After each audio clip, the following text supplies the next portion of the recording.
Anime demigod here. Oh my god! This is not my fanfic. All the information for the original creator is in the description below. I have not read or listened to this fanfic myself, so if any of the content inside is seen as graphic or too horrific, please let me know in the comments section so I can take the video down. Chapter 1 Air 5 years after Naruto's birth, Hashirama inhaled the steam rising from his tea, a contented sigh escaping his lips as the earthy aroma filled his senses. Age had a curious way of reshaping a man's desires. Where once he chased dreams of peace and the thrill of battle, he now found a profound appreciation for the simple warmth of a ceramic cup against his calloused palms. It's not the same without Mito, though, he thought, the smile fading from his weathered face. The silence of the compound felt heavier than usual. Mito, Tobarama, even Madara, they were all gone, scattered to the winds of the pure land, leaving him behind like a single stubborn leaf clinging to an autumn branch. All that remained of them was this village, his dream made manifest in stone and will. Oji-sama. The sliding door was thrown open with characteristic force, shattering his melancholy.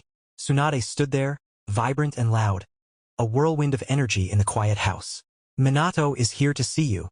Hashirama blinked, the ghosts of the past receding as he looked at her. And then there was Tsunade, his last tether to the family he had lost, the living spark of his brother and wife.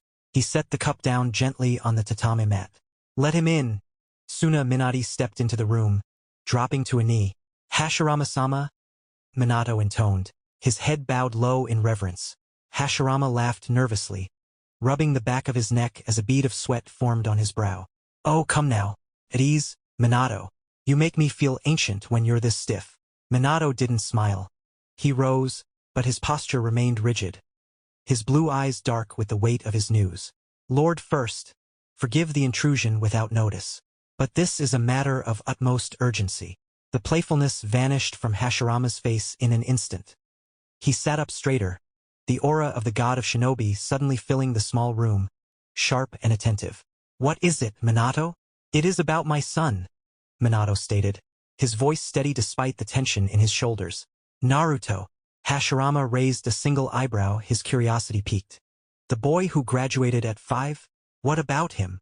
I believe, Minato said slowly, that this is something you must see with your own eyes, Hashirama-sama. To think I outlived them all. Perhaps this was the reason why. Hashirama murmured, his gaze fixed on the small redhead meditating in the center of the garden. He was always special, Kushina whispered, moving to stand beside the first. Her voice trembled, a fragile mix of maternal pride and deep-seated worry. But I never imagined it would be this. I always had my suspicions, Minato added, his analytical mind still processing the magnitude of it. As you know, Lord First, Kushina's seal never weakened during the birth, not even for a second. Now I understand why. His chakra suppressed the nine tails. Hashirama finished the thought, the realization settling heavily in the room. He turned from the window, his dark eyes locking onto the young parents with absolute authority. Minato, Kushina, listen closely. Young Naruto will not be assigned to a Jonin team. I will speak with Sarutobi. He paused, letting the weight of his next words sink in. From this day forward, he will be under my direct and full care. The color drained from both parents' faces, shock rendering them momentous silent. But Hashirama-sama, Kushina finally stammered, her maternal instinct flaring. There is no room for argument, Hashirama cut in. His tone wasn't harsh, but it was absolute. I must teach him everything I know. My time in this world is borrowed. And if the heavens kept me here this long, it must be for him. I cannot waste a single second. He adjusted his robes, his gaze shifting back to the garden with renewed purpose. I will go to him now. Leaving the stunned parents in his wake, the first Hokage stepped out to meet the future. Naruto's brow furrowed in concentration, but his mind refused to settle into the meditative void. He wasn't a fool. He had felt the shift in the air the moment the chakra paper had reacted yesterday. Water and earth. It wasn't an impossible combination. Rare, perhaps, but not alarming. Did Toussaint expect wind? Naruto wondered, the question nagging at him. He's a wind specialist. But simple disappointment doesn't cause a shinobi of his caliber to freeze like that. Naruto. The voice was deep, unfamiliar, and held so much power Naruto snapped his head around. His eyes widened, landing on the figure standing at the edge of the garden. The statues in the village didn't do him justice. This was the man who had built the shinobi world they lived in. Lord first. Naruto scrambled to his feet, his body moving on instinct. He bowed deeply, his shock instantly replaced by the disciplined steel of a trained shinobi. I am honored, sir. Hashirama chuckled. A warm, earthy sound. At ease, child. I see you were meditating. I didn't mean to interrupt. Yes, Lord first. Naruto straightened, though he kept his posture respectful. Your father came to me, Hashirama said, walking closer, his wooden sandals clicking softly against the stone path. He had some suspicions regarding your growth. I'm here to verify them. Naruto's eyes narrowed slightly, his sharp mind connecting the dots. He was rattled after he checked my elemental affinities, he stated, testing the waters. Am I right? Hashirama blinked, staring at the boy for a second before throwing his head back in a boisterous laugh. Ha! You're certainly sharper than I was at your age. That's for sure. Naruto stared at the laughing legend, a single bead of sweat sliding down his temple. Is this really the god of shinobi? As quickly as the laughter came, it vanished. Hashirama cleared his throat, and the atmosphere in the garden suddenly grew heavy, the air thick with power. Sit, Naruto, Hashirama said, his voice dropping an octave. I will explain everything. Hiruzen let out a long, weary puff of smoke, his eyes scanning the endless mountain of paperwork on his desk. The village was at peace, but the administration was a war of its own. Sarutobi. The double doors to the office exploded open, slamming against the walls with a violence that nearly rattled the third Hokage out of his chair. Hashirama-sama. Hiruzen gasped, clutching his chest. Please, the door has hinges for a reason. Shut up and listen, Hashirama barked, marching up to the desk with a manic grin. Naruto stays with me. He will not be assigned to a genin team, and he will have no jonin instructor. He operates solo under my direct supervision until I say otherwise. Hiruzen stared at the first Hokage, completely dumbfounded. He set his pipe down slowly. Naruto? Minato's son? Why does a fresh graduate concern you? Hashirama leaned over the desk, his eyes sparkling. The boy has would release. Hiruzen's jaw unhinged. What? Right? Can you imagine it? Hashirama threw his hands up, laughing boisterously. Finally, someone with my bloodline, and from Mito's clan no less. Ashina would have been so proud of this. Hiruzen blinked, his shock momentarily replaced by confusion. Who? Uzumaki Ashina? Hashirama paused, looking at Sarutobi expectantly. The clan head? My contemporary. Hiruzen searched his memory for a moment before shaking his head. Never heard of him. Hashirama's shoulders slumped immediately. Oh, the dinner table was quiet. Usually, Naruto's silence was a staple of the household, a calm center in their daily storm. But tonight, the silence felt heavy because Jiraiya was there, and wherever the Toad Sage went, noise usually followed. Just a year ago, I was training a boy with the Rinnegan, Jiraiya said suddenly, his gaze fixed on Naruto. After that, I thought I'd seen it all. Nothing is impossible to me anymore. Naruto looked up from his bowl. What was he like? A redhead. Like you, Jiraiya noted, a nostalgic smile touching his lips. But he never had the first Hokage as a master. He just had the simple, gallant Jiraiya. He ended with a hearty laugh that didn't quite reach his eyes. Naruto set his chopsticks down, his expression conflicted. I always expected to be your student, Jiraiya-sensei. But Hashirama-sama. He's different. He acts a bit silly, but standing next to him, I could feel it, the sheer power rolling off him. This is for the best, Naruto, Jiraiya said, reaching over to clap a heavy, reassuring hand on the boy's shoulder. Besides, who said I won't still teach you? You can still have two masters. Minato nodded in agreement. Sensei is right. Hashirama-sama is a man who suffered greatly for the peace we live in today. If anyone has the right to train his heir, it is him. Kushina, however, seemed focused on a different detail. She tapped her chin thoughtfully, her eyes narrowing with a distinctly feminine intensity. Not to mention, the man is 70 years old but looks like he's in his late 40s, she muttered. That must be a phenomenal skin routine. All right, Naruto, Hashirama declared excitedly, slapping his knees as he stood before the redhead. I've never actually had a student of my own before, so we're going to be figuring this out as we go. Naruto blinked, tilting his head. I thought the third was your student, Hashirama-sama. Hashirama waved a hand dismissively. Nah, Sarutobi was Tobirama's headache. I just taught him a trick or two on the side. He grinned broad and bright. And dropped the sama. Call me Hashirama-sensei.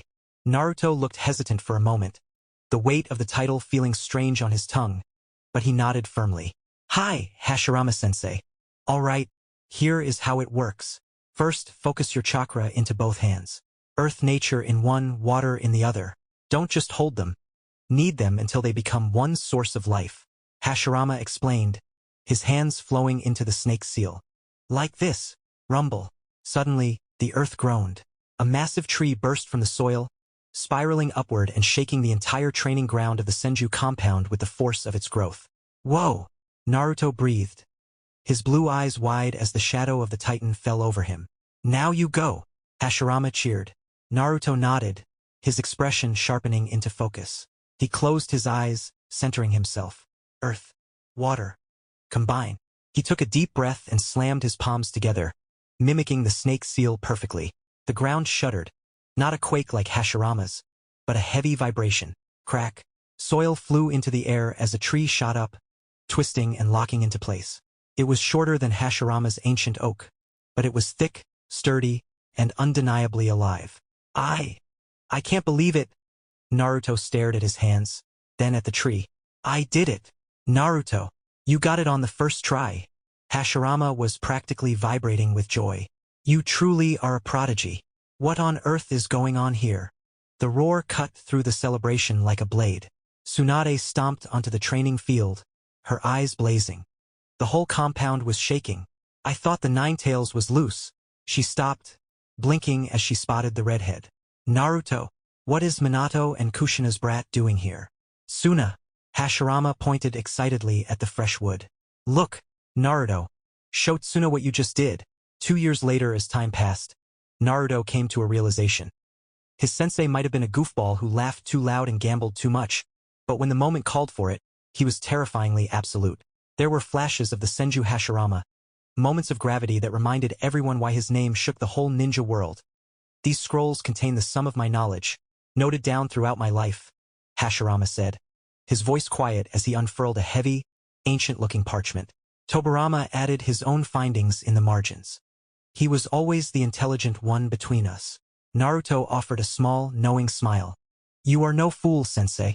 You just love to boast about your little brother, calling him a genius so no one forgets him. Hashirama chuckled, a soft, melancholy sound. I guess you saw right through me. He ran a finger over the ink, tracing his brother's sharp, precise handwriting. He died 15 years ago, but I still miss him every day. He was a stoic man, hard as stone to the outside world, but always so gentle on the inside. I never had siblings, Naruto murmured, looking down at his hands. I don't know how that feels. You will, Hashirama reassured him with a warm grin. Minato and Kushina are still young. Give them time. He tapped a specific section of the scroll, changing the subject. This is the methodology for my sage mode. I created it from scratch. Unlike young Jiraiya, who was taught by the toads of Mount Myaboku, or the snakes of Ryuchi. Wow, Naruto muttered, his eyes widening as he looked at the complex diagrams. The sheer scale of chakra control required was dizzying. Maybe when you are a bit older. Your body isn't ready for that kind of nature energy yet, Hashirama mused, rolling the scroll back up. Speaking of readiness, how is the Laughing Buddha jutsu going? Naruto's sweat dropped, his enthusiasm deflating instantly. I mastered it. But sensei, can't we adjust the name? Laughing Buddha sounds really silly. No, Hashirama barked, his face dead serious. Naruto just sighed, his shoulders slumping. Hi, sensei. Keeping a shinobi like Naruto who possessed would release locked inside the village is strategic suicide, Danzo barked, slamming his fist on table. We should be displaying Konoha's power to the other nations, not hiding it in the Senju compound. He was even forbid to use with style in the Chunin exams he won. Hiruzen exhaled a long, weary plume of smoke, rubbing his temples as he looked at his old rival. Danzo, for the last time, this is not a council decision. This is Lord First's direct order. Hiruzen is right. Danzo, Hamura interjected calmly, adjusting her glasses. We cannot argue with Hashirama-sama. He founded this village. His authority supersedes ours. Danzo's visible eye narrowed, his frustration palpable. And how long will this order stand? Until the boy is an old man? While IWA and Kumo deploying their forces, we let our strongest asset play gardener. Hiruzen leaned back in his chair, a small, challenging smirk playing on his lips as he gestured toward the door. Why don't you go ask him yourself? The wind atop the Hokage monument was cold, carrying the scent of rain and the distant, metallic tang of iron. Hashirama stood on the edge of his own stone likeness, watching the sun bleed into the horizon. I dreamed of peace, Hashirama whispered, his voice carried away by the gale. I founded this system to stop children from dying in ditches. I caught the tailed beasts and distributed them among the nations. I thought a balance of power would force hands to unclench. He closed his eyes, pain etching deep lines into his face. All of that, and yet, peace was never truly achieved. They say the war has already begun in the borders, Naruto murmured, stepping up beside his sensei. He didn't look like a boy anymore. The training had sharpened him. The tension is snapping. Soon enough I will be deployed. I know how the higher-ups think. We must show prowess. Everything I have done. Was it for nothing? Hashirama asked the empty air, his shoulders slumping under the weight of history. It feels like just yesterday I was standing on this very cliff. With Madara. Naruto's eyes widened. It was the first time he had ever heard his sensei speak that name aloud. Uchiha Madara. The Uchiha leader. Madara. Naruto echoed softly. Yeah. Hashirama let out a dry, humorless chuckle. He was the one who named this village, Kanahagakure, the village hidden in the leaves. He looked down at the village lights flickering on, one by one. In the end, I killed him to protect the village. I killed my best friend. Just to live long enough to witness war after war. No matter the era, there is always a fight. The silence that followed was heavy, suffocating. Naruto stood there, trying to reconcile the monster from the history books with the man who named their home. Go home, Naruto, Hashirama said finally, his gaze fixed on the darkening horizon. I want to stay here a little longer. Hi, sensei. Naruto bowed to the broad back of his master and turned to leave. The wind howled across the stone faces, tugging at his flak jacket as he began to walk away. He had taken only a few steps when the deep voice cut through the gale. Naruto. He stopped, freezing in place before looking back over his shoulder. Sensei? Hashirama didn't turn. He stood like a statue, silhouetted against the dying light of the setting sun. If anything happens to me, protect this village. Place it above your life, above your heart. And always, always do the right thing. Naruto stared at the man who had built their world. He straightened his posture, his expression hardening into a solemn vow. I will, Naruto promised, his voice steady against the wind, because doing what is right is always the right thing. Sensei is depressed, Naruto muttered, staring into the flickering flames of the hearth. He looked up, his blue eyes serious. I mean really depressed. It's not like when he loses at gambling. It's heavy. He sat on the floor rug beside his father, watching his mother's nimble fingers work a needle through the fabric of a blue blouse. I can't blame him, Minato said softly, not looking up from the book in his lap. To live as long as he has, only to see war after war. He turned a page, the sound crisp in the quiet room. Tomorrow you are coming with me, Naruto. You'll meet my new genin team. All right, Tusan. Kushina sighed, the sound trembling slightly as she bit off a thread. She smoothed the blue fabric of Minato's undershirt, her hands lingering on the material. So it really is war. She looked from her husband to her son, her eyes glistening. And now I must send both of you out there. Don't worry, Ka-san. Naruto grinned. Tusan is the yellow flash, and well, me is me. Minato chuckled, the sound warm and grounding. He reached out to ruffle Naruto's red hair. Well, as optimistic as that logic is, Naruto is right. We will be fine, Kushina. Kushina managed a small, brave smile, though her grip on the uniform tightened. I hope so. Team, listen up. Minato gestured to the redhead standing beside him. This is my son, Naruto. Naruto stepped forward, adjusting the green flak jacket that marked his rank as a chunin, a stark contrast to the fresh genin status of two of the team members. Pleased to meet you, Naruto said, offering a short, polite bow. His bright blue eyes locked onto the silver-haired boy instantly. You must be Hatake Kakashi.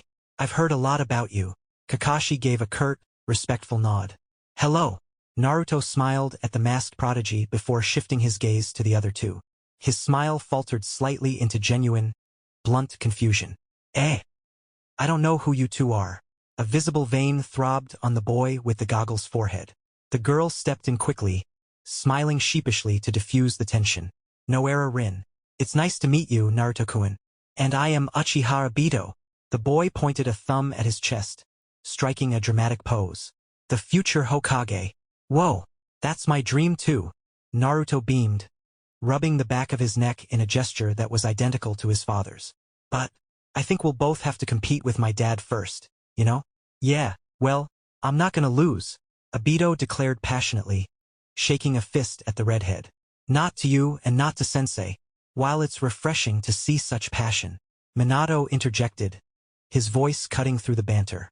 He placed a hand on Obito's shoulder, his expression shifting from amusement to the steel of a wartime commander. We don't have time for this right now. We must meet with Lord Third immediately. The playful atmosphere evaporated instantly. Three heads nodded in unison, their postures snapping into rigid attention. Hi, Sensei. Nice guys, Naruto thought with a smile. Hiruzen waited until the heavy oak door clicked shut behind Kakashi, Obito, and Rin before turning his gaze to the father and son remaining in the room. Naruto, Hiruzen began, his voice dropping to a confidential timbre. I have consulted with Hashirama-sama and Minato regarding your deployment. On this mission, you are to use wood release. The third Hokage leaned back, interlacing his fingers, looking weary. It weighs heavily on me to ask this of a 7-year-old, to make you a target so soon. But with the tensions rising, we must display Konoha's true power to the other nations. We must remind them of the legacy we hold. Naruto didn't flinch. He adjusted his stance, looking every bit the soldier despite his size. I shall serve the village in whatever way keeps it safe, Sandame-sama. Hiruzen nodded, a flicker of pride in his tired eyes. I know you will. He shifted his gaze to the blonde Jonin. Minato, led them well. Good luck. Father and son straightened simultaneously, snapping into a crisp bow. Hi! Outskirts of Land of Fire? It really is impressive, isn't it? Rin chirped, adjusting her medical pouch as they walked. She looked between the silver-haired prodigy and the redhead who looked like a miniature version of their sensei. Both you and Kakashi are already chunin at such a young age.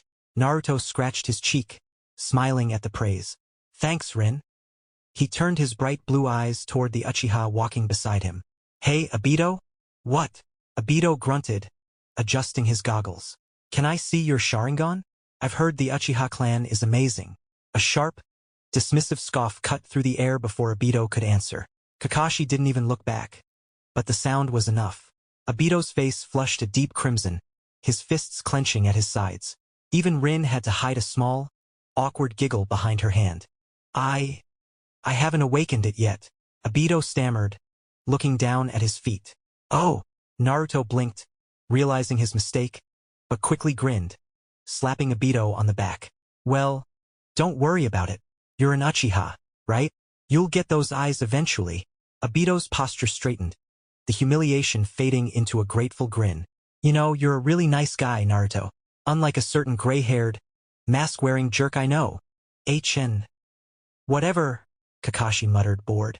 Naruto chuckled sheepishly at the dynamic, but the laughter died down as Minato stopped abruptly in front of them. The playful atmosphere vanished instantly.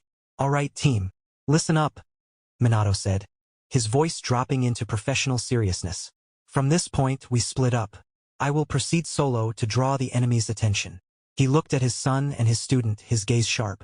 Kakashi, Naruto, you two will lead the team to the rendezvous point. Stay sharp, and stay safe. Naruto's brow furrowed as the forest around them seemed to darken, not from clouds, but from the sheer wall of bodies blocking out the sun. 50 Cloud Shinobi, the full platoon. There are too many of them. Obito stammered, his goggles fogging up with panic as he backed away. This is bad. We have to retreat, Kakashi barked, his hand already reaching for a smoke bomb. Formation B, move. Wait, Kakashi. Naruto's voice was calm, cutting through the rising panic like a blade. He didn't move, his blue eyes scanning the enemy line. We can't outrun them. Not 50. They'll just pick us off from the trees. Listen to the redhead, brats. The Kumo captain sneered, stepping forward with his blade drawn. He signaled his men, the metal of 50 headbands glinting in the dappled light. Surrender the girl or die here. Naruto ignored him. He ignored his team's ragged breathing. He simply stepped forward, bringing his hands together into a single, heavy seal. Tiger. The air suddenly changed. It grew heavy, dense, and suffocating, pressing down on the lungs of every shinobi in the clearing. The ground beneath their feet groaned, a deep, resonant vibration that rattled teeth. What is this chakra? Kakashi thought, his eye widening as he felt the sheer pressure radiating from the redhead. It wasn't the sharp, stinging chakra of a prodigy. It was vast and terrifyingly alive. Humph! Naruto exhaled a short, sharp breath. Crack. What is wrong with this kid? The Kumo captain roared, sensing the shift in the earth. Attack! Kill them all now! It was too late. Naruto's fingers shifted, locking the final seal. Snake Mukden. Jukai Kuten. The ground exploded. It wasn't just trees growing. It was a tidal wave of timber. Roots as thick as houses erupted from the soil, twisting and lashing out like angered serpents. The Kumo shinobi didn't stand a chance. Their battle cries turned into screams of terror as the forest swallowed them whole, binding them, crushing them, and burying them beneath a canopy that hadn't existed seconds ago. The roar of the earth was deafening, shaking the very foundation of the land. And then, just as quickly as it had begun, silence fell. 50 men, gone, replaced by a dense, impassable jungle. Naruto narrowed his eyes, catching sight of a single shadow flickering away through the distant branches. One escaped, he noted, lowering his hands. Good. Someone has to tell the Raikage what happened here. He exhaled slowly, the oppressive aura vanishing, and turned back to his team. They were staring at him, not with relief, but with absolute, unadulterated reverence. And Naruto. Rin breathed, her hands covering her mouth. That was. Would release? Kakashi finished, his voice hollow. He stared at the twisted roots, realizing the legends of the first Hokage weren't just stories. Why you? Obito broke the silence, launching himself forward and grabbing the redhead by the shoulders. You are amazing. Naruto blinked as he was shaken back and forth, a small, sheepish chuckle escaping his lips. I should probably get used to this, he thought, scratching the back of his head. Then Naruto just stood there. The earth started cracking, and then, bam! A whole fucking jungle appeared out of nowhere.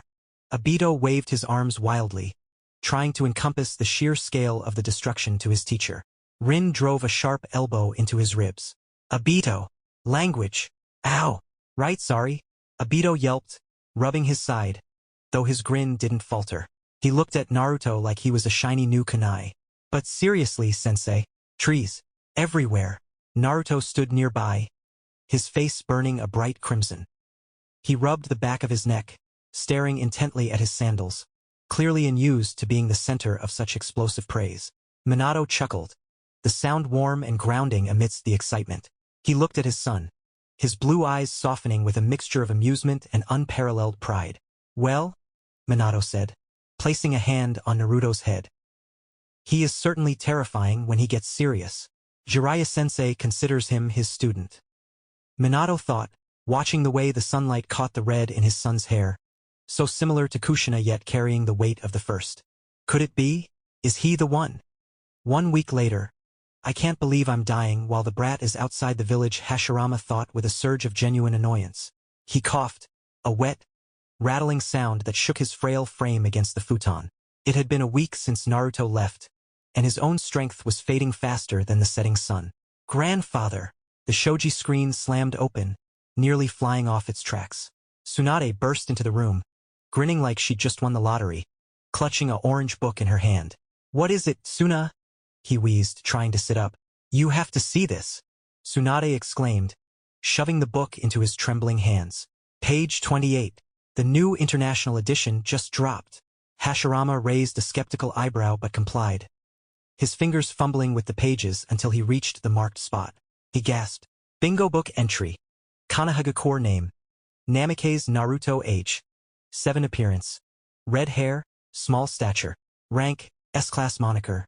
The boy wonder abilities. Confirmed user of the wood release Kekkei Genkai. Incident report. Single-handedly incapacitated a platoon of 50 Kumo-jonin within seconds. Current status. Extremely dangerous. Ha! Hashirama let out a boisterous laugh that immediately turned into a coughing fit, but his smile was blinding, erasing the years from his face. He slapped the book with pride. That is my heir. I can't believe it. Kushina stared at the page, her violet eyes wide enough to swallow the world. She sat on the engawa, the tea beside her having long gone cold, clutching the orange book like a lifeline. Do you see this, Makoto? Do you actually see this? Beside her, the usually unflappable Uchiha matriarch looked as if she had been hit with a genjutsu. Makoto nodded slowly, her gaze glued to the red S stamped next to the boy's picture, unable to process the text. You never told me, Makoto whispered, finally finding her voice. Kushina, you never told me he could do that. I didn't know, Kushina exclaimed, her face flushing a deep, proud red that matched her hair. She looked ready to detonate with sheer joy. I knew he was talented, I knew Hashirama-sama training him, but this good. He's 7, Makoto. This is my son. Deep within the seal that bound Uzumaki Kushina, a massive shadow stirred in the darkness. The nine-tails groaned, the sound vibrating through the endless water of its cage like distant thunder. It wasn't just annoyance that caused the great beast to shift uneasily. Beneath the hatred, there was a flicker of something else, a memory of wood and suppression, of a power that turned Bijou into pets, that it had hoped never to feel again. The giant red eyes narrowed, glowing in the dark. This freaking kid. Well, Jiraiya? Orochimaru purred, his voice smooth and laced with that characteristic, polite malice. It appears your golden boy Minato has been eclipsed, and by his own 7-year-old son, no less. The snake Sannin stared at the open bingo book, his golden eyes narrowing as he traced the S-rank designation. I must admit, this is terrifying. To think a mere child commands such power. A cold shiver crawled down Orochimaru's spine, a sensation he hadn't felt in years. It was absurd, really, to feel a flicker of primal fear from a photograph and a few lines of text. Yet, the implications of wood release were not lost on him. Jiraiya didn't rise to the bait. He simply took a swig from his sake cup, a soft, proud smile spreading across his face as he looked at the red-haired boy in the photo. Way to go, Naruto. Naruto let out a heavy sigh as the sprawling Senju estate came into view. It wasn't just a compound. It was a monument to history, a place where the village's heart had first started beating. The walk here had been exhausting. Since his return, the village had looked at him differently. There were reverent bows from civilians, whispers of the boy wonder, and awestruck congratulations from shinobi twice his age. It was too much. Even his mother's hug earlier, a bone-crushing embrace of relief and pride, had felt suffocating because of the dread settling in his gut.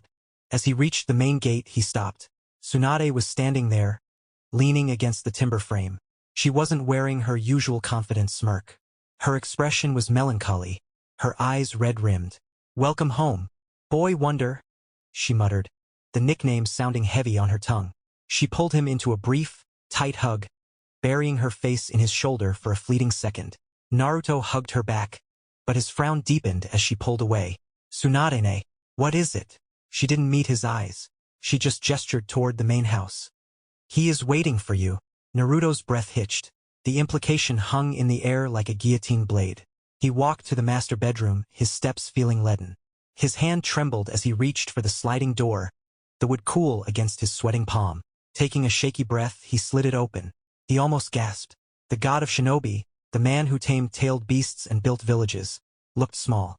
Hashirama lay beneath heavy quilts, his skin pale and papery. A wet, rattling cough shook his frame as the fresh air hit him. Oh, the boy wonder returns. Hashirama wheezed, managing a weak, lopsided grin. Come here, kid. Naruto forced a smile onto his face, fighting the sting in his eyes as he approached the futon and sat on his knees. Sensei, thank the stars you came early, Hashirama whispered, his voice barely a rasp. Dying before seeing you one last time. That would have been bad form. What are you talking about? Naruto's voice cracked, the denial rising in his throat. You're Hashirama Senju.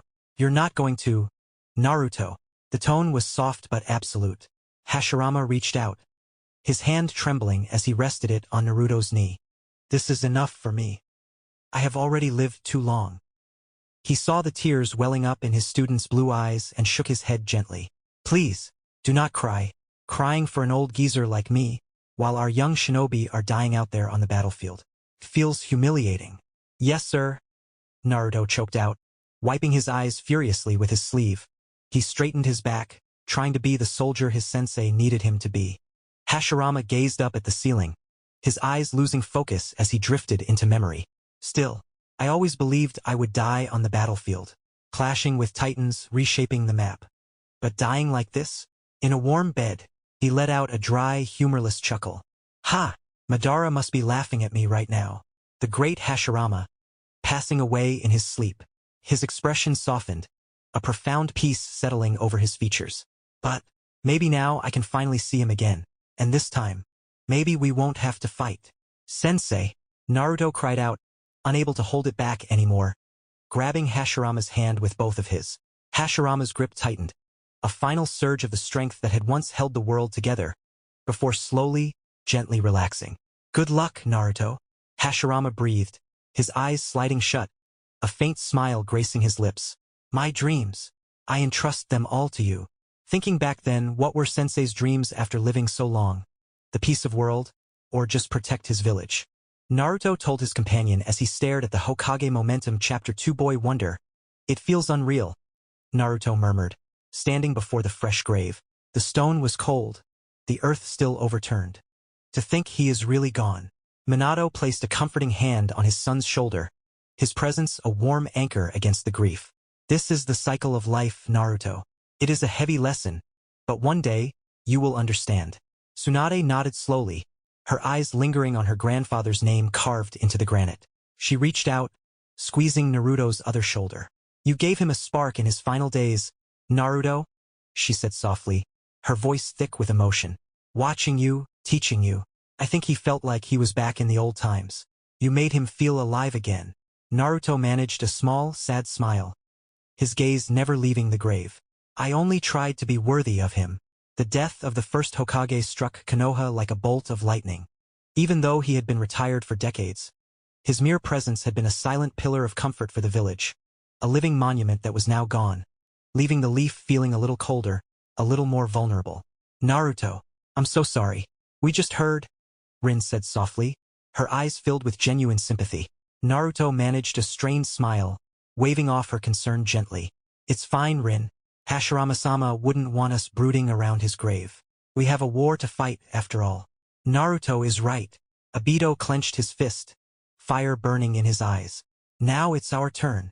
It is our duty to protect the village in his place. If the village is under your care, we are truly doomed, Kakashi stated blankly, not even looking up. What did you say, Kakashi? Watching the familiar chaotic bickering, both Rin and Naruto let out a small, relieved chuckle. Life, despite the grief, went on. 1 year later, that golden hair. That teleportation jutsu. Akumo Jonin stumbled back, his voice trembling as he recognized the silhouette. It's the yellow flash. We have to retreat, or we're all dead. Stand your ground, cowards. A massive figure stepped forward, lightning chakra exploding around his body like a living storm, crackling with the deafening sound of 1,000 birds. The future Raikage grinned savagely as his eyes locked onto the redhead. Look closer. The boy wonder is here too. Roared, his muscles tensing. If we kill these two, we don't just win a battle, we end the war right here. Naruto scoffed, standing casually beside his father despite the crushing killing intent washing over them. You uncultured brutes really think you have a chance? 2 sen alone is enough to handle the likes of you. Minato didn't boast. He simply pulled a handful of his signature tri-pronged kunai from his pouch, the metal glinting in the sun. Naruto, stay back, Minato ordered calmly, his voice a sharp contrast to the thundering lightning. He threw the blades, scattering them across the battlefield in a seemingly random pattern. I've got this. Flash. In the blink of an eye, Minato was gone. Naruto smirked as he watched the scene unfold in slow motion. Attacked empty air, his lightning-clad fist hitting nothing but the afterimage.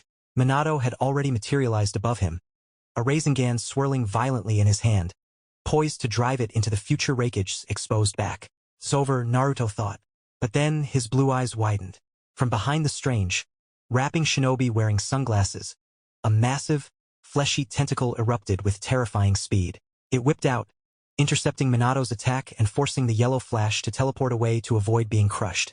That chakra, Naruto muttered, sensing the dense, malicious energy. Hachibi. Suddenly, a sharp, piercing whistle cut through the chaotic noise of the battlefield. Naruto's head snapped toward the sound. Tusan, that's the signal. We have to pull back. Minato reappeared next to one of his kunai, sliding to a halt.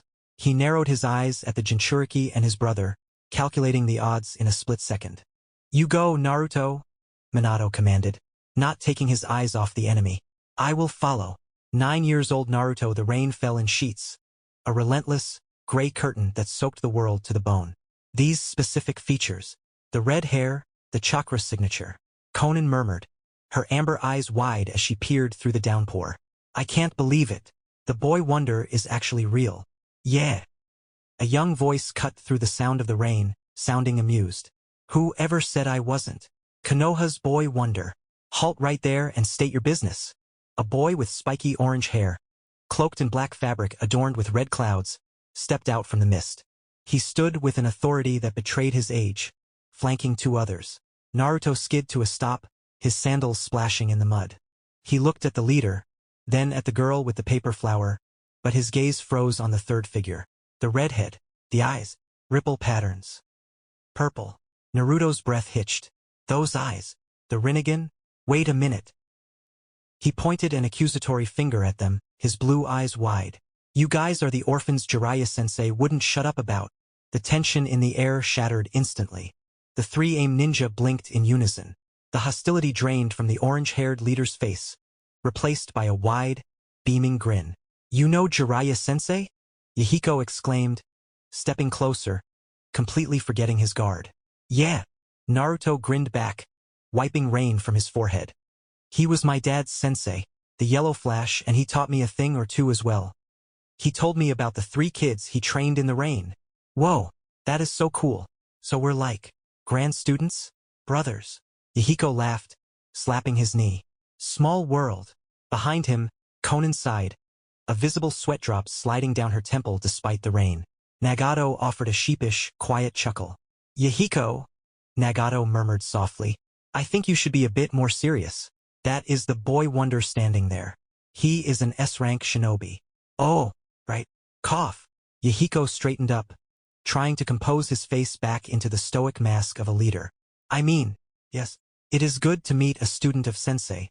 But, his expression hardened, the smile vanishing. We cannot allow you to bring your war here. Amigakure is no longer a battlefield for the great nations to trample on. We are taking our country back. Naruto blinked, looking around at the desolate landscape. Well, that sucks. My mission parameters are pretty specific about this sector. Where am I supposed to fight? Yahiko crossed his arms, his purple-eyed friend stepping up beside him ominously.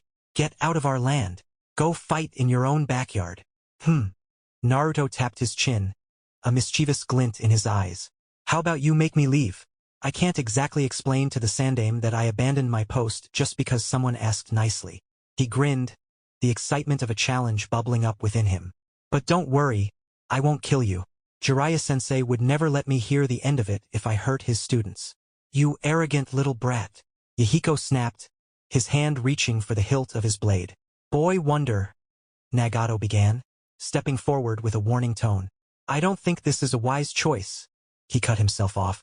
The air suddenly grew heavy, vibrating with a density that made it hard to breathe. The rain seemed to slow down around the small Konohinin. This chakra, Conan thought, sweat mingling with the rain on her face as she took an instinctive step back. It's dense. It feels even more vast than Nagato's. Naruto clapped his hands together, the sound cracking like a whip. Would release. Deep forest bloom. The earth roared. Massive roots tore through the muddy ground, twisting and rising into a gargantuan forest in seconds. The landscape was terraformed in the blink of an eye, and atop the twisting branches, enormous red flowers burst open. Holy SHT! Yahiko yelped, stumbling back. Nothing could have prepared him for this scale. Nagato raised his hand, chakra gathering for a Shinra Tensei to repel the encroaching wood, but he froze. A thick, yellow mist was descending rapidly from the giant flowers. Pollen? Conan. Yahiko. Don't breathe, Nagato gasped, but it was too late. He watched his friends collapse mid-step. His own vision swam, his knees buckling under the weight of the potent neurotoxin. Darkness took him. Silence fell over the rain-soaked clearing. "Crap," Naruto muttered, the blue fading from his eyes as he looked at the three unconscious bodies. "I totally overdid it." He slammed his palm onto the ground, commanding the trees to retract, sinking the massive forest back into the earth as if it had never existed. A few minutes later, the three AIM orphans groaned, pushing themselves up from the mud, heads spinning and limbs heavy. "Man, I really wanted to see what those eyes could do, but I guess I got carried away," Naruto said, standing over them with a sheepish grin, rubbing the back of his neck. "Well, I'm out." He turned to leave, waving a hand lazily. "Wait!" Yahiko shouted, struggling to stand, his eyes wide with disbelief. You're just leaving. You won. You could have killed us. Why didn't you?" Naruto paused, looking back over his shoulder. His blue eyes were serious, lacking the malice of a killer. "I don't go around killing people just because I can," he stated simply. With that, he flickered away, vanishing into the gray curtain of rain. Yahiko stared at the empty spot, then looked at his red-haired brother. "Sorry, Nagato, but that kid is infinitely cooler than you." Nagato just nodded dumbly, still terrifyingly aware of how close they had come to death.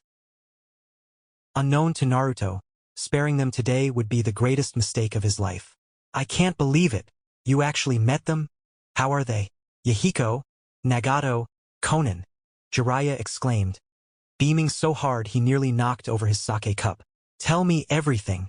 Naruto chuckled, poking at his grilled fish. "They were cool, sensei. Especially Yahiko, he seemed like a genuinely good guy. A bit loud, kind of like you, but a leader also like you. And you really defeated them. With a single jutsu?" Jiraiya pressed, his eyes wide. "Yeah." Naruto scratched his cheek with his chopsticks. Though, to be fair, calling Deep Forest Bloom just a jutsu feels like an understatement. It's more of a force of nature. "Damn." Jiraiya breathed out, a nervous chuckle escaping him as he pictured the devastation. "You know, I'm really glad you're on our side, kid. Imagine having to face you and Minato on the battlefield. Geez, I'd just surrender." Minato sweat dropped, serving himself more rice. "Sensei, can you stop inventing nightmare scenarios in your head and just eat your dinner? The food is getting cold." "My son, defeating a Rinnegan user before he even hits puberty." Kushina sniffed loudly, wiping a dramatic, fake tear from her eye. She grabbed Naruto's head and pulled him into a headlock of affection. "I'm so proud. That's my boy. He's my student too, you know?" Jiraiya interjected loudly, pointing a chopstick at the redhead to stake his claim. "Which reminds me, pack your gear, Naruto. You're coming on a mission with us tomorrow." "Us?" Naruto wheezed, finally managing to pry himself loose from his mother's suffocating, affectionate headlock. He rubbed his neck, looking confused. "You mean with Dad?" "No, kid." Jiraiya grinned, his chest puffing out with theatrical pride as he slammed his sake cup down. "I mean us. The legendary Sannin. The Sandaime has been talking to me lately," Minato said quietly, sitting on the edge of the bed. He looked at the redhead, seeing not just his son, but strangely enough, his best friend. "He is thinking about passing the hat to me." Naruto's blue eyes widened, a genuine, beaming smile breaking across his face. "That is wonderful, Tusan. After everything you've done, you deserve this. It's your right." "Yeah." Minato exhaled, his expression softening into something profoundly serious. He reached out, placing a firm hand on Naruto's shoulder. "But listen to me, Naruto. Keep this clearly in your mind." He squeezed gently. "No matter what title I hold or what I achieve out there, you will always be my greatest achievement." Minato leaned in slightly, his voice dropping to a whisper of absolute conviction. "You are the village itself, Naruto. The legendary Sannin, the White Fang, even the Yellow Flash. We all have our shadows. We can all be stained by this world. But the boy wonder." He smiled, a mixture of hope and melancholy. "He must always be Konoha's face, the beacon itself." Naruto stared at his father, the weight of the words settling over him like a heavy cloak.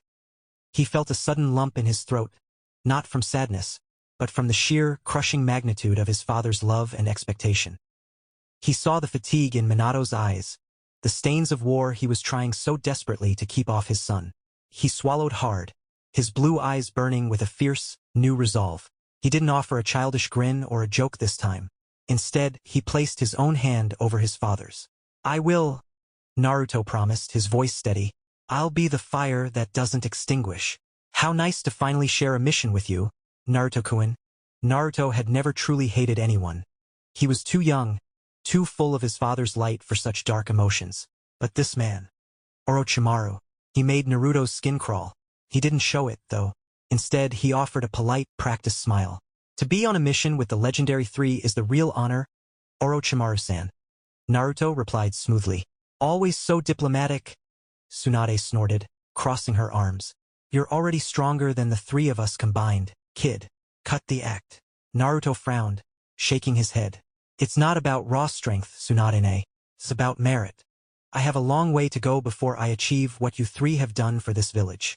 Save the speeches, Jiraiya interrupted, his voice dropping an octave. Y sensa sumazing. He wasn't wrong. In a flicker of movement, three figures landed in the clearing ahead. Two boys and a blonde girl, roughly Naruto's age, wearing Kumogakure headbands. The Kumo ninja froze as they realized who stood before them. The legendary Sannin. One of the boys, a dark-skinned shinobi with lazy eyes, gasped. Yujito, we have to retreat now. Tsunade blinked, looking between the enemies. What is this? They're just kids. Kids or not, Jiraiya murmured, eyes narrowing. That blonde girl feels off. The girl in question, Yujito, wasn't looking at the Sannin.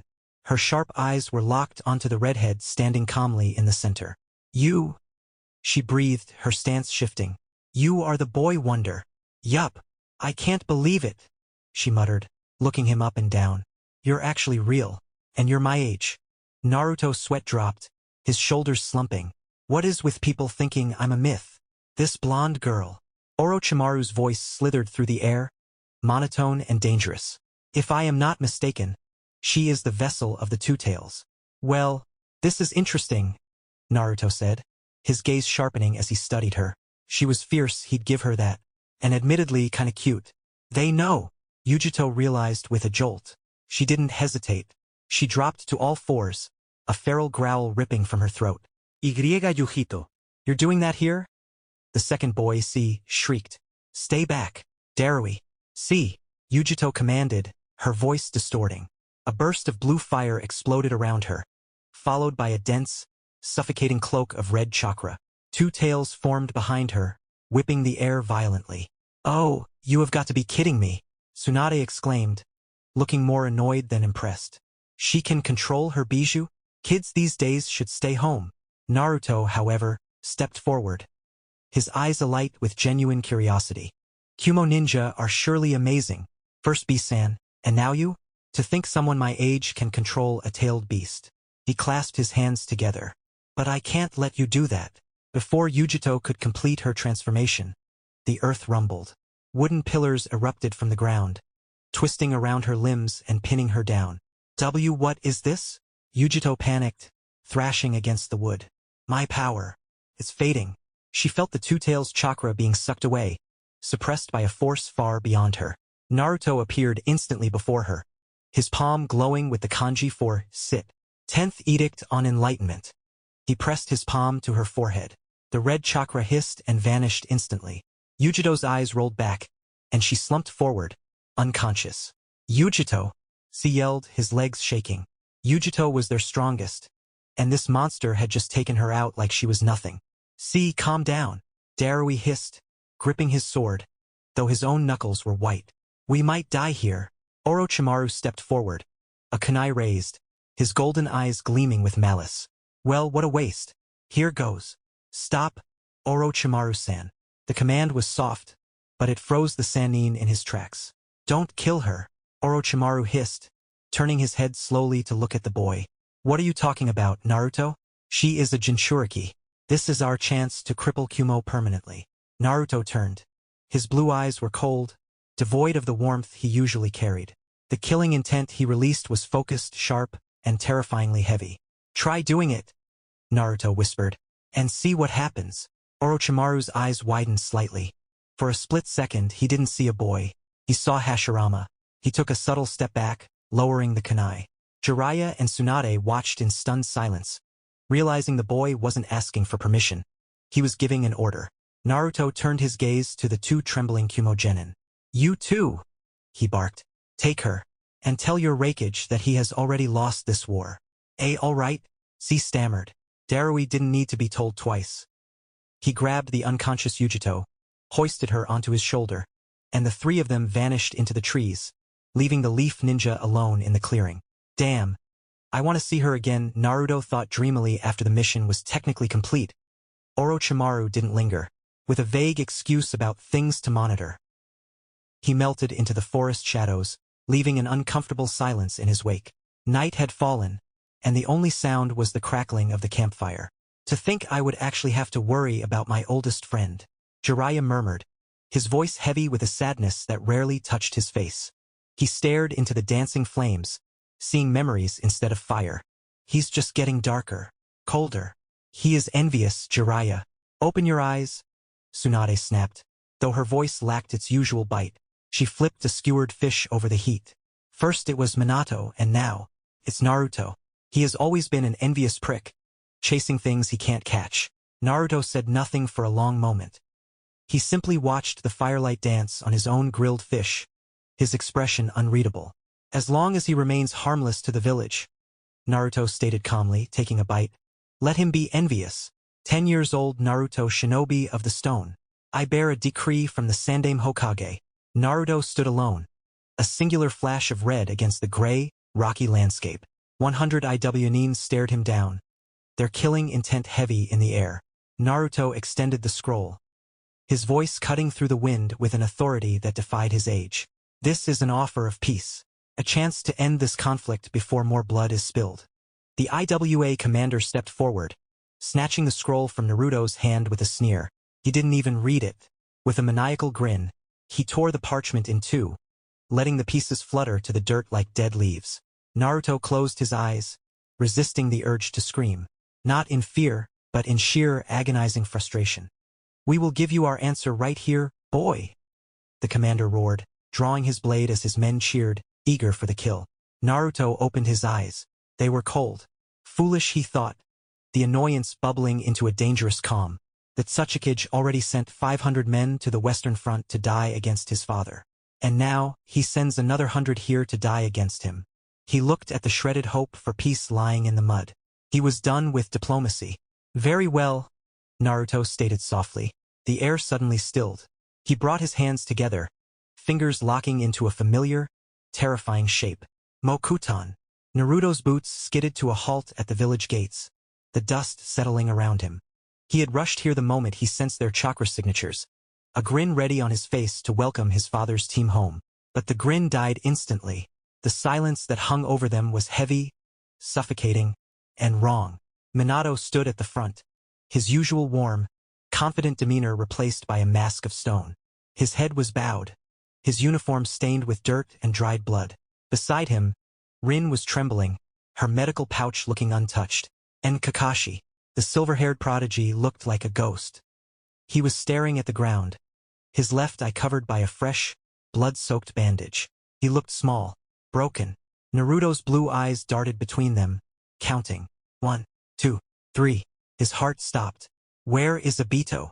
Naruto demanded, his voice tight, the dread coiling in his stomach like a snake. Minato didn't look up. He couldn't. He simply closed his eyes and gave a slow, agonizing shake of his head. The world seemed to tilt on its axis. Naruto took a stumbling step back, the air leaving his lungs. No, he whispered, the word shattering in the quiet morning air. No. 6 months later, I don't deny the will of stone. However, 600 of our forces were decapitated by the Yellow Flash and Boy Wonder. Dragging this war any further will have no value, Inoki stated, feeling humiliated. To think their nation would cripple before mere brats. What should we do, Sandaime?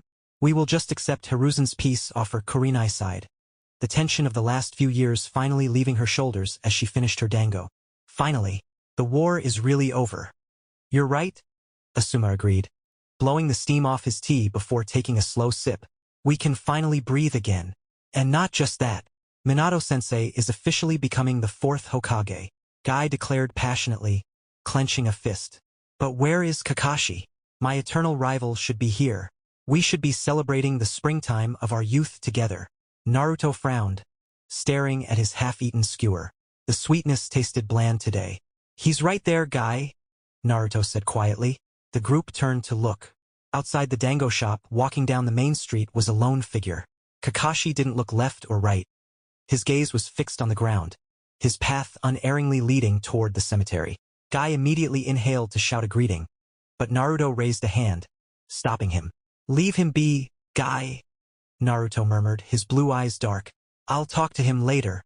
The table fell silent as they watched their friend walk away. First Obito, and now Rin, Kurenai whispered, her red eyes filled with pity. "I wonder if he will ever bounce back from this." Naruto said nothing. He just watched Kakashi fade into the distance, a solitary shadow in a village full of celebration. Kakashi. Staring at their names won't bring them back, Kakashi. Naruto's voice was soft but firm as he stepped up behind the kneeling boy. "You have to move on. You don't get it," Kakashi whispered, his voice cracking. He stared at the fresh stone, his single visible eye hollow. "I was trash to him. I mocked him, called him a nuisance. And yet, he died saving me. He gave me his eye." He gritted his teeth, his shoulders shaking. "And then Rin. She's gone too.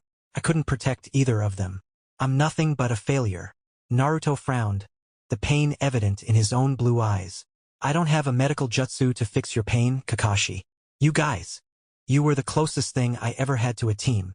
He looked down at his friend, his hand hovering for a moment before dropping to his side. "But you can't stay here forever. I don't know how you'll find the strength, but you will. You have to." Silence fell between them, heavy and suffocating, as they stood watch over the graves of the friends they couldn't save.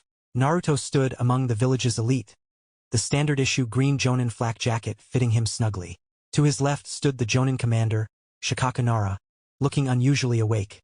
To his right, his mother, Kushina, who was practically vibrating with pride. Naruto couldn't stop the smile from spreading across his face as he watched the third Hokage, Hiruzen Sarutobi, lift the ceremonial hat. The fourth Hokage. The hat changed hands, red and white passing from the old generation to the new. The professor has chosen his successor, Naruto thought, his chest swelling with pride as he watched his father's back. He will be the one. He is the one who will finally bring us peace. "We place our hope in you, Yondaime," Hiruzen said, his voice grave but warm. Minato took the hat, his blue eyes steel. He nodded, the weight of the office settling onto his shoulders. "I shall protect it with my life." Jiraiya-sensei said Orochimaru was absolutely heartbroken over the decision. Naruto chirped, his voice dripping with satisfaction. He stood beside his father atop the newly carved stone face, a monument Naruto himself had sculpted in a single day using earth release as a coronation gift. The wind whipped at their hair, the village spread out below them like a map. Minato chuckled, adjusting the white robes that still felt new on his shoulders. "I'm sure Orochimaru-san will come around eventually." "You're too nice, San," Naruto scoffed, rolling his eyes. "Seriously, the guy is a snake. You know, just give the order, and I'll finish him off." Minato didn't even dignify the foolish offer with a look, his gaze remaining on the horizon. "There is nothing wrong with being kind, Naruto."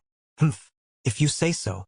Naruto's gaze lingered on his father's back, admiring the kanji for fourth Hokage emblazoned on the white Haori. "That coat really suits you, by the way. But I actually wanted to talk about Kakashi. He seems off." Minato's smile faded. He nodded slowly, his expression growing somber. "I know. I've been thinking about assigning him to the ANBU. If I keep him close under my direct command, maybe I can help him heal." Naruto snorted softly, a flicker of amusement returning to his face. "ANBU, huh? With that mask and his attitude? He certainly looks the part." Chapter 3 End of an Era 11 years old Naruto. "So, how is ANBU?"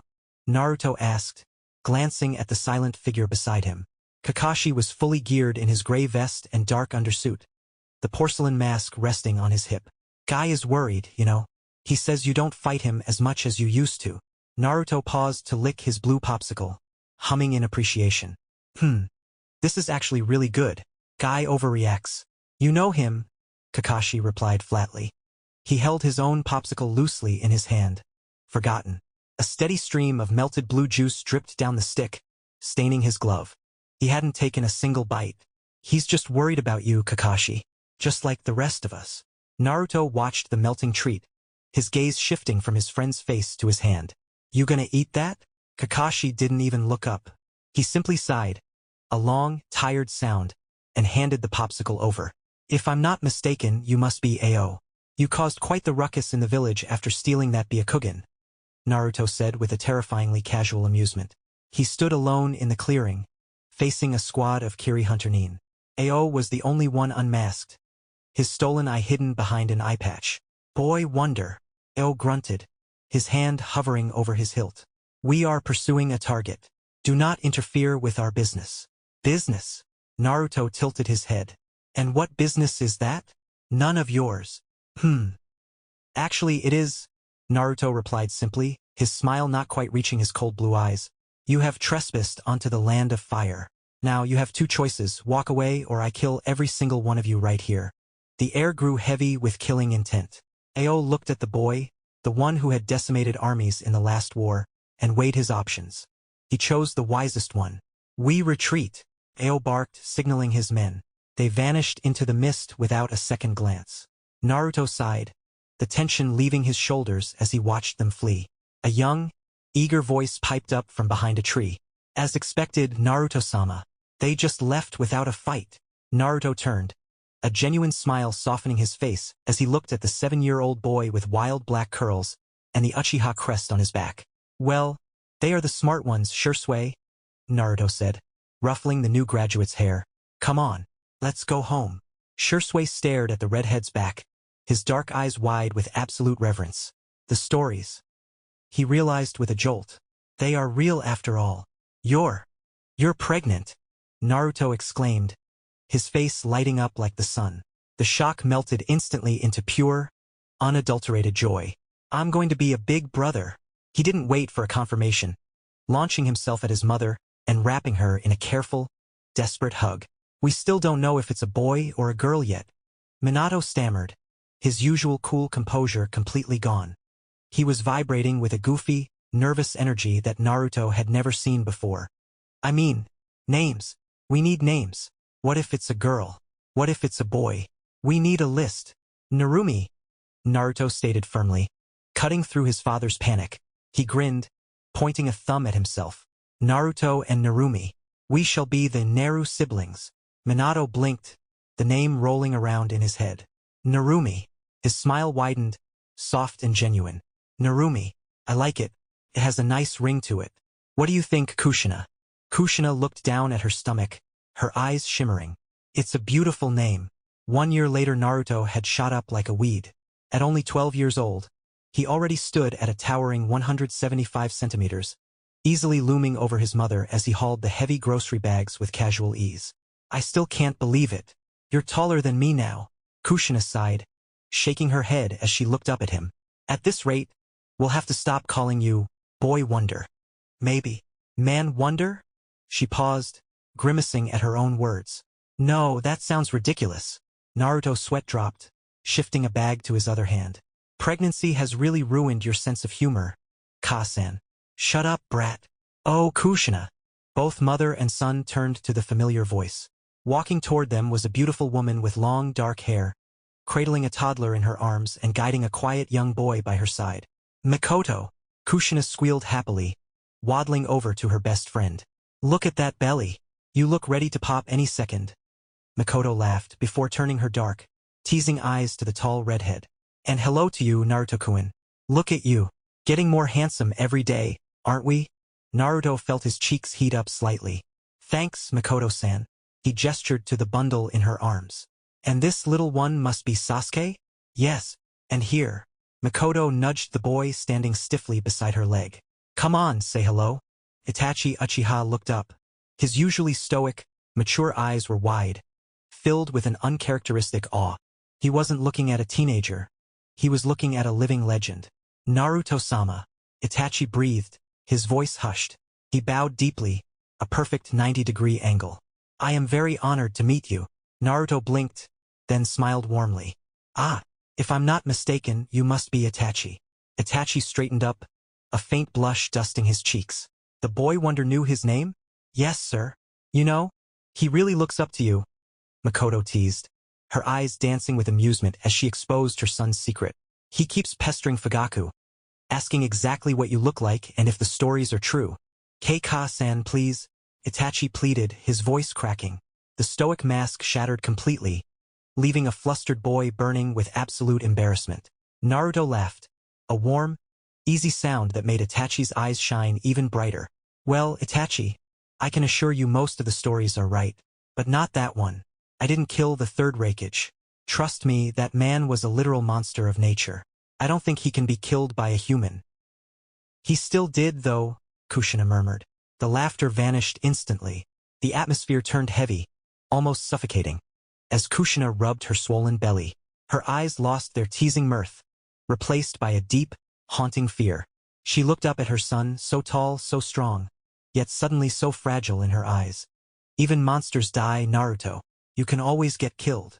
Ka-san, Naruto murmured, his smile faltering at the sudden darkness in her voice. Makoto blinked, sensing the sharp drop in temperature. She let out a strained, awkward laugh, trying to fan away the gloom. Geez, Kushina. The pregnancy hormones are really making you morbid today. Anyway, we should get going. Fugaku is waiting for us. She gave a quick, apologetic wave and hurried Itachi along, escaping the heavy atmosphere. Naruto said nothing. He simply adjusted the heavy grocery bags in his hands and continued the walk home with his mother, the silence between them far louder than before. What was that back there, Ka-san? The question hung heavy in the air, disrupting the quiet clinking of chopsticks. It was just the two of them for dinner. Minato was still buried under a mountain of paperwork at the tower. It was nothing, Kushina murmured, pushing a piece of broccoli around her bowl, avoiding his eyes. Ka-san, Naruto said, his voice soft but insistent. Please, just tell me. Kushina sighed, a shuddering breath that seemed to take the fight out of her. She slowly lowered her chopsticks, the wood clicking against the ceramic bowl. Naruto, normal children don't become S-rank shinobi at 7 years old. She began, her voice trembling. They don't demolish entire armies before they even hit puberty. They don't face monsters like the third Raikage and walk away unscarred. She looked up at him then, her violet eyes swimming with unshed tears. I'm afraid, Naruto, you are growing too fast. You are burning too bright. I fear that I'll die young? Naruto finished for her, his voice flat. Yes, Kushina admitted, the first tear slipping down her cheek. I fear that one day, this legend you've built, it will come back to haunt you. Naruto didn't say a word. He simply stood up, walked around the small table, and wrapped his arms around her trembling shoulders, pulling her into a tight embrace. I promise you, Ka-san, he whispered into her red hair. You will never have to live through that. 1 week later, Minato stood protectively behind Kushina's chair, while Naruto sat at the far end of the table. Kushina, for the safety of the village, you will give birth inside a barrier on the outskirts, Hiruzen explained as he took his seat beside his wife. Biwako and Taji from the ANBU will escort you. We are leaving right now, Biwako declared, her voice authoritative and sharp. Minato grasped Kushina's hand tightly, offering a reassuring squeeze. Don't worry, I will get everything ready. He shifted his gaze down the table. Naruto, sir, as we agreed, you will stay here. If anything happens, you guard the village. Naruto frowned, clearly wanting to be involved, but he nodded respectfully. Yes, father. Before Kushina turned to leave, she surprised Naruto by pulling him into a tight, fierce embrace. I'm so proud of you, she whispered.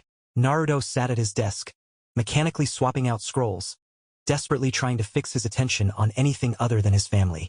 But then he froze. A sudden chill settled over the room, not from the cold, but from a pressure that slammed into his senses. It was a dense, suffocating malice, so powerful and ancient that it made his breath hitch. No, the realization hit him just as a deafening roar tore through the night, shaking the very foundations of the house. The QB was out. Itachi bolted through the chaotic streets, his small lungs burning as he scanned the wreckage for his father. The ground shook violently, and he stumbled, clutching the bundle in his arms tighter. Then the sky went dark.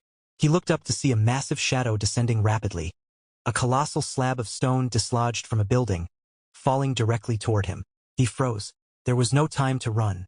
Accepting his fate, he squeezed his eyes shut and curled his body around the infant in his arms, shielding his brother with his own life. Wham! A deafening impact shattered the air, but the crushing weight never came. Instead, a shockwave of dust blasted over them. Ha! Itachi gasped, opening his eyes. Standing before him was Naruto, his fist still extended. The massive boulder had been reduced to a cloud of fine gravel and dust. Itachi, get your brother and get to the shelter immediately, Naruto ordered, his voice cutting through the panic. Itachi scrambled to his feet, awestruck. Why yes, sir. With a blur of motion, Naruto vanished, reappearing instantly beside the third Hokage atop a roof overlooking the devastation. Naruto, good, Hiruzen barked, his adamantine staff already in hand. I will push it out of the village walls. You restrain it. Yes, sir.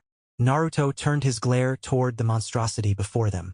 The wind howled around him, whipping his hair and coat dramatically as the beast roared. His heart hammered in his chest. He was terrified for his mother, his sister, his father. But when he witnessed the teleportation barrier of relief washed over him, his father was fighting.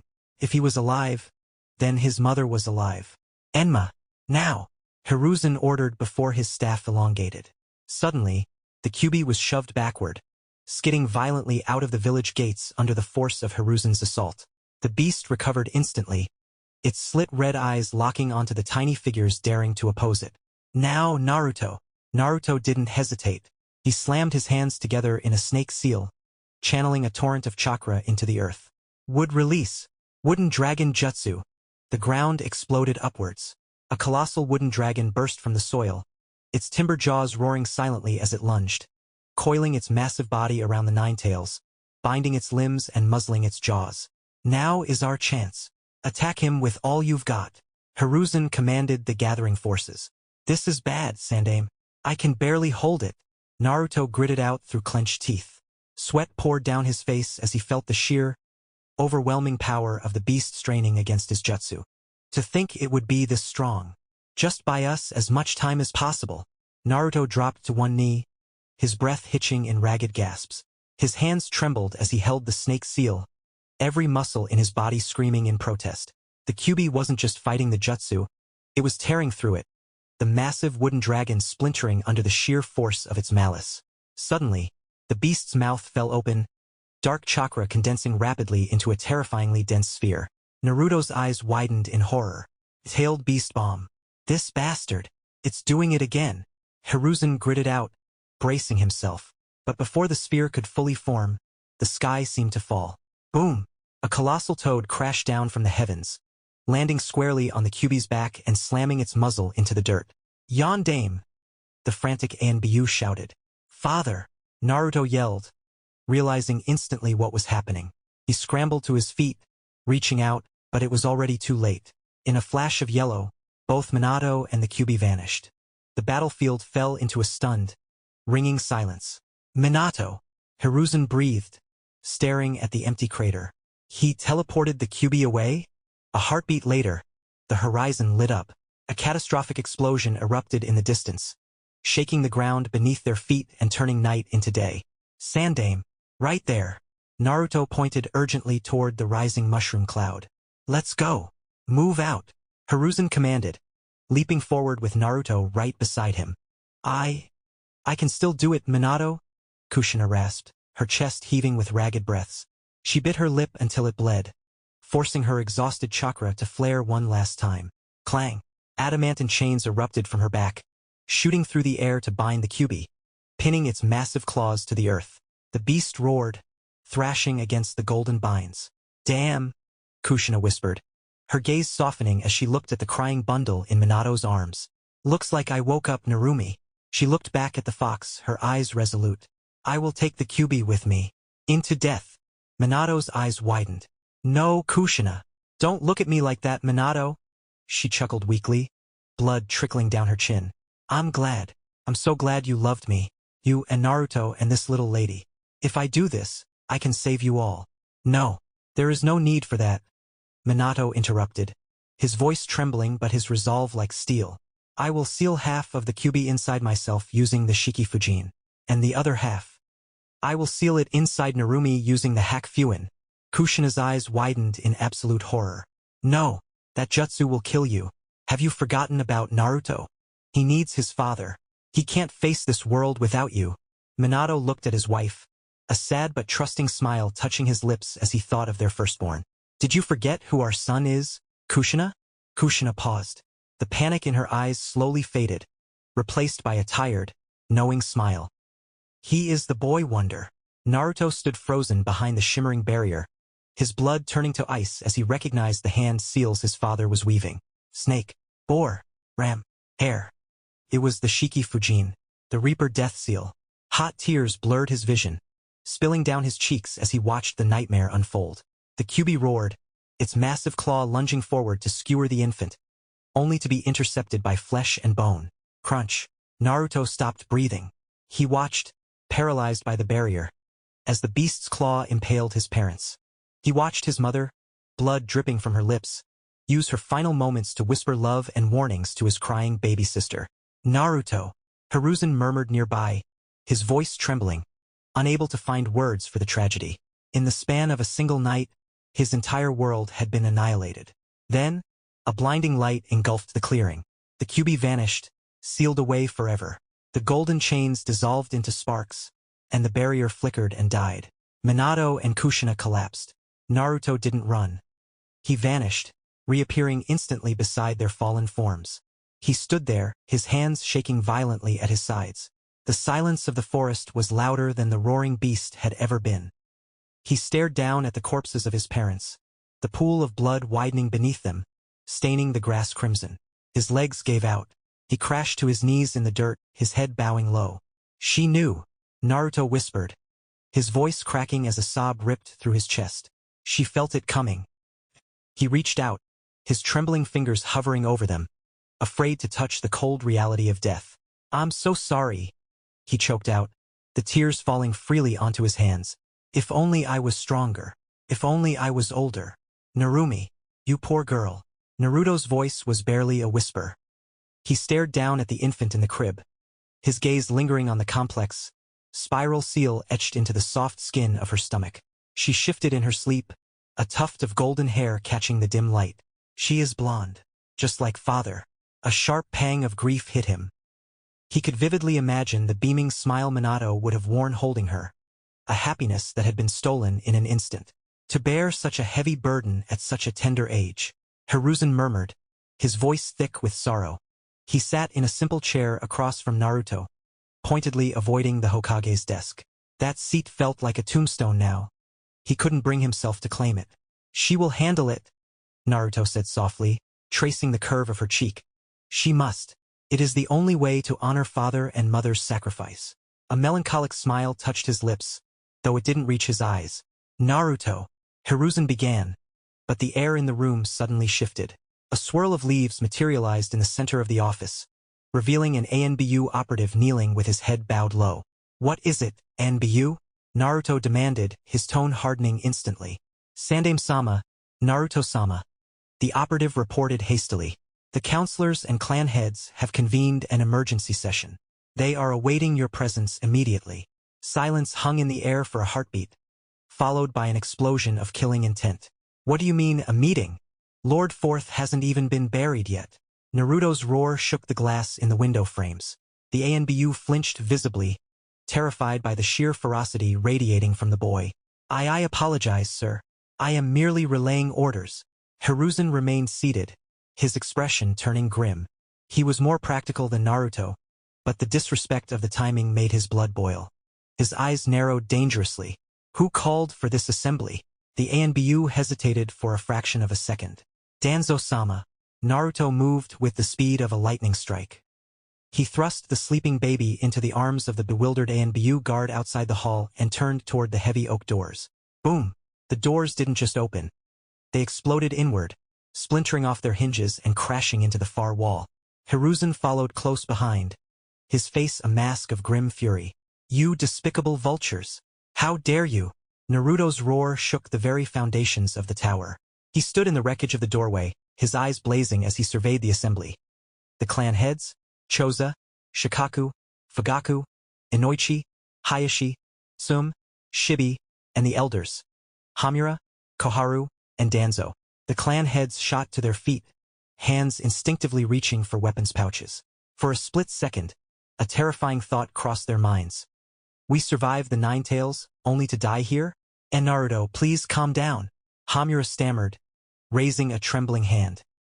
His plea died in his throat instantly as the redhead turned his gaze upon him. A look so cold it froze the elder in his seat. Lord Forth's body isn't even cold yet. And you are already holding meetings to carve up his legacy? Naruto spat, stepping into the room. Danzo, was it you who called this session? Hiruzen stepped forward, his voice dripping with disgust. Have you absolutely no shame? Danzo remained seated, his solitary eye narrowing but his posture rigid. We are here to ensure the stability of the village, Hiruzen. We must discuss the disposition of the asset. The Jinchuriki. The air didn't just get heavy. It crushed them. It wasn't just killing intent anymore. It was raw, tangible chakra. The floorboards groaned and splintered under the invisible weight. The room began to shake violently, dust falling from the ceiling like rain. Naruto took a single step forward, his voice dropping to a lethal whisper that carried more weight than his shouting ever could. What did you just call my sister? Naruto, restrain yourself, Hiruzen shouted, though sweat beaded on his forehead. He had never seen the boy this volatile. Naruto looked ready to burn the entire building to the ground. Danzo's stone face turned into sweating mess. He was no fool. He felt the Reaper's scythe against his neck. He knew, with absolute certainty, that one wrong syllable would end his life right there. To the Forth's daughter, Danzo corrected, his voice tight. Naruto held the stare for a terrifying second longer, the air crackling with energy. Then he closed his eyes and took a deep, shuddering breath. The crushing pressure vanished instantly. Around the room, the clan heads slumped, gasping for air they hadn't realized they were holding. My apologies, Naruto stated simply, though his voice was devoid of warmth. You can imagine the depth of my grief today. He swept his gaze across the room, locking eyes with the elders and clan heads. As for my sister, Narumi is not to be discussed. She is not to be approached. And as for anyone who dares to even think of her, the temperature in the room seemed to drop another 10 degrees. I will kill them. He let the words hang in the air, a promise rather than a threat. Now I shall return to mourn in peace. I do not want Anbu popping out of nowhere in my house. Is that clear? Without waiting for an answer, Naruto turned and walked away. The heavy silence of the meeting hall was broken only by the rhythmic, echoing tap, tap, tap of his footsteps fading into the corridor. I knew this was a bad idea, Shikaku exhaled, slumping back into his chair and wiping cold sweat from his brow. We nearly died just now. I have never seen him that angry, Sum muttered, a rare shiver running down her spine. That wasn't just anger. That was pure bloodlust. His parents just died, Shibi replied, his voice a flat, logical drone as he calmly adjusted the rim of his dark glasses. What exactly did you expect? Hiruzen let out a long, weary sigh. He stared at the splintered remains of the door for a moment before turning his glare toward his shameless old friend. I hope you are satisfied, Danzo? Danzo remained silent. His visible eye lingered on the empty doorway, the cold reality finally settling in. Converting the Jinchuriki into a faceless asset was no longer an option. This meeting is adjourned. We will continue this after the funeral, Hiruzen ordered. 1 week later. Naruto sat alone at the dinner table, his unseeing gaze fixed on the wood grain. The house was silent, save for the faint, rhythmic breathing of his sister sleeping peacefully in the nursery they had prepared for her. The adrenaline of his earlier outburst had faded, leaving a cold pit of guilt in his stomach. Crashing the meeting had been inappropriate. He had let his rage blind him to the reality that the clan heads were suffering too. Their compounds were in ruins. They were desperate for leadership and stability, not threats. He had already sought them out individually to apologize. To his relief, they had brushed it off, their eyes filled with sympathy rather than resentment. They understood his pain even if his delivery had been extreme. After the funeral, a blur of black clothes and rain, he had retreated here. True to his demand, no one had approached the house since. Not neighbors, not friends, not even the Anbu. He was truly alone. Danzo, Naruto thought, burying his face in his palms. He is just like that snake, Orochimaru. I need to be careful around him. A dark, intrusive thought whispered in the back of his mind. Why not just kill him? His fingers tightened against his scalp. He had made the mistake of hesitation with Orochimaru, waiting for proof, waiting for a slip-up, only for the traitor to escape. The cost of that mercy had been high. No, what is happening to me? Naruto froze, horrified by his own train of thought. Since when was murder his first instinct? Since when was he this bloodthirsty? With a heavy, trembling sigh, he pushed himself up from the table. He wandered down the darkened hallway until he reached the one door he had been avoiding, his parents' room. He stood there for a long moment, the silence ringing in his ears. His hand hovered over the doorknob, trembling slightly, but he couldn't bring himself to turn it. He dropped his hand. Turning away from the ghost of their memory, he retreated into Narumi's room and closed the door. Chapter 4 Medical Ninja 2 weeks had passed since the funeral. The grief was still there, a dull ache in his chest, but Naruto had found a way to silence it. Work. He wasn't just coping, he was rebuilding. Literally. Standing in the center of a devastated residential district, Naruto wiped sweat from his brow and grinned, channeling a massive surge of chakra into his legs. Wood-style, serial pillar houses. He slammed his palm onto the scorched earth. Rumble. The ground didn't just shake. It surged. Thick wooden beams erupted from the soil like growing trees, weaving together with unnatural speed. Walls formed, roofs slanted into place, and intricate porches shaped themselves out of raw timber. In seconds, a row of 20 sturdy, two-story homes stood where there had been nothing but rubble. Gasps of awe rippled through the gathered crowd of construction workers and homeless villagers, followed by a roar of applause. As expected of Naruto-sama, one of the foremen shouted, throwing his helmet in the air. At this rate, the village will be rebuilt in no time. A woman cried, tears in her eyes as she looked at her potential new home. Of course it will, Naruto exclaimed passionately, his voice booming over the cheers. He felt the familiar rush of adrenaline, the joy of creation rather than destruction. This is Konoha. We must rebuild it in not time. He cracked his knuckles, looking at the next empty lot with burning determination. Now, point me to the next district, Naruto demanded, turning to the logistics officer beside him with a grin, still riding the high of the construction. Oda hesitated, his finger tracing down the clipboard. That would be the Uchiha district, sir. However, there has been a significant change in the zoning plans. Naruto blinked, his grin fading slightly. A change? What do you mean? Their compound has been relocated, Oda explained quietly, lowering the clipboard. To the outskirts of the village, Naruto-sama. Naruto froze. The outskirts? That was practically isolation. Relocated. Naruto repeated, his voice dropping. Where exactly, Oda? Near the Naka River, far from the center.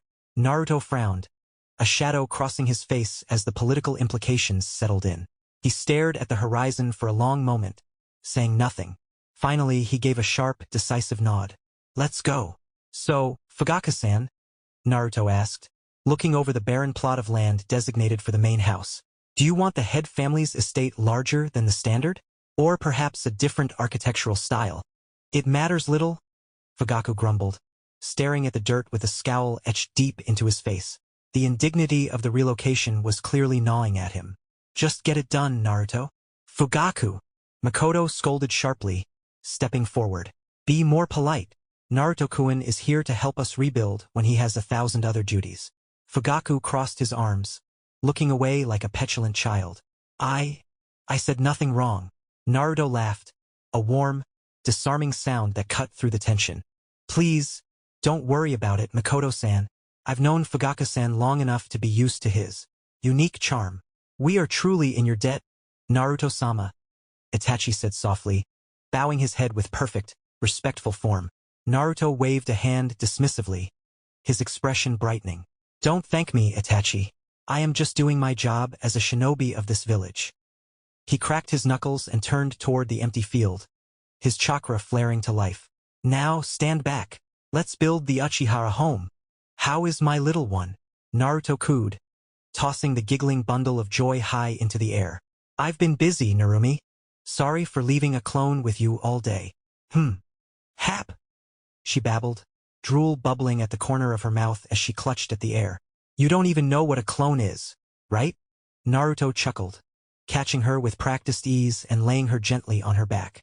She kicked her legs, content, allowing him a moment of silence to pick up the heavy medical tome resting on the table. He was already a spectacular medic, his skills forged by the legendary hands of Tsunade and the wisdom of Hashirama Senju himself. But he wasn't reading to save a life today.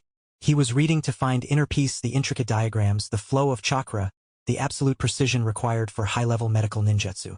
It was a meditation. It was the only thing that quieted the noise of the world and the burden of his reputation. He needed to get better.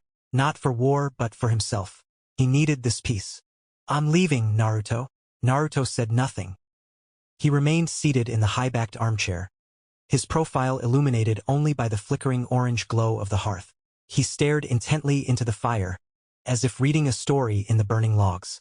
"A mission?" he asked finally. "No." Tsunade hesitated, her grip tightening around the strap of her bag. She looked down, unable to meet his back. "I'm leaving the village. Indefinitely. I have nothing left here." Naruto didn't move. He didn't blink. "Is the village itself not enough for you?" The question hung in the air, heavy and accusing. Tsunade opened her mouth to speak, to explain the suffocating grief, the ghosts on every street corner, but no words came. There was no answer that wouldn't sound selfish. "Just leave." "Tsunade." It wasn't a command, nor was it permission. It was a dismissal. Tsunade stiffened. She gave a sharp, jerky nod, suppressing the sting in her eyes. She turned on her heel and walked to the entryway. But as her hand touched the cold brass of the doorknob, she froze. "Be safe," he whispered, his voice cracking slightly. "All right?" 2 years after the Kyuubi attack. "Oh, come on, Narumi. Listen to your big brother."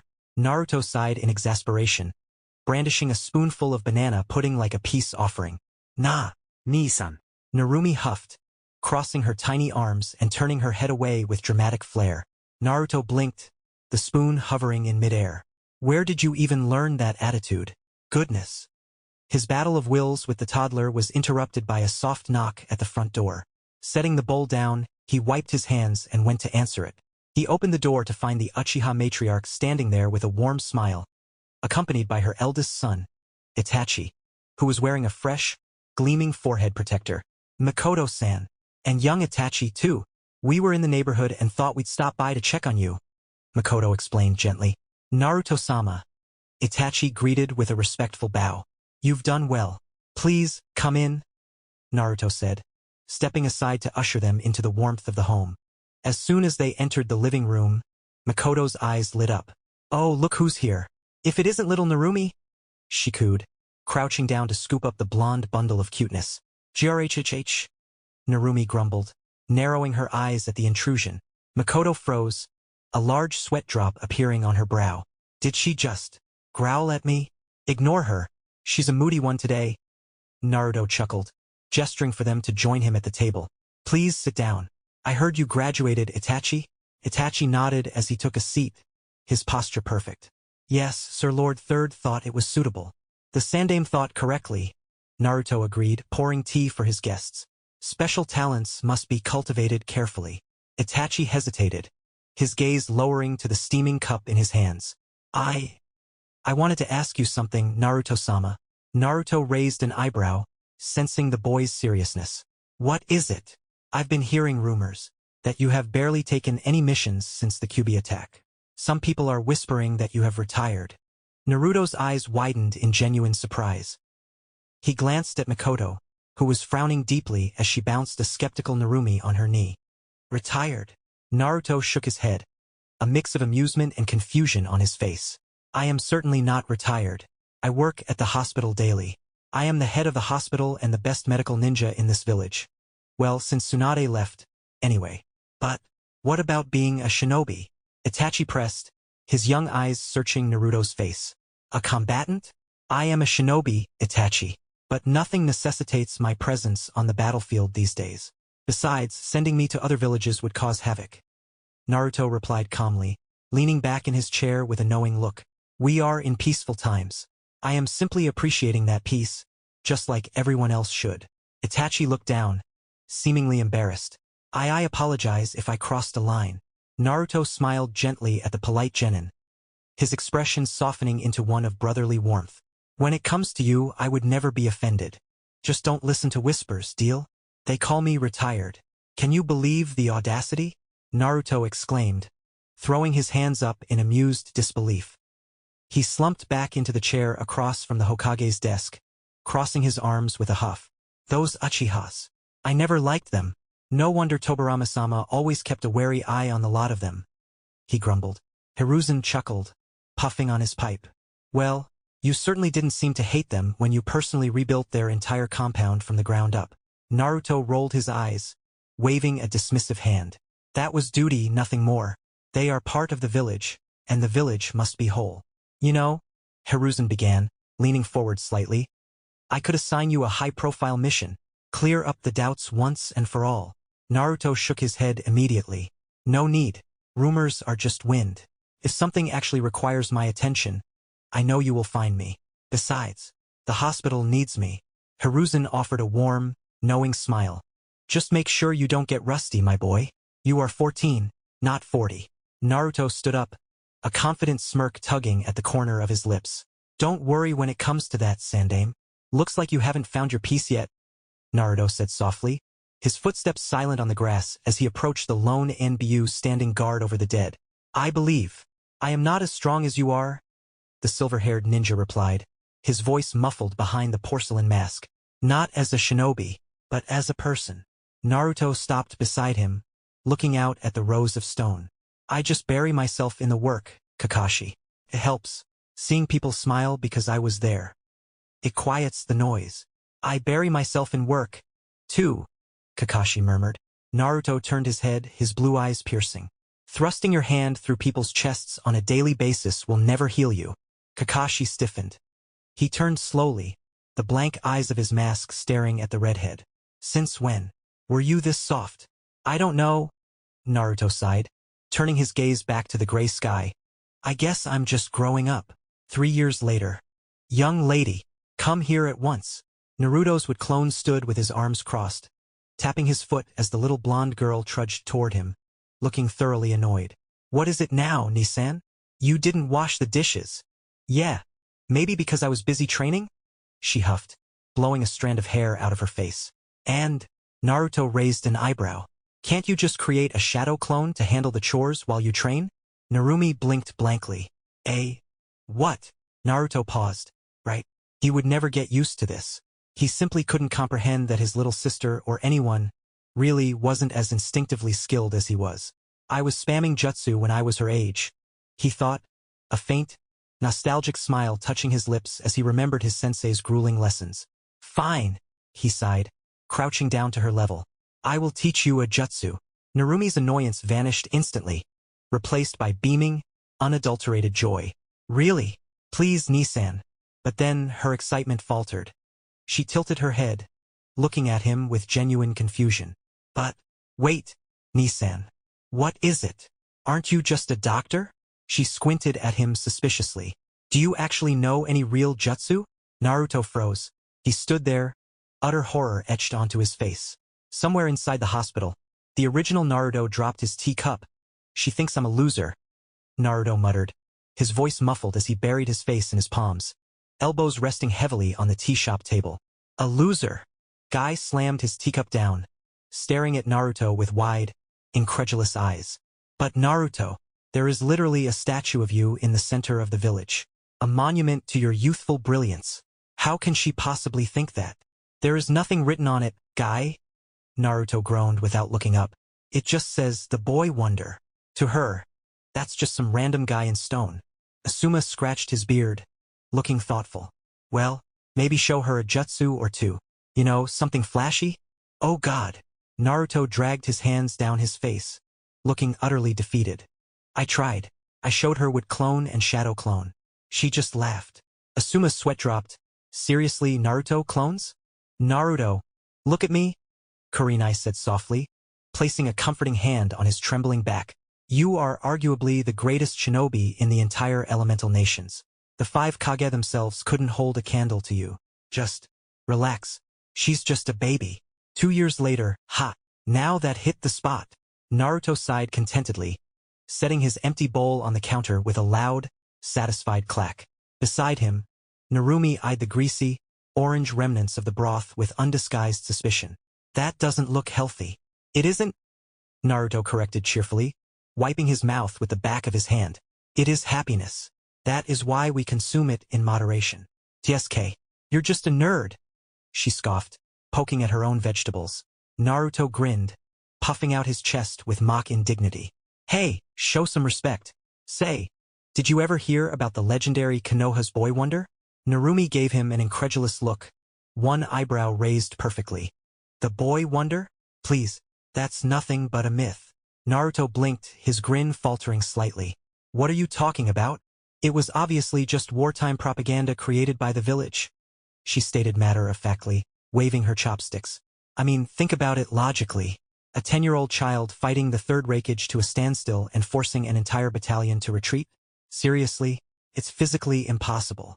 The smile didn't leave Naruto's face, but the light behind his eyes died instantly. The restaurant noise faded into a dull, distant buzz. You are real. The boy wonder.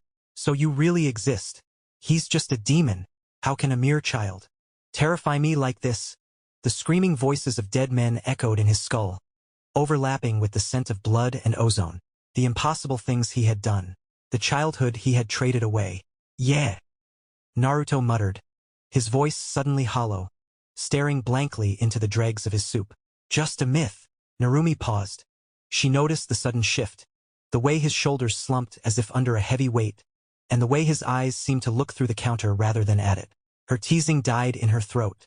Is something wrong, Nisan? Naruto blinked, forcing the mask back in place. I'm fine. Narumi narrowed her eyes, studying his face. No, you are not. Naruto walked in silence through the cemetery, the morning mist clinging to his cloak. In his hand, a bouquet of white lilies bloomed into existence, petals unfurling with a quiet pulse of his chakra. Reaching the familiar stone, he knelt, placing the flowers gently against the cold granite. Tusan, Kasen, happy anniversary, he whispered, his voice soft in the quiet air. He traced the names carved into the stone, a faint smile touching his lips. Narumi is growing up so fast. She is splendid, and she is calm, much calmer than I ever was at 7. Can you imagine that? Naruto let out a soft, dry laugh, shaking his head. To think I would grow so soft. His smile faltered slightly as he looked down at his hands that had demolished armies, now used to heal cuts and wash dishes. She actually thinks I'm normal medic who cooks me. The amusement faded, replaced by a heavy, bittersweet silence. Just like the souls that haunts me. She think the boy wonder is a myth. I'm home. Naruto stepped into the Genkan, kicking off his sandals. He blinked, surprised to see a second shade of blonde in the room. A lighter, platinum hue distinct from his sister's sun-kissed hair. Oh, we have a guest. I'm Yamanaka Ino, sir. The girl stood up quickly, having to crane her neck quite a bit to look up at the towering man standing before her. Naruto's eyes widened in recognition, a warm, genuine smile spreading across his face. Inoichi's daughter. Goodness, you were barely a toddler the last time I saw you. He crouched down to eye level, his sudden proximity making the blonde girl blush faintly. I will tell him you said hello, she stammered. Please do, Naruto chuckled, straightening up. I'll be in the kitchen if you need anything, Narumi. He gave them a wave before disappearing down the hall. Ino watched him go, her eyes sparkling. You know, Narumi, your brother is actually really nice, Ino gushed, leaning in close to her friend. And he is so tall. He's fine, Narumi replied flatly, clearly not seeing the appeal. I don't know, Narumi. My dad weirdly adores him. He even told me that he is the boy wonder everyone talks about. Narumi froze. She stared at Ino with wide, incredulous eyes, her jaw practically hitting the floor. Nisan? She sputtered. The boy wonder. Don't be ridiculous. That's exactly what I said. A pink-haired girl sitting beside them finally chimed in, rolling her eyes. Narumi's brother? A legend? Please, he is just a medic. Those fools. That fucking fence-sitter geezer. Anoki. The thought seethed in Naruto's mind, cold and sharp. How could a man his age be so foolish as to break the peace now? Naruto stood in the doorway of his living room, his blue eyes sweeping over the 3 Iwa Jonin standing in his home. His sister, Narumi, was backed against the wall, a kunai shaking violently in her hand. She was sweating, hyperventilating, terror written in every line of her body. And Nisan, run away! She screamed, her voice cracking. She wasn't scared for herself. She was terrified for her gentle, medic brother. Get out of here! But Naruto didn't move. He didn't even blink. Narumi's eyes widened in confusion as the room suddenly went deathly silent. The IWA Jonin, seasoned killers who had been ready to slaughter her a moment ago, were backing away, their weapons lowered, their knees knocked together. It was as if they had seen a ghost. That red hair," the leader whispered, the color draining from his face until he was sheet white. The boy wonder. It's him. The screams of dying men from the last war echoed in their minds, drowning out their orders. Naruto simply closed the door behind him, locking it with a soft, final click. "Let me guess," Naruto said, his voice a low, terrifying rumble that vibrated through the floorboards. "Here to finish off the Yellow Flash's offspring? Why, you are alive," one ninja stammered, dropping his sword. Look, we don't want trouble. We were just following orders," the leader begged, raising his hands in surrender, sweat pouring down his mask. Please. We didn't even touch her. I swear on my family, we didn't touch her. What is happening here?" Narumi's mind raced, her gaze darting frantically between her harmless big brother and the three trembling assassins. One moment, she was staring death in the face. The next, the executioners looked like they were the ones praying for mercy.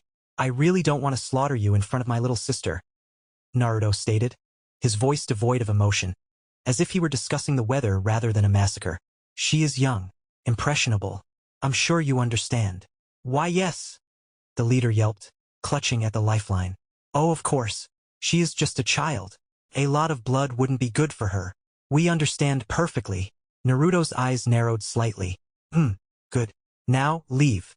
They didn't need to be told twice. In a blur of desperate speed, they vanished through the window, leaving the shutters rattling in their wake. They were always so fast at running away," Naruto muttered softly to the empty window, amusement coloring his tone. "Brings back memories." He turned, the cold killer vanishing instantly as he crouched before his sister. Narumi was still pressed against the wall, her kunai slipping from numb fingers as she gaped at him in total bewilderment. "They didn't touch you?" She managed a shaky, terrified shake of her head. Naruto let out a heavy sigh of relief, the tension finally leaving his shoulders. "Good." He pulled her into a firm, protective hug, shielding her from the lingering fear in the room. "Ni-san," she whispered, trembling against his chest. What just happened?"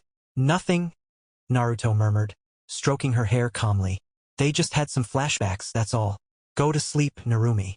The very next morning, the heavy doors of the Konoha Barrier Division were nearly kicked off their hinges. "Where is Kakoi?" Naruto demanded, his voice thundering through the quiet hall. A chunin with a bandage across the bridge of his nose immediately stepped into his path, blocking the way.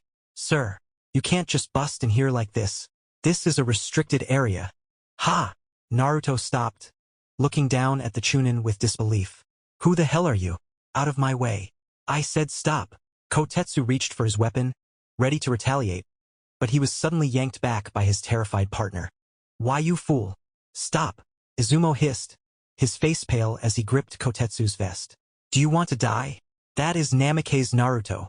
Kotetsu froze, his eyes widening as he looked up at the redhead. What? You mean?" The boy wonder. "Naruto-sama, what is wrong?" Kakoi, the captain of the barrier team, came sprinting out of his office, sweating profusely at the sheer density of the killing intent flooding his headquarters. Naruto turned his glare on the man, who gulped audibly. "You," Naruto snarled, stepping into Kakoi's personal space. "3 IWA Jonin infiltrated my house yesterday. My little sister was a hair's breadth away from death. What the hell is this barrier for if it can't even detect enemy chakra?" I apologize, sir," Kakoi stammered, trembling. I was on vacation yesterday. The shift change must have. Show me the barrier seal," Naruto commanded, cutting off the excuses. "Maybe it needs fixing." But sir," Kotetsu interjected, trying to regain some authority. "You don't have the clearance to." Naruto didn't even look at him. He kept his eyes locked on the captain, his voice dropping to a terrifying whisper. "Kakoi, I'm hearing someone talking. Do you hear it too?" Kakoi turned to his subordinates. "Izumo, Kotetsu, go back to your posts immediately." Narumi held her breath, pressing herself flat against the alcove wall until the heavy iron door clicked shut. She waited 10 agonizing seconds for the guard's footsteps to fade down the corridor before she slipped out of the shadows. With shaking hands, she pulled 2 metal hairpins from her bun. Click, scrape, click, the lock to the restricted archives. A room meant only for the Hokage's eyes, yielded. Inside, the air smelled of dust and old secrets. Narumi clicked on a small flashlight, holding it between her teeth as she rifled through the cabinets. Nisan's history has to be here, she thought, her heart hammering against her ribs. She scanned the labels alphabetically. M. N. Na. She smirked. Namikaze, Naruto. Gotcha. She pulled the thick folder free and flipped it open. But as her eyes scanned the summary page, her smirk vanished. She gasped, the flashlight trembling in her mouth. Academy graduation. Age 5. Chunin promotion. Age 6. Jonin promotion. Age 8. Abilities would release. Mentor, the first Hokage Senju Hashirama. Jonin at 8. And trained by the first. Her mind raced, struggling to comprehend the words on the page. She frantically flipped to the mission logs, hoping for an explanation. What she found were not reports but autopsies of battlefields. Intelligence confirmed 100 IWA shinobi supported by 200 Kumo ninja en route to Emigekure. The battle was projected to devastate the Rain Village. I chose to intercept. I cut off their route and ambushed the coalition solo. Result: total elimination. This can't be real. Assessment: Allied forces possessed insufficient capability to engage the Kiri battalion. I advanced beyond the front lines alone to resolve the conflict.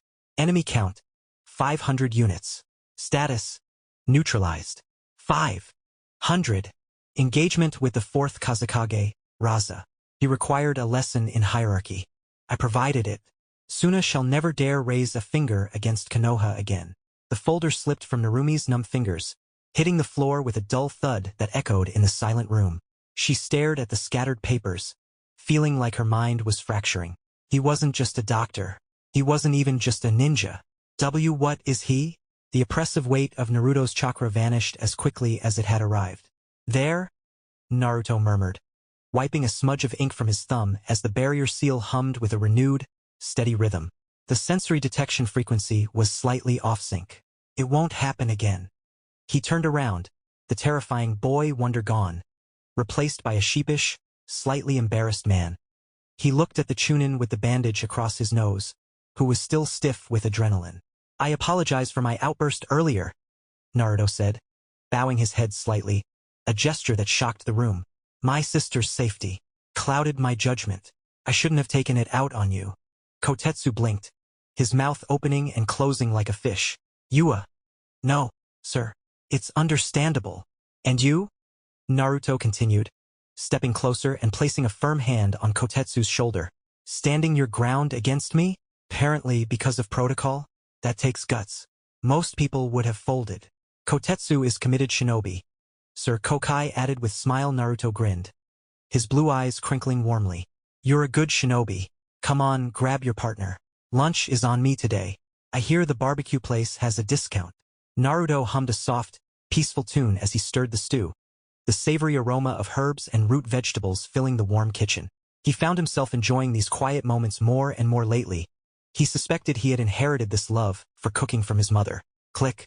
The sound of the front lock tumbling interrupted his musings. I'm home. A voice called out from the hallway, sounding smaller than usual.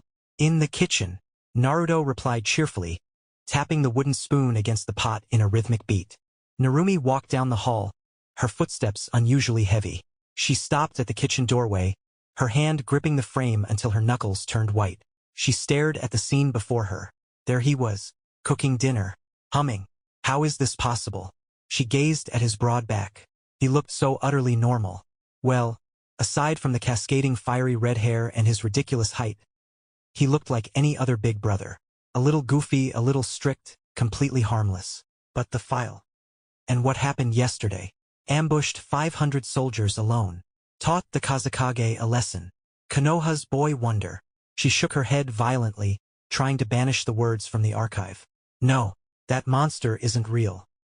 Nisan is just a nerdy doctor who likes gardening and scolding me about dishes. Is something wrong, Narumi? Naruto didn't turn around.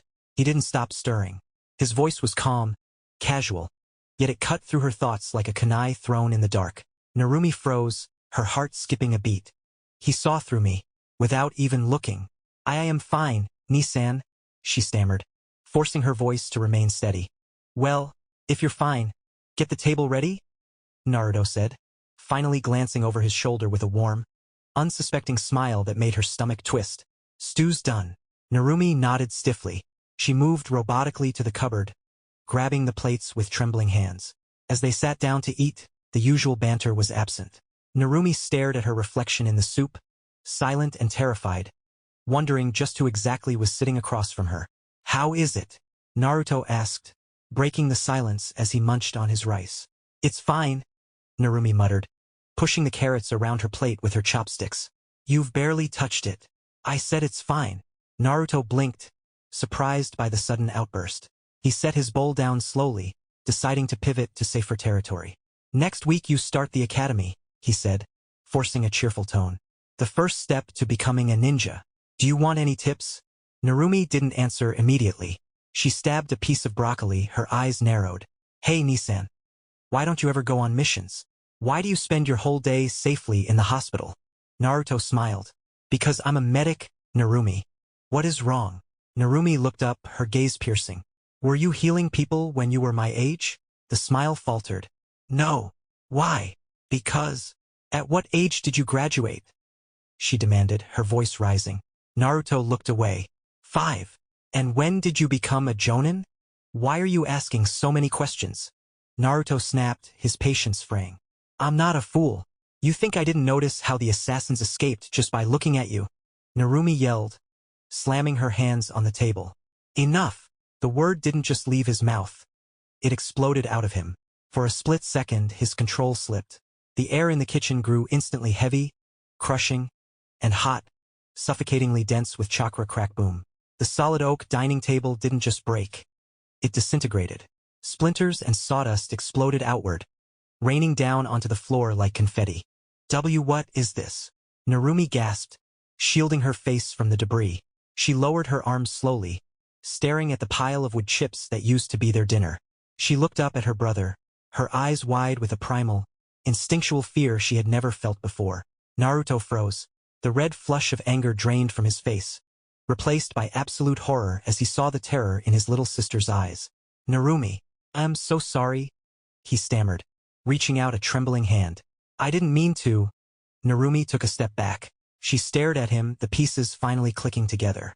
The rumors, the inexplicable respect from the clan heads, the darkness that sometimes flickered in his eyes. Holy shit, she whispered, her voice trembling. You represent the myth, the boy wonder. Naruto sighed, leaning back in his chair, or where the table used to be.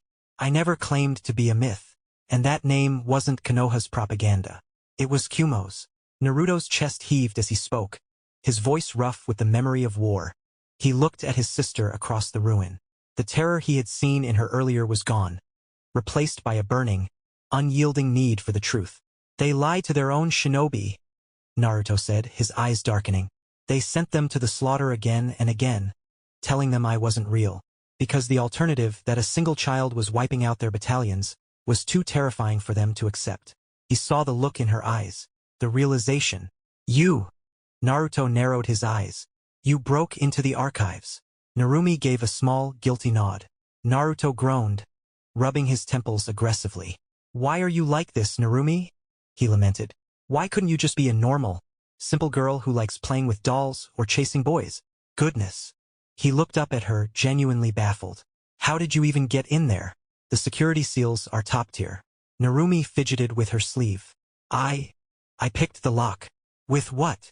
My hairpins. Naruto froze. He stared at her, his expression shifting from exhaustion to sheer, baffled incredulity. You picked a chakra-reinforced adamantine lock. With hairpins? Narumi tilted her head, catching the slip. So, you know about the door's security. Will you stop asking questions? Naruto roared, throwing his hands up in defeat. Of course I know about the door. I'm the one who designed it. I built that security specifically to keep that disgusting snake Orochimaru out, not to be picked by a 7-year-old with a fashion accessory. I didn't mean for any of this to happen. I had to know. Narumi cried, tears pricking the corners of her eyes. That day at Ichiraku when you talked about the boy wonder, you looked so haunted. I just wanted to prove it was all a lie. I wanted to prove that my brother is just a nerdy doctor who likes gardening. Naruto didn't yell. He didn't even move. His voice dropped, becoming cold and precise. What did you read? Narumi swallowed hard, her voice trembling as she recited the words that had burned themselves into her memory. That you slaughtered 100 IWA shinobi and 200 Kumo ninja before they could even reach Amigakure. Naruto closed his eyes. He didn't need to look at a file. The words were etched into his soul. This happened after he defeated Jiraiya Sensei's students. The battle was projected to devastate the Rain Village. I chose to intercept. I cut off their route and ambushed the coalition solo. Result? Total elimination. He opened his eyes, looking at her with a soft expression. That is the line, isn't it? Narumi could only nod, paralyzed by the accuracy of his recitation. I see. Naruto sighed, the tension leaving his shoulders, replaced by a heavy, crushing exhaustion. I will have to change the seals on the archive tomorrow. He knelt down, pressing his palm flat against the floorboards. A pulse of green chakra rippled through the room. The pile of splinters and sawdust from the ruined dinner table groaned, the wood twisting and knitting itself back together until a pristine, polished oak table stood in its place, as if it had never been broken. You clean up the kitchen, then go to sleep. He turned toward the stairs, his hand lingering on the banister for a moment. I cooked tonight because I wanted us to have a nice time. Like a family, he said softly, not looking back. But I suppose just like with father and mother, being a normal family was never in our blood. With that, Naruto walked up the stairs into the darkness, leaving her alone in the silence. She couldn't sleep. She squeezed her eyes shut, tried to count sheep, tried to recite shinobi prohibitions, anything to quiet her mind, but sleep refused to come. Every time she drifted off, the image of her brother destroying the table with mere chakra flashed behind her eyelids. Creak. The door to her room opened slowly, casting a long, thin slice of hallway light across her bedspread. Narumi stiffened, instantly shutting her eyes tight and forcing her breathing to slow, mimicking deep sleep. I know you are awake, Narumi. His voice was soft, but it carried that undeniable weight of certainty. There was no point in pretending. She opened her eyes, blinking against the sudden light. Her brother stood in the doorway, still fully dressed, his silhouette framed by the darkness of the hall. What is it, Ni-san? She whispered, her voice trembling slightly. Naruto didn't step inside. He just looked at her, his expression unreadable in the shadows. Get up. I want to show you something. Can I ask you something, Ni-san? Please don't get mad, Narumi asked. Her voice hushed as they walked through the empty village streets. It's a little late for that, isn't it? Naruto sighed, though his tone wasn't angry. Go on. Narumi hesitated, kicking a pebble across the cobblestones. How exactly did you teach the fourth Kazekage a lesson? Naruto stopped walking. His eyes widened slightly. You read that file too? Seeing her nod, he let out a long, weary breath, rubbing the back of his neck. A look of genuine shame crossed his face, not for the mission's success, but for what he'd done. I wrapped his wife in a suffocating embrace of wooden branches, he admitted quietly, staring at the ground. And I told him that if his sand ever spilled a drop of Konoha blood again, I would crush them both. Narumi gasped, stopping in her tracks. Why you did that? Naruto looked up at the moon, his expression distant. Yeah. I was 10. Naruto corrected himself, his gaze drifting up toward the stone face of the fourth Hokage on the mountain. Father had just taken the hat. I thought, I needed to make an example, to show the world that the yellow flash wasn't the only thing they had to fear. Narumi stared at him, unable to comprehend that level of ruthlessness in a child. How did father and mother react to that? Naruto let out a dry, nostalgic chuckle, shaking his head. Father never liked Raza personally, but he still grounded me for a month for dragging a non-combatant, his wife, into the conflict. It was unbecoming, he said. Naruto's smile faded slightly, his expression turning somber. But mother, she didn't scold me. She was just worried. She feared I was growing up too fast, losing the part of me that was still her little boy. Did you? Naruto blinked, looking down at her. Lose myself? Of course not. It was a wartime decision. She likely forgave it. Or maybe she didn't. I suppose I'll never know.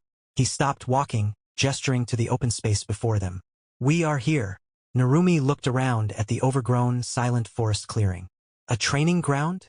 The Senju training ground, Naruto corrected, his voice tinged with reverence. Narumi's eyes widened as she pieced it together. Where you used to train with. The first Hokage. Smart girl, Naruto murmured. He turned to face her fully, the moonlight casting long shadows across his face. You broke into the archives because you wanted the truth, right? You wanted to know if the stories were real. Yes, Narumi answered without hesitation. Very well. Naruto simply brought his hands together in a single fluid motion. Snake. The air didn't just vibrate. It screamed. The earth beneath their feet groaned as if a sleeping giant were waking up. Massive roots erupted from the soil, twisting and braiding together with terrifying speed. In seconds, the ground fell away as a colossal wooden construct rose into the night sky, blotting out the moon. Naruto stood atop the head of the entity, a wooden golem the size of a mountain, rivaling the Ninetales itself in sheer scale. What is this? Narumi gasped, craning her neck back until it hurt, her eyes reflecting the monstrous wooden titan looming over the village. This is amazing. The wood golem, Naruto announced simply. He dropped from the colossal wooden head, landing beside Narumi with the lightness of a feather, a stark contrast to the titanic monster looming behind him. This is a power capable of rivaling even the Uchiha's ultimate defense, the Susanoo. Narumi blinked, tearing her eyes away from the wooden giant. What? Naruto paused, realizing he was getting too technical. He shrugged. Let's just say, it rivals a tailed beast, like the one inside you. Narumi went still, her hand instinctively moving to her stomach. The Ninetales. Yeah, Naruto muttered, glancing back at the wooden construct with a grim smile. That fox really hates me. And this technique is exactly why. Why, Nisan? Why did you never tell me any of this? Narumi asked, her voice small against the backdrop of the wooden titan. Because you are 7, Narumi, Naruto replied gently. You are a genius, yes? But you are still just 7 years old. You were 7 when you became whatever is this, she countered, pointing an accusing finger at the golem. Naruto's expression hardened for a fleeting second. I was an anomaly. Also, I couldn't do this at 7. He turned away, the conversation effectively over. Now let's go. Swish, swish, swish. The air around them rippled. In the blink of an eye, 20 ANBU Black Ops materialized, forming a tight perimeter around the siblings, tantos drawn. Nisan. Umbu! Narumi gasped, clutching Naruto's sleeve, terrified that they were about to be arrested for treason. She looked up at her brother, expecting fear. Instead, he threw his head back and laughed. You are afraid of the ANBU? Goodness, Narumi, get a grip. Before Narumi could process his reaction, the lead ANBU, a kunoichi with distinctive purple hair, dropped to one knee. Behind her, the other 19 operatives immediately followed suit, bowing their heads in unison. Naruto-sama. The captain groaned, her voice a mix of deep reverence and utter exasperation. What exactly are you doing? Whoa, easy there, Yugao. Naruto grinned, waving a hand dismissively. Sorry about the noise. Just showing my little sister some tricks. Sir, please do not use my real name while I am in mask, Yugao sighed, looking up at the colossal wooden construct that was blocking out the stars. And with all due respect, that trick is the same size as the Ninetales. You have sent the entire village into a panic. I suppose. I should have used a weaker jutsu to make my point, Naruto admitted, rubbing the back of his neck with a sheepish grin. My bad. Narumi didn't hear him. She was too busy staring, mouth agape, at the surreal sight before her. 20 of Konoha's most elite killers, the terrifying ANBU Black Ops who were rumored to have no emotions, were currently kneeling in the dirt, heads bowed in absolute submission. To her brother, the same brother who wore a silly apron while cooking stew, the same brother who got excited about new gardening shears, the same brother she had called a nonsense medic just days ago. She looked from the bowed heads of the assassins up to the titanic wooden golem blocking out the stars, and finally back to Naruto's casual, smiling face. The boy wonder wasn't a myth. He was standing right next to her, complaining about causing a scene. Naruto walked beside his sister, wearing the simple Jonin black outfit without the flak jacket.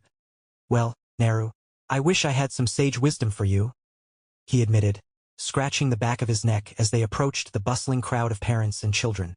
But I never really had an academy life. I graduated in 2 months, so I have absolutely nothing to tell you. He grinned down at her. Just try to have fun. Narumi nodded silently, gripping her backpack straps as the academy gates loomed ahead. Naruto, The familiar voice cut through the chatter. Naruto paused, turning to see a man with a scarred face and a pineapple ponytail lazily approaching them. "Shikaku-san," Naruto greeted, his smile widening. He looked down at the boy standing beside the Jonin commander, a boy with the exact same droopy eyes and bored expression. "Damn, this is your son? You didn't even try, did you? He's a walking shadow clone." Shikaku let out a bark of laughter, clapping a hand on his son's shoulder. "This is Shikamaru, and you have no room to talk. That's exactly what we used to say about you in Minato," Shikaku teased, his eyes crinkling with nostalgia. The only difference was that bright red Uzumaki hair. Naruto smiled, placing a hand on his sister's shoulder to nudge her forward gently. "Nice to meet you, Shikamaru. And this is Narumi." "Hello," Narumi mumbled, dipping her head slightly. Shikamaru blinked, his gaze drifting from the girl to the tall redhead. He let out a small puff of air, scratching his head. "Hi, you're Namikaze Naruto, aren't you?" the boy asked, his tone bordering on a complaint. "My mom won't stop nagging me about you. She keeps going on about how she fought by your side in the war. Be like Boy Wonder, she says. He was more accomplished than all of us at your age, she says. What a drag." Naruto laughed sheepishly, rubbing the back of his neck as a bead of sweat formed. He remembered Yoshino well, terrifying woman. Beside him, Shikaku let out a long, suffering sigh, clearly sharing the burden of living with said woman. "Please," Naruto chuckled. "Tell Yoshino-san I said hi. How did I never notice this before?" Narumi stood frozen, clutching her backpack straps as she watched the scene unfold. Parents weren't just waving at him. They were swarming him. They were practically lining up, pushing their flushed, nervous sons and daughters forward. "This is my boy, Naruto-sama. He wants to be a hero just like you. Please, just one word of advice for him." They looked at him with such reverence, such desperate hope that a fraction of his brilliance might rub off on their children. And Naruto, he didn't look surprised. He smiled, bowed, and shook hands with the practiced ease. "I'm such a fool," she realized, the weight of her ignorance settling in her stomach. 6 months later, now students, listen up. Irika's voice cut through the chatter of the academy courtyard. He stood before a weathered stone monument, his ponytail swaying as he gestured grandly. "This is the statue of the Boy Wonder." The class looked up. Carved into the rock was the likeness of a young boy, no older than they were now, standing casually with one hand resting on a massive scroll that stood taller than him. "Boy Wonder," Hiba scoffed, crossing his arms behind his head. "Seriously? Is this guy even real? Sounds like a bedtime story for babies." A murmur of agreement rippled through the class. To them, he was just a myth parents used to scare them into behaving. Irika's eye twitched violently. A vein popped on his forehead. "You disrespectful brats," he roared, startling the front row. "Of course he is real. That is Namikaze Naruto-sama, the son of the 4th Hokage and the personal student of the 1st Hokage. This statue was commissioned by the daimyo himself when Naruto-sama was only 10 years old." The yelling died down, leaving a heavy silence in its wake. "Namikaze," Sakura whispered, her eyes widening. She turned slowly. "Wait, like Narumi?" In an instant, 30 pairs of eyes snapped toward the back of the group. Narumi, the top student of her year, froze as the weight of their collective gaze hit her. She shifted on her feet, clutching her bag strap. "He is," she started, her voice quiet. She looked at the statue, at the stone face of the brother she thought was just a gardener. "He is my elder brother." The courtyard exploded. "What? The tall redhead? No way. He looks so normal." "I don't know, he's hot though." Narumi tuned them out. The noise of her classmates faded into a dull buzz. She stepped forward, ignoring the whispers, and looked up at the statue. It was real. The scroll, the confidence, the legend carved in stone. A warmth spread through her chest, chasing away the confusion. She squared her shoulders, a small, secret smile touching her lips as she gazed at the monument. "Nissan," she thought, her heart swelling with a newfound, overwhelming pride. "You are amazing." The Uchiha lunch table was a sanctuary of silence, broken only by the rhythmic clinking of porcelain and chopsticks. It was a heavy, disciplined quiet that Sasuke usually respected, but today, his curiosity won out. "They showed us the Boy Wonder statue today," Sasuke whispered, glancing between his father and brother, hoping for a flicker of interest. "That is nice, Sasuke," Makoto said warmly, offering him a smile. What did they tell you about him? They said he is Namikaze Naruto, the chief of medicine at the hospital, Sasuke said, his brow furrowing in confusion. But, can a simple medic really be that powerful? The boy wonder is very real, Sasuke, Itachi interjected smoothly, his voice filled with that rare, unwavering respect. And I can assure you, it is Naruto-sama. But Nisan, Sasuke protested, his voice rising slightly. They said he was an S-rank shinobi at my age. How is that even physically possible? I never understood it either. The table froze. Fugaku Uchiha, the man who rarely spoke during meals and never indulged in idle gossip, had set his chopsticks down. His dark eyes were distant, looking at something far beyond the dining room walls. He was 8 years old when we fought side by side, Fugaku murmured, his voice low and grave. I watched grown men, veterans, flee in terror at the sight of a child. Those who didn't run simply ceased to exist. Such brute strength, such cold efficiency at such a tender age. Fugaku looked at his son, his expression stark. He terrified me. Oh, hush, Makoto scolded lightly, waving her hand dismissively at her husband's grim tone. Naruto is a perfectly nice young man, Fugaku. Stop being so dramatic. You never saw him out there, Makoto, Fugaku said, his voice dropping to a whisper that seemed to suck the warmth right out of the room. He didn't look at her. He stared into his tea, watching the steam rise like the smoke of a battlefield. Sometimes, I genuinely wondered if he was even human. The silence that followed was deafening. Sasuke's eyes went wide, his fork hovering halfway to his mouth. Even Itachi, usually unshakable, paused, his gaze flickering to his father with a new intensity. Makoto's smile faltered, her hand freezing on the teapot. But no one said a word. Slowly, mechanically, the Uchiha family picked up their chopsticks and resumed their dinner. And bu captain. At 13? Impressive, Naruto murmured, his eyes scanning the confidential file as he sat across from the third Hokage. He is an exceptional child, Hiruzen agreed, puffing on his pipe. The smoke curled around his weary face. Mature beyond his years. Efficient, perhaps. Too efficient. Naruto smiled softly at the attached photograph of the young Uchiha. I know, a gentle soul. Ikan sense Italia. The Uchiha are indeed impressive. First Shisui, and now Itachi. Hiruzen sighed, setting his pipe down with a heavy clatter. He looked at the redhead across from him, not as a subordinate, but as a savior he was waiting for. Naruto, it has been years since you last accepted a field mission. You bury yourself in the hospital wards or vanish into the Shikatsu forest for training. The old man leaned forward, his voice cracking with vulnerability. Why won't you take this hat from me? This weight. It is becoming too heavy for my old shoulders.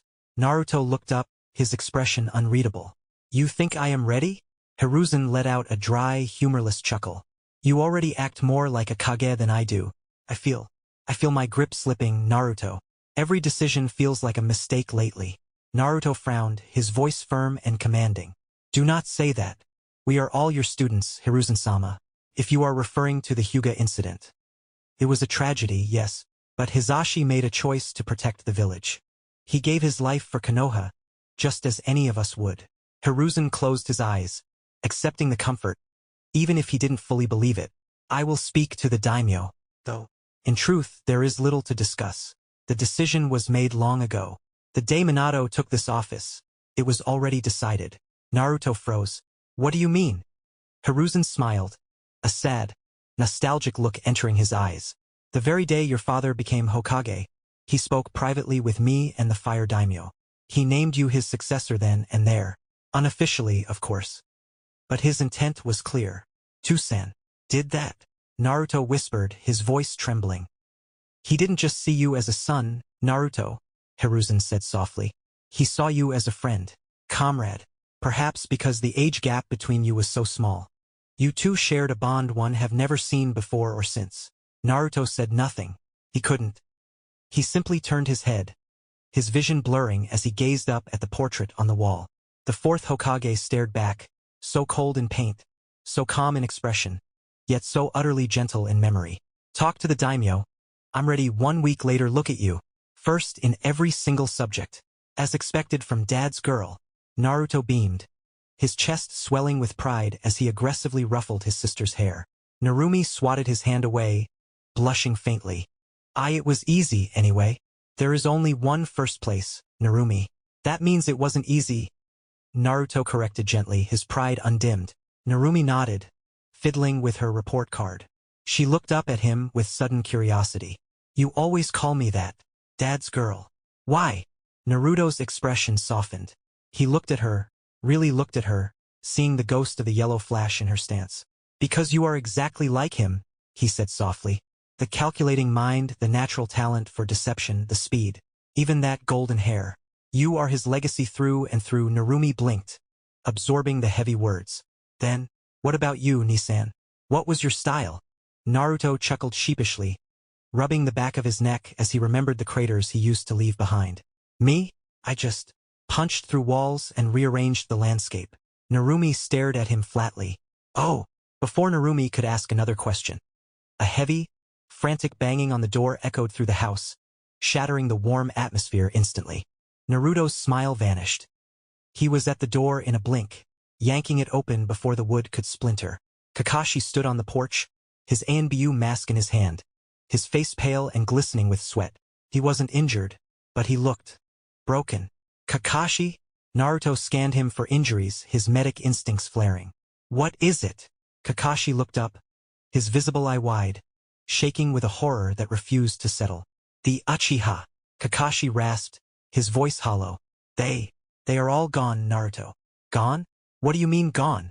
Naruto walked calmly through the nightmare that was once the Uchiha district. The silence was absolute, broken only by the soft, wet sounds of ANBU operatives moving the dead. They worked with grim efficiency, lining up bodies in rows, covering the proud fan symbols on their backs with white sheets. The air was thick, heavy with the metallic tang of fresh blood that coated the back of his throat. Not even one survivor? Naruto asked, his voice low, cutting through the quiet. Only Uchiha Sasuke, Naruto-sama. The ANBU beside him reported, his voice tight behind the mask. The Fugaku's younger son. I know. Naruto didn't stop. He walked past the rows of white sheets until he reached the main house. He stopped, slowly kneeling before two bodies that lay side by side. Fugaku and Makoto. What a disaster, Naruto muttered, closing his eyes against the sight. That night, to pass the hat to you in such a dark hour. Hiruzen's voice was heavy with age and regret as he looked at the back of the tall redhead standing by the window. It feels even worse than the day I passed it to your father. Naruto didn't turn. He kept his gaze fixed on the village below. The smell of the Uchiha's blood was still in his nose. We must observe the proper protocols. Hamura began, adjusting his glasses. We will wait for the mourning period to end, and then, I am taking it now. Naruto cut him off, his voice sharp and leaving no room for argument. But the ceremony? There will be no ceremony. Naruto turned finally, his blue eyes burning with a fierce, terrifying resolve. The village is bleeding. They don't need a parade. Just spread the word. Hamura opened his mouth to object, but Koharu placed a hand on his arm, silencing him. She looked at the young man, no, the leader, standing before them, and let out a breath of relief. Very well. As you wish, go dame. This is perfect decision, Naruto. I will deliver the news to the Jonin. Shikaku said. Please, Shikaku. Next day, the antiseptic air of the hospital corridors felt heavier today. Naruto walked through the halls, the pristine white fabric of the Hokage Heiori trailing behind him. He stopped at room 304. Taking a breath to compose himself, he pushed the door open. Naruto frowned, a deep sadness settling in his chest. Sasuke was sitting up in the bed, but he wasn't really there. He was just staring at his lap, his small hands gripping the white sheets until his knuckles were white. Hello, Sasuke. The boy didn't move at first. When he finally raised his head, his onyx eyes were dull, like extinguished coals. For a fleeting second, recognition flickered, but it vanished as quickly as it came, swallowed by the hollow stare of a survivor. I suspect you know who I am. I'm Namikaze Naruto. He paused, the title tasting strange on his tongue. The fifth Hokage, as of this morning. Sasuke gave a small, stiff nod. I took the liberty of preparing a new apartment for you, Naruto continued gently. It's simple, clean, and it is far away from the compound. Do you mind? Sasuke shook his head slowly. Naruto offered a faint, strained smile. I'm glad you're awake. I'll sign your discharge papers for tomorrow. He turned to leave, his hand reaching for the door handle. Go dame. Naruto froze. The voice was quiet, brittle like dry leaves, and it made his heart ache. He turned back to face the boy. Where are my parents? Naruto didn't look away. He didn't offer empty platitudes. He looked the boy in the eye with a profound, shared sorrow. The funeral is tomorrow, Naruto said softly. It will be private. Just you. Sasuke blinked, a crack appearing in his mask. I didn't allow a public ceremony, Naruto explained, his voice lowering. I didn't want the village staring. I hated it when they stared at me during my parents' funeral. I thought you might want the peace I never got. Sasuke looked down, his trembling hands tightening on the sheets. Thank you. Naruto reached out, resting a warm, firm hand on the boy's small shoulder, squeezing it reassuringly. He let the silence speak for him, then turned and walked away, leaving the door slightly ajar to let the light in. Narumi frowned, her golden ponytail swaying as she flicked her wrist in a blur of motion. 10 shuriken embedded themselves into the center of 10 different targets in a single sweeping arc-perfect score.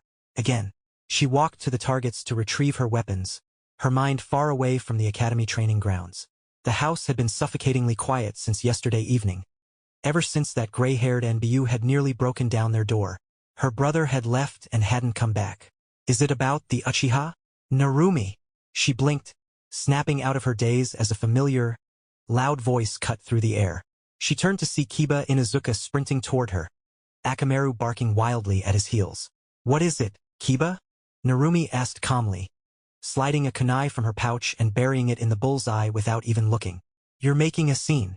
Kiba skidded to a halt, panting heavily, his eyes wide with a mixture of shock and excitement. You don't know what happened. What happened? Ino asked, stepping up beside Narumi, looking equally confused. Are you girls living under a rock? They just posted the official announcement in front of the administration tower. Kiba yelled, throwing his hands in the air. Announcement? Narumi wiped a bead of sweat from her forehead. About the Uchiha? No. Well, yes, but no. Kiba took a deep breath, pointing a shaking finger at Narumi. It's your brother. He was named the 5th Hokage. The training ground went dead silent. Narumi's kunai slipped from her fingers, clattering onto the stone floor. What? Chapter 5 Godame Flashback. 10 years old Naruto shifted uncomfortably, poking the dying embers of the campfire with a stick. The desert night was freezing, a sharp contrast to the scorching day, and the silence was deafening. I absolutely despise this wasteland, Naruto muttered, his voice dripping with annoyance. Sand in my boots, sand in my food. And for what? To babysit a village that can't win a single skirmish on their own. Shiho chuckled softly, adjusting her glasses as she looked up from her scroll. They are our allies, Naruto-sama. Diplomacy requires patience. Diplomacy requires competence, Naruto grumbled, tossing the stick into the fire. He looked across the flames at the third member of their squad. What about you, Erasure? You've been staring at that fire for an hour. What's on your mind? Erasure blinked, snapping out of his daze. Sir, you seem off, Naruto said, his tone softening from annoyance to concern. Something wrong? Erasure shook his head, a small, nervous smile touching his lips. No. Well, yes. It's my wife, sir. She's due any day now. I have this fear that I won't make it back in time to hear his first cry. Naruto's eyes widened, the irritation vanishing instantly as a genuine, beaming smile plastered his face. That is wonderful. Why didn't you say so earlier? Do not worry. As soon as we wrap this up, you are heading back immediately. I'll cover your shift. It's an easy job anyway. Erasure looked at him, gratitude shining in his eyes. Thank you, Naruto-sama. Actually, I wanted to ask something of you. What is it? You need an advance on your pay? Diapers are expensive, I hear. No, sir. Erasure laughed nervously, then took a deep breath. I want to name my son after you. It would be the greatest honor for our family.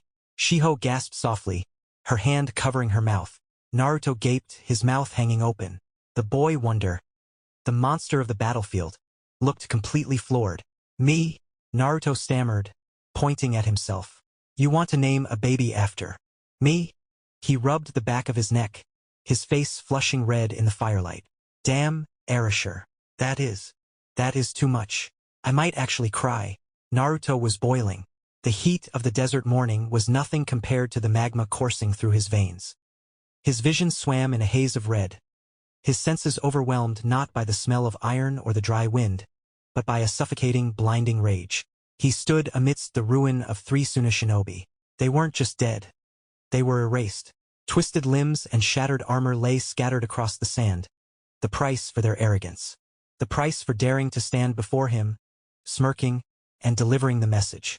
Lord Kazekage sends his regards. To the corpses of your friends. The words echoed in his skull, louder than his own heartbeat. Erasure, who just wanted to hold his son. Shiho, who had trusted their allies. Both gone. Butchered by Raza. That scumbag, that traitorous filth. Naruto's chakra flared. A visible, terrifying aura that cracked the solid rock beneath his feet. He threw his head back, the cords of his neck straining as a roar tore from his throat, shattering the desert silence. Raza! Raza! Flashback ended. Naruto frowned deeply, the crinkled paper feeling heavy in his hands. It was the suicide note of Uchiha Shisui, recovered from the now empty evidence lockers of the Uchiha military police force. This was found in the archives, Kakashi reported, his voice devoid of its usual lethargy. The police force had it filed as a confirmed suicide, closed case. Naruto stared at the handwriting, his eyes narrowing as he sat behind the Hokage's desk. What do you think, Kakashi? Naruto asked, tossing the letter onto the wood. Did Shisui actually take his own life? I have no idea, go dame, Kakashi muttered, looking at the paper with his lone eye. However, for a Sharingan user of Itachi's caliber, copying handwriting is effortless. Naruto leaned back, the leather chair creaking in the silence. So Itachi killed his best friend and forged a note to cover his tracks? That is the most likely scenario, Kakashi agreed grimly. He likely eliminated Shisui first. Shisui was the only one with the power and the will to stop him from slaughtering the clan. Naruto cursed under his breath, rubbing his face with his hands. Itachi. How? He was a kind kid. I knew him. He was gentle. He was treated harshly by his father, pushed through the ranks too rapidly, Kakashi said quietly. The expectations broke him. Naruto fell silent, his gaze drifting to the window where the village lay under the sunlight. Tobirama always believed the Uchiha were a clan possessed by evil. Hashirama's voice echoed in his mind, a memory from years ago during their training in the forest. The first Hokage had looked sad that day, his eyes distant. He told me that the Uchiha don't just feel love, Naruto. They feel it more deeply than anyone else. And when they lose that love, it turns into an even stronger hatred. That is their curse. Naruto closed his eyes, the old warning settling in his gut like lead. You were right, sensei. And so was Tobirama-sama. He sighed, a long, exhausted sound that seemed to scrape the bottom of his lungs. He stood up, his joints popping, pushing the memory away. I'm going home, he announced. Narumi must be worried sick. Kakashi blinked, realizing the timeline. Come to think of it, you haven't returned home since the massacre. Yeah? Naruto murmured, his hand pausing on the doorknob. It's been a long day. Narumi frowned, her eyes scanning the lines of the scroll without actually reading them.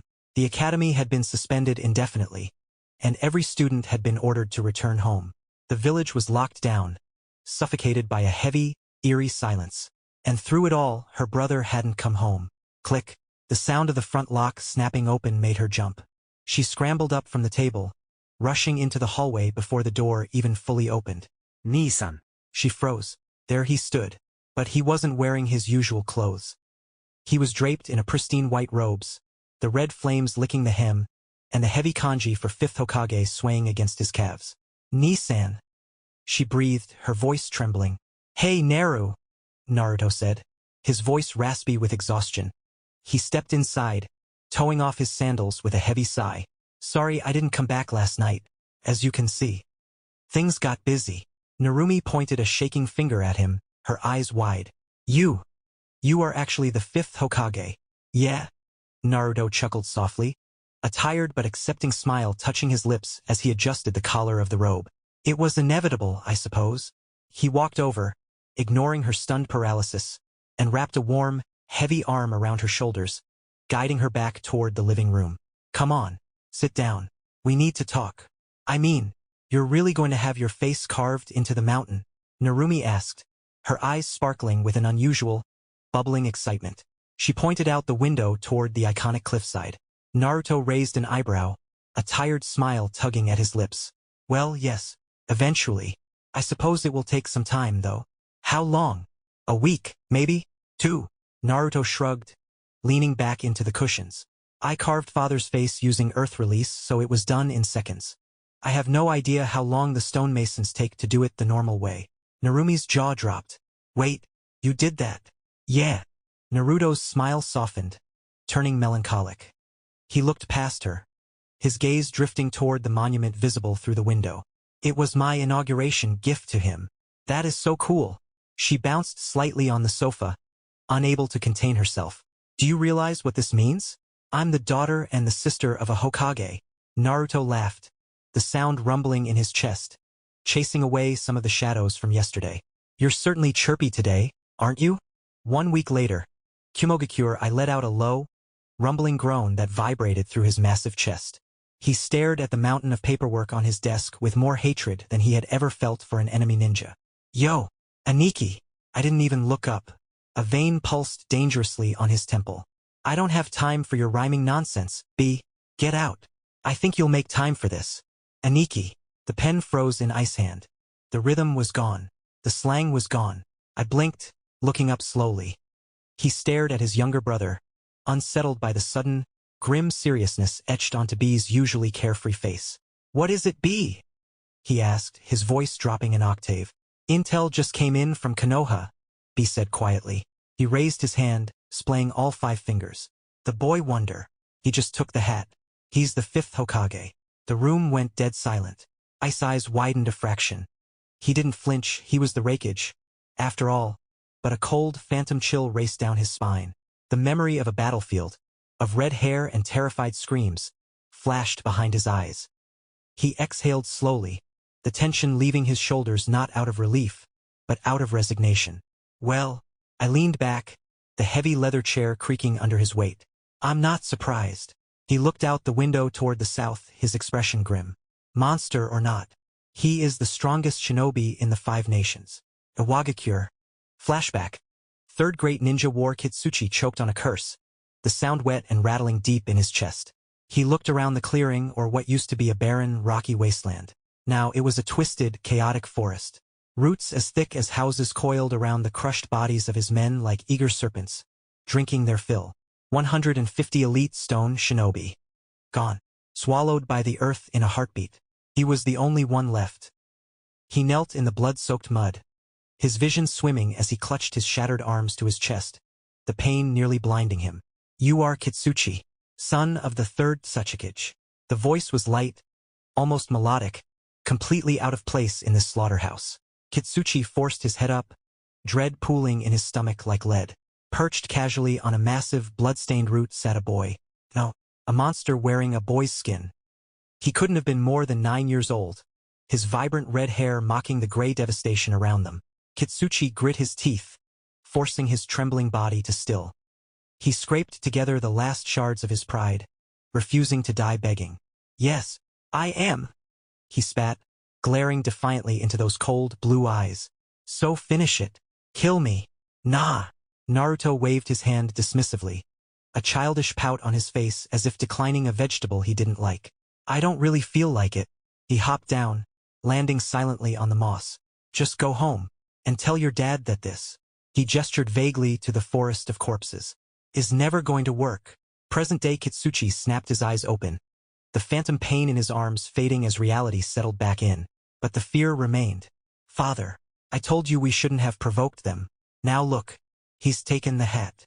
Kitsuchi's voice was low, unusually thick with worry. He paced before the Tsuchikage's desk, his massive frame hunched as if under a great weight. Inoki floated a few inches above his chair, arms crossed over his chest. He scoffed, though his eyes betrayed a flicker of unease. So the boy wonder is the 5th Hokage. I'm not surprised. Damned brat. We need to send an envoy, Kitsuchi urged, stopping his pacing to slam a hand on the desk. Immediately, a formal congratulation, a gift. We need to smooth things over before he looks our way.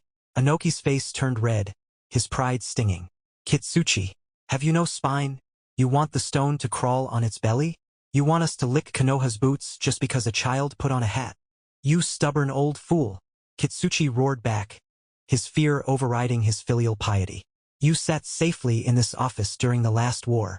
You didn't see the bodies. You didn't see him. The room went deadly silent. From behind the heavy oak desk, a small head popped up.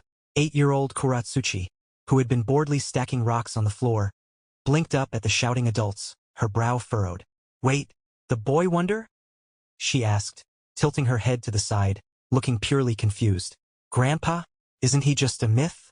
Like a ghost story the older shinobi tell around the campfire to scare the rookies? Kitsuchi froze. He looked down at his daughter, so small, so skeptical. She looked at them like they were arguing over a fairy tale. It hit him. Kuratsuchi was just as old as him. He dropped to one knee, grabbing her shoulders with trembling hands.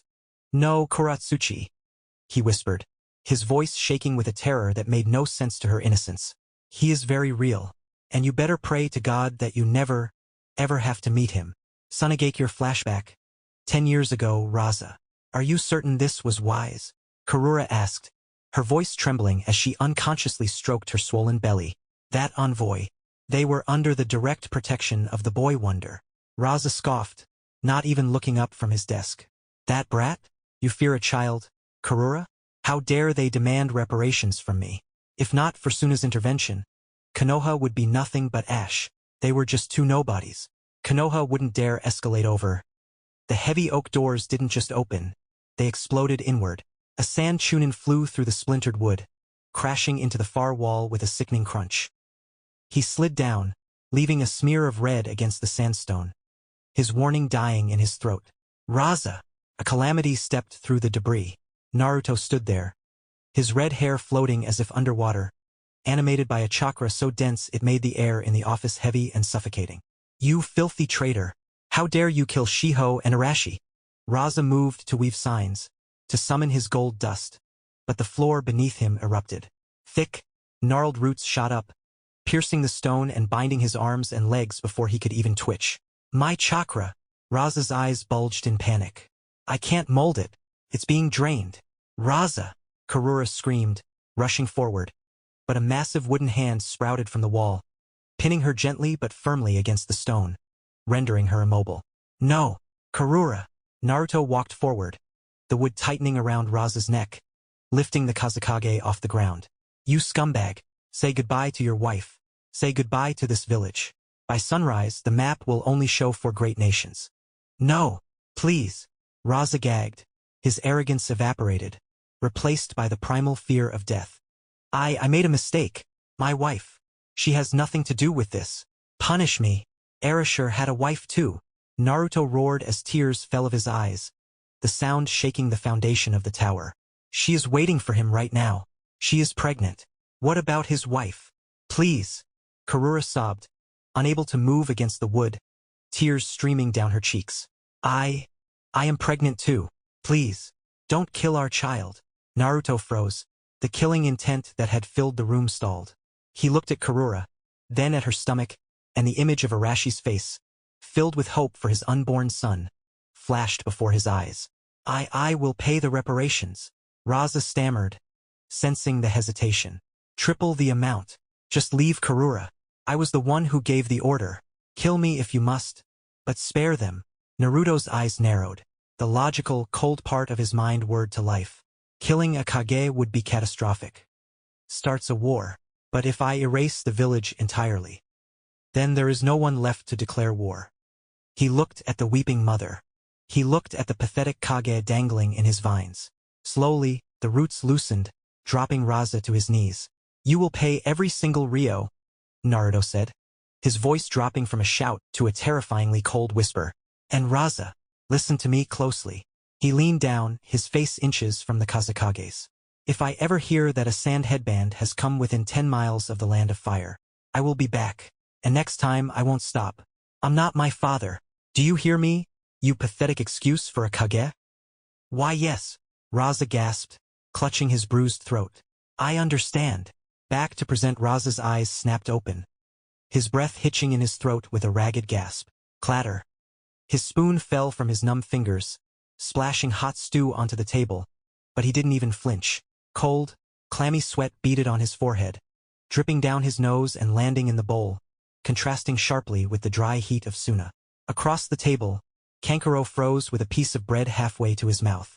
Beside him, Temari stared at her father, her teal eyes wide with concern and confusion. Lord Kazakage? Is something wrong? Baki stepped forward from the shadows, his voice low and laced with genuine worry. He didn't need to ask what had happened. He had seen the report on the dinner table, the announcement from Konoha, and he remembered. Baki had been just a chunin back then. He remembered the day the sun was blocked out not by clouds, but by a sudden, violent canopy of green.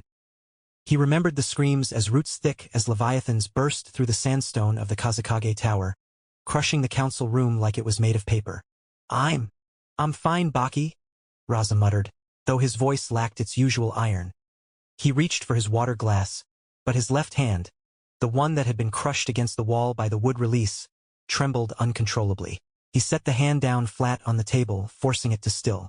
So, he is the 5th Hokage now, Raza whispered, staring into the dark liquid of his stew as if it were an abyss.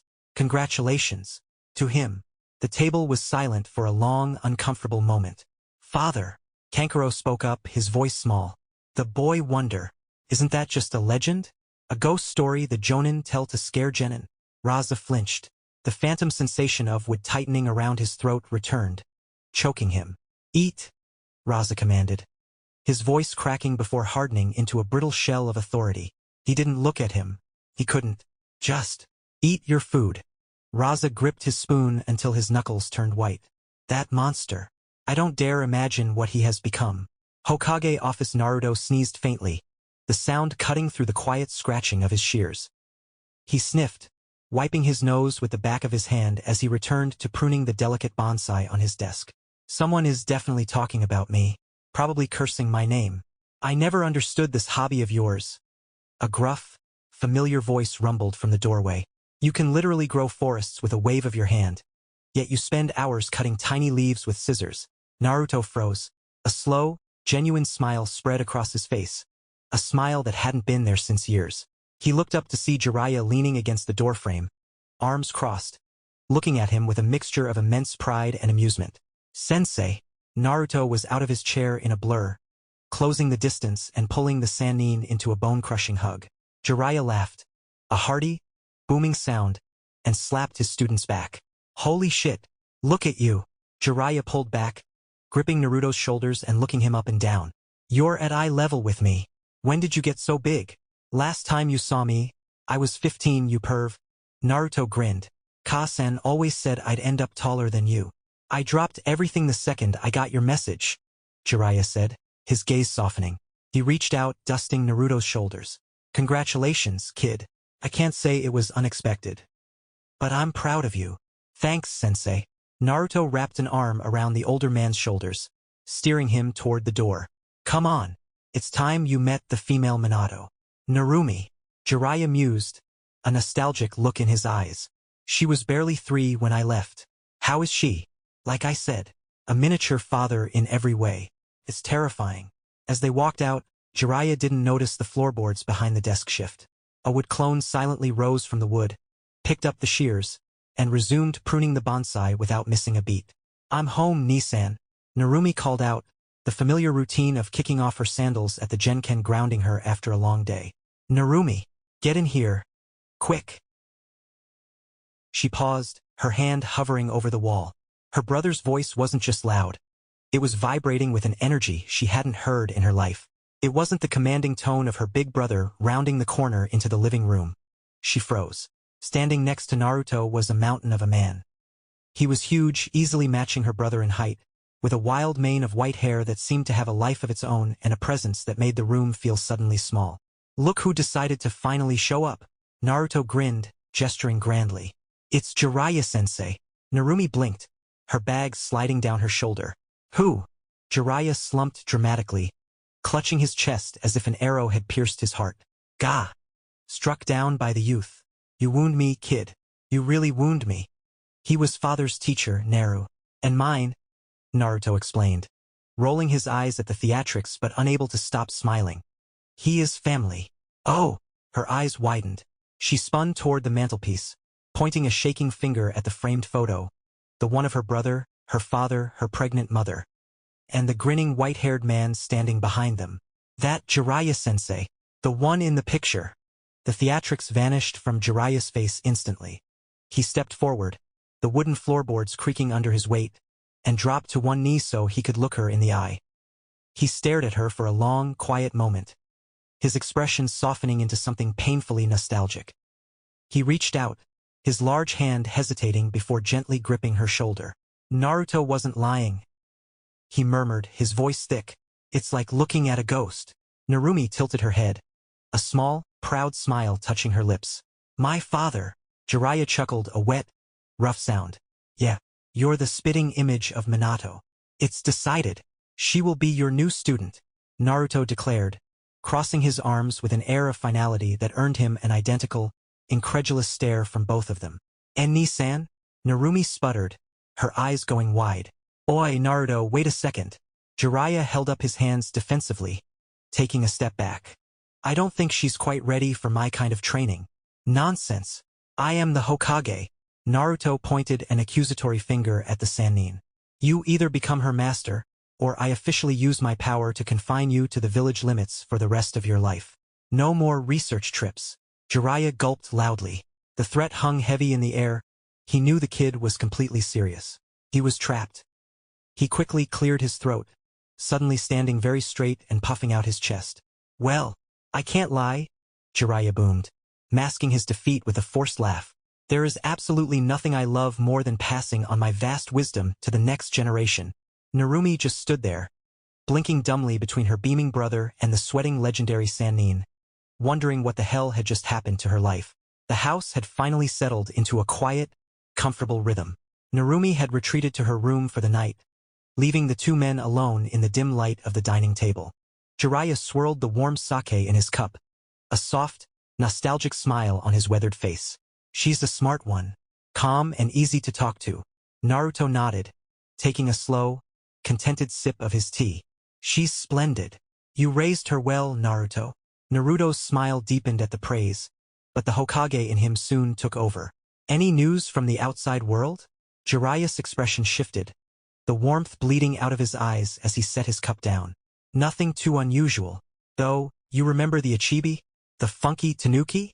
Naruto lowered his tea, raising an eyebrow. What about it?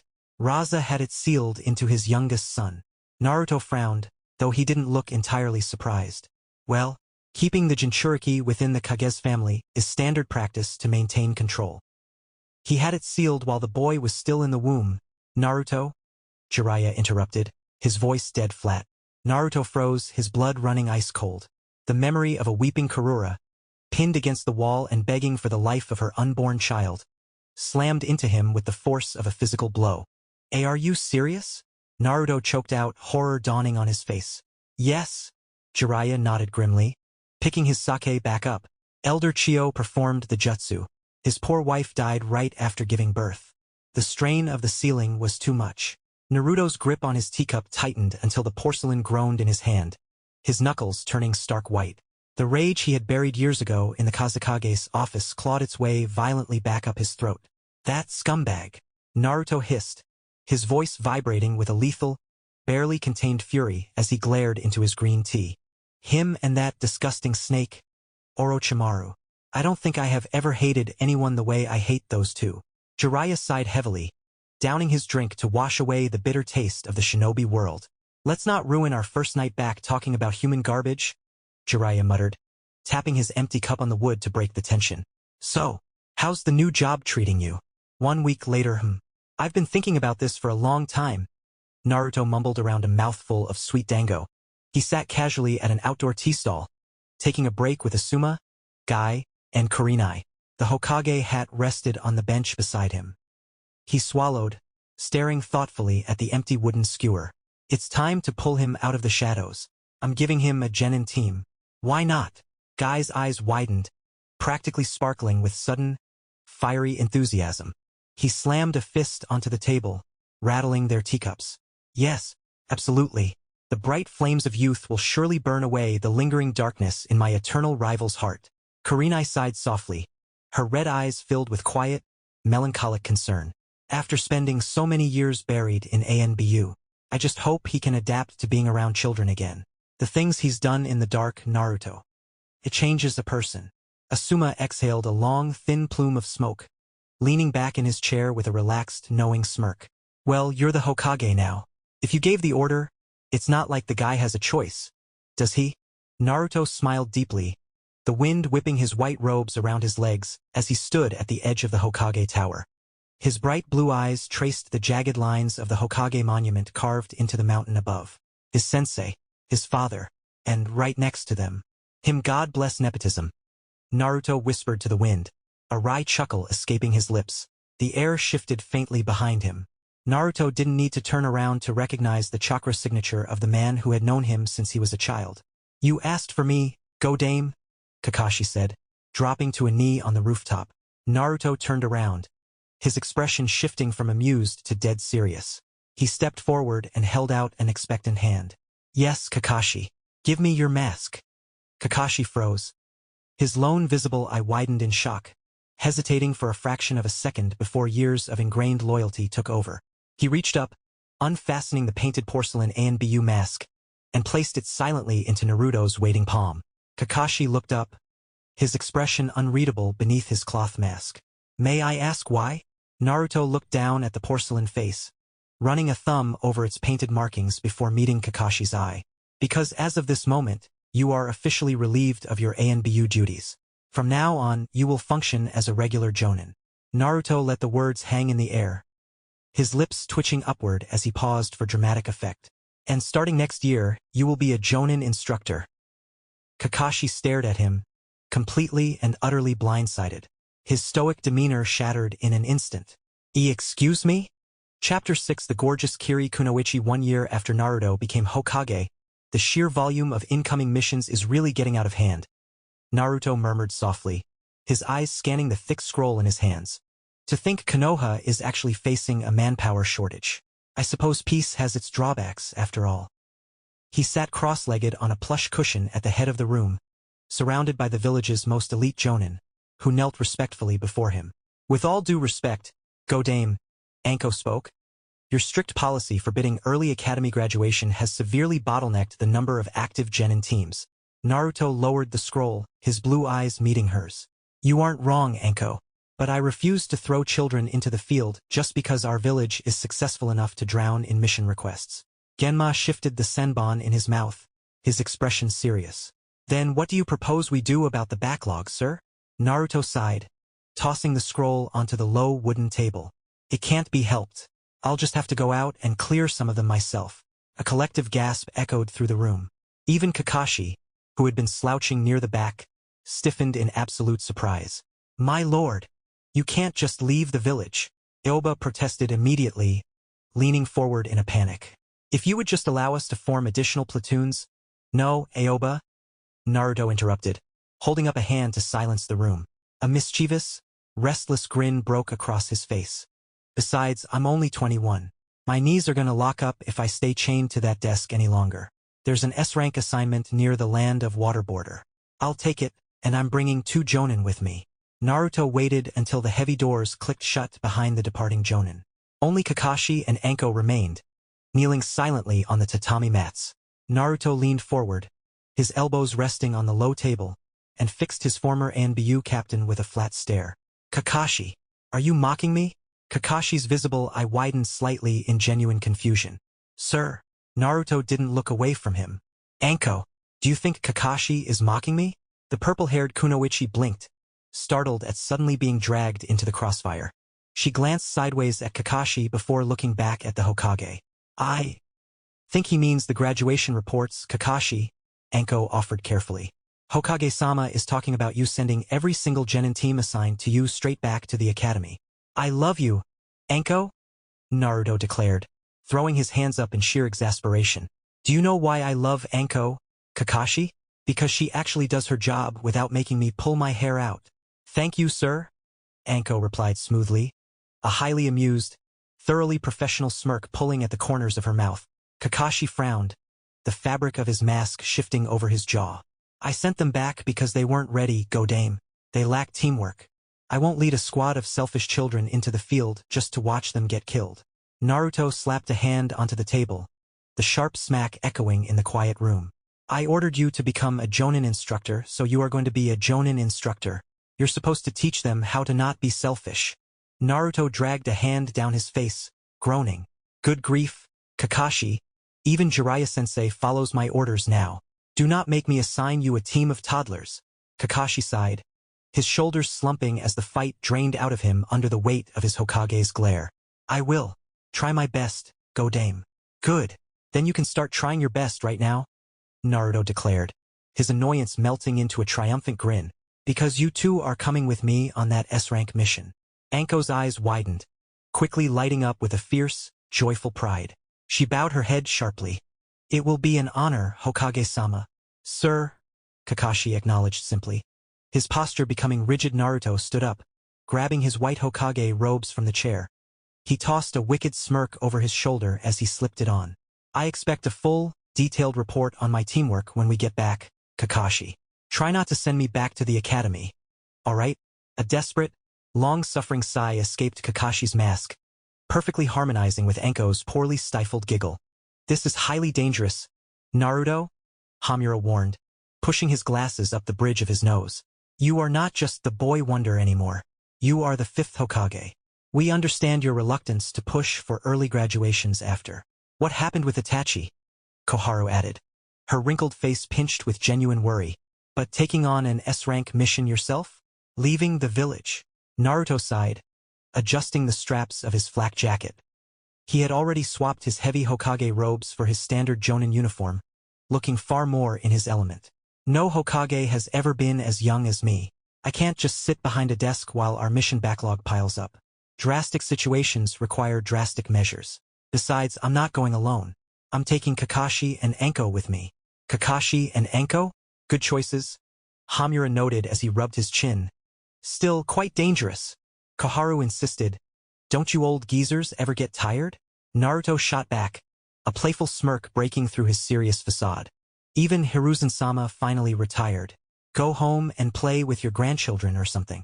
We are here to advise the village, Naruto. Not to rule it, Hamura replied smoothly. Well, my wood clone will be sitting right at that desk until I get back, Naruto said, tossing the two elders a cheeky wink as he opened the heavy oak door. Advise it well. The door clicked shut behind him, leaving the office in silence. Humph. Always been charming lad, Koharu muttered, shaking her head. Beside her, Hamura simply chuckled. Naruto gave her a flat, deadpan stare. I really don't want to tell you the kind of things I was doing when I was your age, Narumi. Just be safe, she mumbled, ignoring his comment and throwing her arms around his neck as he knelt to her eye level. Of course I will, he promised softly, hugging her back tightly. After a moment, he pulled away, a playful, challenging glint returning to his blue eyes. By the way, did you master that jutsu sensei gave you? Narumi beamed, her worry instantly replaced by a fierce, confident pride. Of course I did. I'm going to show Jiraiya-sensei the second he gets back. Well, don't keep me in suspense, Naruto smirked, crossing his arms over his flak jacket. Show your big brother what you've got. Narumi's smirk mirrored his own perfectly. Without a hint of hesitation, she brought her thumb to her mouth and bit down hard, a bright bead of crimson blood welling to the surface. Summoning jutsu. Few hours later, this is my first time actually running a field mission with you, Naruto-sama.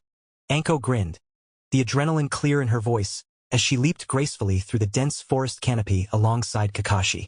So, what are the actual details, anyway? Naruto kept his eyes fixed on the horizon, his flak jacket rustling in the wind. A woman named Mei Terumi submitted a formal request. She wants our help to kill someone. Kakashi landed softly on a thick branch beside them, his visible eye narrowing. Someone? Did she specify who? No idea, Naruto replied, a slight frown marring his features. But the whole situation reeks. She requested my involvement, specifically by name. Anko's eager grin vanished, replaced by a sharp, lethal scowl. That's incredibly fishy. Sir, it sounds like a trap. Kakashi nodded in silent agreement, his hand drifting subconsciously toward his kunai pouch. Naruto nodded, his blue eyes hardening into something cold and incredibly dangerous. Exactly. That's why I'm here instead of a regular squad. He clenched his fist. If it turns out to be a trap, we crush it. Mei released a heavy, exhausted sigh, the sound muffled by her mask as she slipped out of the dingy inn. Her heavy cloak swallowed her figure, a necessary shield in a life spent entirely in the shadows. Running, hiding, constantly looking over her shoulder. It was getting her nowhere. It was just slowly eroding her soul. Gods, how she wished she could just abandon this cursed land. Her father had been slaughtered 2 years ago. His only crime was the blood in his veins. The Kekii Genkai they both shared. When whispers of a rebellion first began to circulate in the shadows, she had simply ignored them. She had no desire to fight a grueling civil war for a place she had never loved to begin with. Why shed her own blood to save a village that had only ever taken from her? She just wanted her revenge against the Mizukage, and then she wanted out. If only I had been born a Konoha shinobi. I heard they are nice, she mused bitterly, tilting her head back. Even now, any promise of a blue sky was choked out by the eternal, oppressive fog of the village hidden in the mist. Her vibrant green eyes narrowed, the wistfulness hardening into cold resolve. The boy wonder if he's real. If he is truly the monster the stories claim, then he can kill Yagura. I'll finally get my father's revenge. Her shoulders relaxed slightly as a different, much softer fantasy took over. And then I can leave this blood-soaked island forever. Maybe I'll finally settle down and find a good husband. Yes, that would be wonderful. With a silent flicker of chakra, she vanished into the fog, blurring through the damp trees toward the designated rendezvous point. The legends say he has vibrant red hair. May thought, a faint, amused smirk playing on her lips behind the mask. Redhead. Well, if he was real anyway. 2 days later, This campsite definitely brings back memories, Naruto murmured softly, staring into the dancing flames. He sat comfortably beside his oldest friend while Anko was out gathering firewood. Me, you, Tusan, Obito, and Rin. Kakashi's visible eye crinkled in a faint, bittersweet smile as he gave a slow nod. Now, it's just you and me, Naruto. Naruto let out a soft, humorless snort, a shadow of quiet grief crossing his features. They always say the talented ones die first. Looks like we're the exception to the rule. Calling you merely talented is a massive understatement, Kakashi replied dryly, poking the embers with a stick. I still haven't forgotten our first real mission. The day you wiped out those 50 Kumo-jonin. Yeah. Naruto sighed, a heavy, nostalgic warmth bleeding into his voice despite the grim subject. Good times. Well, aside from all the killing, anyway. Well, we are technically sitting in the bloody mist, Kakashi noted with a dry, muffled chuckle. Talking about mass murder seems perfectly suited to the local climate. Naruto groaned, letting his head drop back against the log behind him. I really hate this village. It's just damp, cold, and depressing. Now Kumo. Kumo is nice. I always appreciated their architecture. Those massive buildings reaching up into the clouds. Very scenic. I like IWA. You always been boring next morning. This has to be the rendezvous point for our mysterious May, Anko murmured, her eyes tracing the topography on the unrolled map. Behind her, Naruto sat casually on a thick, fallen tree trunk, looking completely unimpressed by the oppressive, damp fog of the land of water. I really hate waiting around, Naruto groaned, leaning back on his hands with a heavy sigh. Infiltration missions, too. I've always been terrible at the whole hiding thing. Kakashi offered a muffled hum of agreement, knowing full well his Hokage's preferred method of stealth usually involved leveling the entire battlefield. Suddenly, Naruto's relaxed posture shifted just a fraction. His blue eyes sharpened, piercing through the thick white mist. Someone's coming, he stated, his voice dropping its bored drawl. Instantly, the casual atmosphere vanished. Anko and Kakashi moved in perfect, lethal sync, dropping into defensive stances directly in front of him to shield their Hokage. Naruto, however, didn't even twitch, remaining comfortably seated on his log as a solitary shadow began to form in the fog. Show yourself, Naruto demanded. That was when a cloaked figure appeared out of the fog wearing mask. Go dame. That mask, Kakashi muttered, his hand instinctively drifting to her kunai pouch as the shadow fully materialized from the fog. Akiri Hunter Nin, Naruto noted dryly, addressing the cloaked figure. I've always hated you guys. I remember one of you tracking me down back in the day, claiming he was going to collect my bounty. And what happened to him? The masked figure asked. The 3 Konoha shinobi blinked in unison. The voice that echoed from behind the porcelain mask wasn't the cold, raspy threat of a hardened assassin. It was melodic, sweet, and undeniably feminine. I killed him, Naruto answered flatly, quickly recovering his composure. Now, are you Mei Terumi? Are you the boy wonder? She countered smoothly. Naruto sighed as he stood up, gesturing vaguely to his tall, broad frame. As you can plainly see, I'm not exactly a boy anymore. I can see that, the woman purred, tilting her masked head slightly. Your looks are quite pleasing, just like the legends say.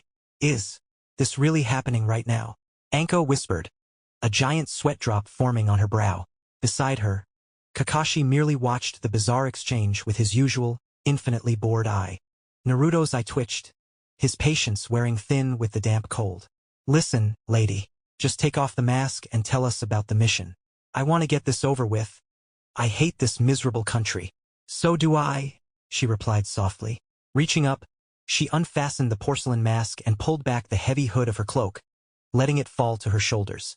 Even Anko took a startled breath at the sight of the woman standing before them.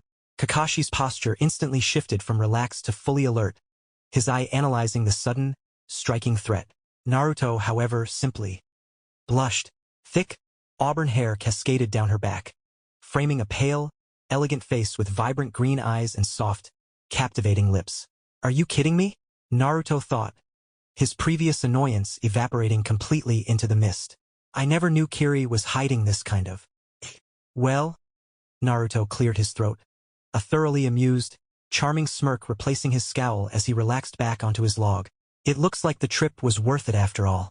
Once they finally recovered from the shock of the Kiri Kunoichi's stunning beauty, she sat before them on the damp forest floor to lay out the mission details.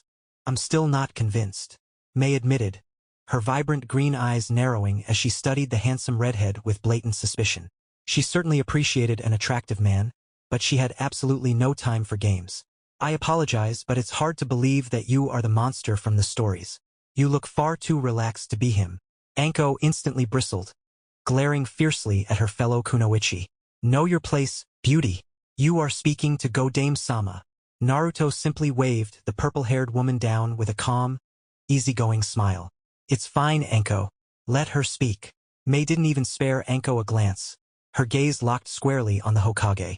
I always found the legends hard to believe, Mei continued smoothly, especially since the boy wonder suddenly disappeared right after the Third War. The boy wonder doesn't concern you? Naruto replied simply, his voice remaining calm but leaving absolutely no room for argument.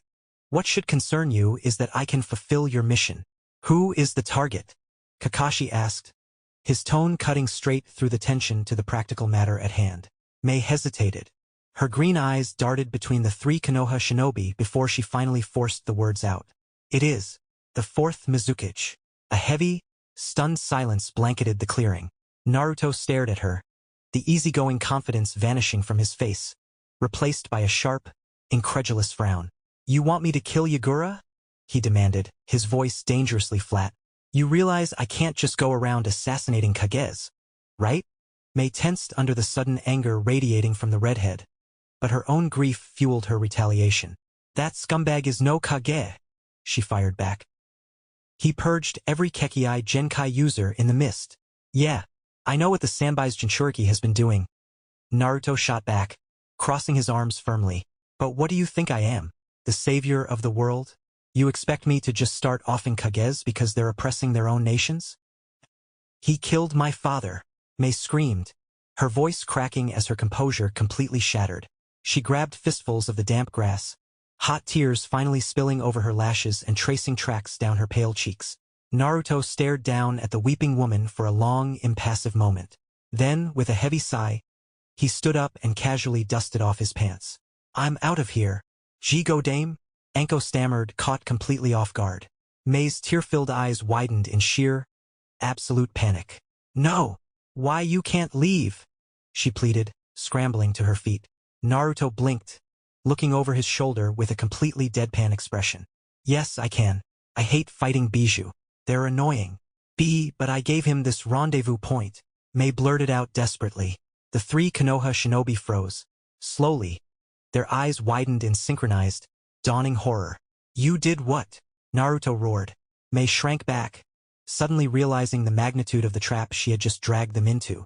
He's been hunting me for 2 years. This was my last maneuver, she stammered, offering a weak, trembling smile. But you can defeat him, right?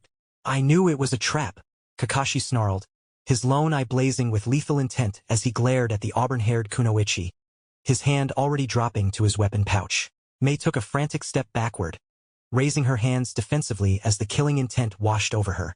And no, I swear to you, it isn't a trap, she pleaded, her voice trembling with a mix of fear and desperation. But I didn't have a choice. Before Mei could defend herself further, the temperature in the clearing plummeted. Too late, Naruto muttered. In a blur of motion, the surrounding trees were suddenly occupied. 20 masked Kiri Hunter-nin materialized from the heavy mist, dropping into perfectly synchronized, lethal crouches along the damp branches, completely surrounding the small clearing. And standing at the very front, looking down at them with hollow magenta eyes, was their leader. Yagura, Naruto sighed, rubbing the back of his neck with a sudden, bone-deep exhaustion. This is the fourth Mizukage? Anko muttered, her eyes narrowing as she took in the small, unassuming figure gripping a green-flowered staff. He looks like a literal child. Don't let the height fool you, Naruto warned softly, his blue eyes locking onto the Kage. He has perfect control over his bijou. Yagura's gaze flickered to the terrified Kiri Kunoichi trembling behind the Konoha shinobi. Mei! To think a pathetic traitor like you would manage to drag him into this of all people. The Mizukage then slowly shifted his attention to the towering redhead. Despite his emotionless facade, a microscopic, almost imperceptible tremor of fear slipped into his cold voice. The boy wonder. You grew up. Naruto let out a dry, breathy chuckle, casually sliding his hands into his pockets as he looked down at the tiny Kage. Yeah, well, you didn't. Why Yondaime? This is your end, Mei managed to exclaim, her voice shaking but defiant as she glared at the child-sized Kage. Naruto slowly turned his head, staring at her with a look of utter, deadpan incredulity. I'm not fighting Yagura, Naruto declared flatly. I already fought him years ago, and spared him. Killing him now will be not cool. The blunt statement visibly relieved the tension radiating from the Mizukage, but it sent Mei into a spiraling, wide-eyed panic. What? Mei shrieked frantically. But you're him. You can surely beat him. An intelligent choice, Naruto, Yagura praised, a cold, hollow smirk finally tugging at his lips. He lowered his staff slightly. Now, hand over the traitor, and I will generously forget this little incident ever happened. Naruto sighed as he looked back up at the fourth Mizukage. Sorry, Yagura. How about we try this instead? Naruto offered, his voice completely casual but carrying an unmistakable underlying threat. You leave us and Mei alone. Take your Hunter-nin back home, and I will graciously forget this incident. Yagura's cold smirk instantly vanished, twisting into a furious snarl. That is not going to happen. Naruto's expression darkened into a heavy frown. You've changed, Yagura. You've completely strayed from the right path. I'm sorry, but I can't let you kill this girl. In the next fraction of a second, his chakra exploded. The sheer, suffocating density of it violently cracked the damp earth beneath his sandals, sending a visible shockwave tearing through the dense fog. Oh boy, I almost forgot what this felt like, Kakashi muttered, a single bead of sweat rolling down his temple despite his casual stance. Beside him, Anko simply gaped, completely paralyzed by the monstrous pressure suddenly crushing the air out of her lungs. Impossible. The legends were real, Mei thought, staring dumbly at the towering redhead as the terrifying reality of the boy wonder finally set in. Yagura groaned, a cold sweat breaking out across his forehead as the oppressive, heavy chakra bore down on him. Kill him, the Mizukage roared, his voice cracking slightly under the strain. Kakashi, Anko, grab Mei and step back, Naruto ordered calmly, his hands snapping together to form a single, precise snake seal, as the 20 Hunter-nin leaped simultaneously from the branches, weapons drawn to strike him down from all sides. Naruto merely whispered, Mokuton, Jukai Kuten. The ground violently ruptured. Massive, thick wooden roots and colossal trees erupted from the earth with a deafening roar, instantly birthing an entirely new, vicious forest in the middle of the clearing. The rapidly expanding timber swatted the airborne Kiri assassins out of the sky, crushing them mercilessly like flies against the canopy. Without slowing down, the relentless, surging sea of wood barreled straight toward a wide-eyed, utterly terrified Mizukage. He just created an entire jungle, Mei stammered in pure, unadulterated shock. her vibrant green eyes wide as she stared at the cataclysmic landscape unfolding before her. How is that even possible? Shut up and watch, Anko hissed back. Her face split into a massive, manic grin with literal stars shining in her eyes. She had grown up hearing the terrifying legends of the boy wonder's power. Now she was finally witnessing it in the flesh. Amidst the crushing destruction of his newly born forest, Naruto narrowed his eyes. A familiar, deeply annoying sensation prickled at his senses. Boy wonder, you will pay for this, Yagura roared. The child-sized Kage was now entirely swallowed by a violently bubbling, blood-red chakra cloak. But it wasn't the demonic shroud that bothered Naruto. It was the suffocating, dense sphere of black and purple energy rapidly condensing in the air before the Mizuki's mouth. A tailed beast bomb. Like I said, you Bijou are all so annoying. Well, except for Kasan and Narumi, Naruto grumbled under his breath. With a bored sigh, he brought his hands together, holding the snake seal once more. With a deafening shriek, Yagura fired the devastating sphere of condensed destruction straight at him. Just before it could annihilate the area, the earth split open and a colossal, timber hand violently sprouted from the ground, catching the apocalyptic attack right in its giant palm. Mokutan, Hote no Jutsu, Naruto stated flatly. With a casual pulse of his chakra, the massive wooden hand surged forward, violently slamming the roaring Bijudama straight back into Yagura's chest, as if palming a giant raisingan. Knowing full well the scale of the impending blast, Naruto vanished in a blur. He reappeared instantly in front of his stunned team. Just as the earth-shattering explosion detonated, a massive wooden dragon head erupted from the soil, curling protectively over them to completely absorb the apocalyptic shockwave. A minute later, the deafening rumble of the blast finally subsided. With a casual pulse of chakra, Naruto commanded the massive wooden dragon head to open, letting the pale sunlight and clearing smoke filter back into their shelter. He blinked, suddenly looking down. Somewhere during the earth-shattering explosion, Mei had tightly latched onto his arm, pressing herself flush against his side in pure, instinctual terror. My God! What am I thinking? Naruto thought, a massive sweat drop forming on the back of his head along with a faint, uncharacteristic blush as he became acutely aware of her proximity. TSK. She just wants an excuse to cling to Lord Fifth, Anko thought, her eyes narrowing into a fiercely jealous glare at the beautiful Kiri Kunoichi.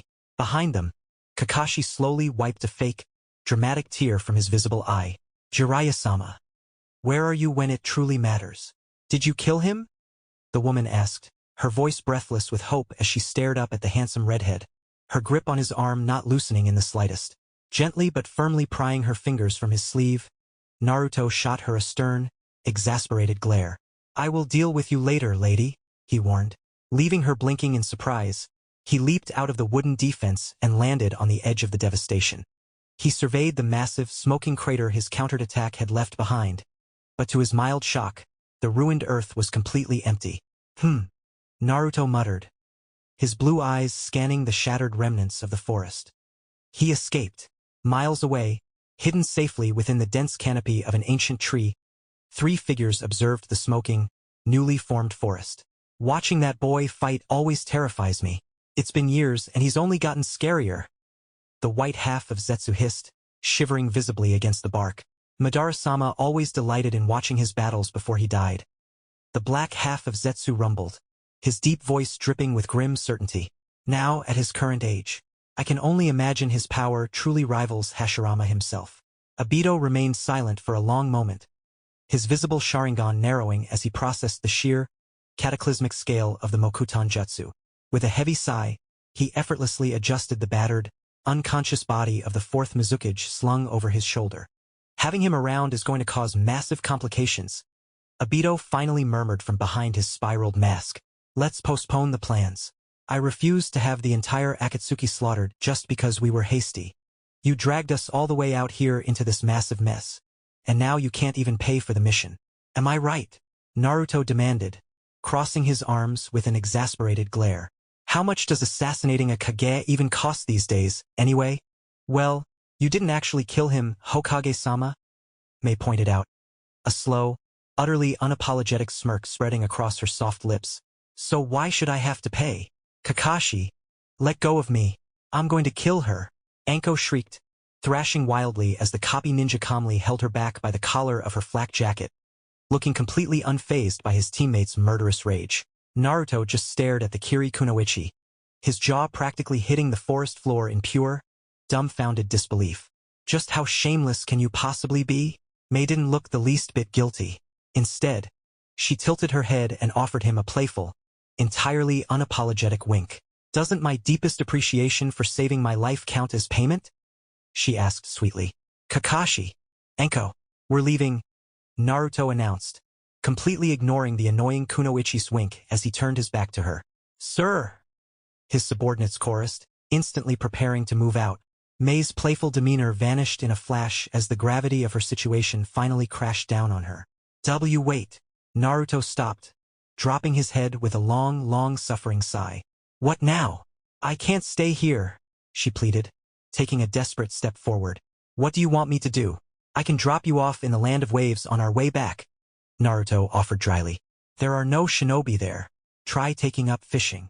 I don't know, Mei whispered, her shoulders slumping as the fight finally drained out of her. I have nowhere else to go. The comedic tension in the clearing completely evaporated. Kakashi frowned behind his mask, and even Anko's fierce, jealous glare softened into something resembling pity. Naruto, however, remained stubbornly unmoved. Well, we do, so we're leaving. Jigo Dame, Anko protested, actually stepping into his path. We can't just leave her here. The Hunter Nin will slaughter her.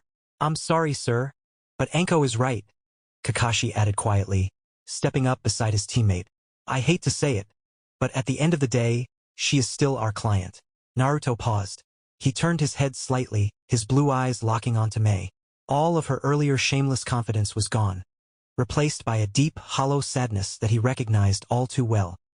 He let out one final, heavy sigh, rubbing his temples as he resigned himself to the massive headache this was going to cause him with the village elders. All right, Naruto muttered. How do you feel about Konoha? Konoha, Mei breathed out, her vibrant green eyes widening in shock. Suddenly, a long-buried memory echoed clearly in her mind.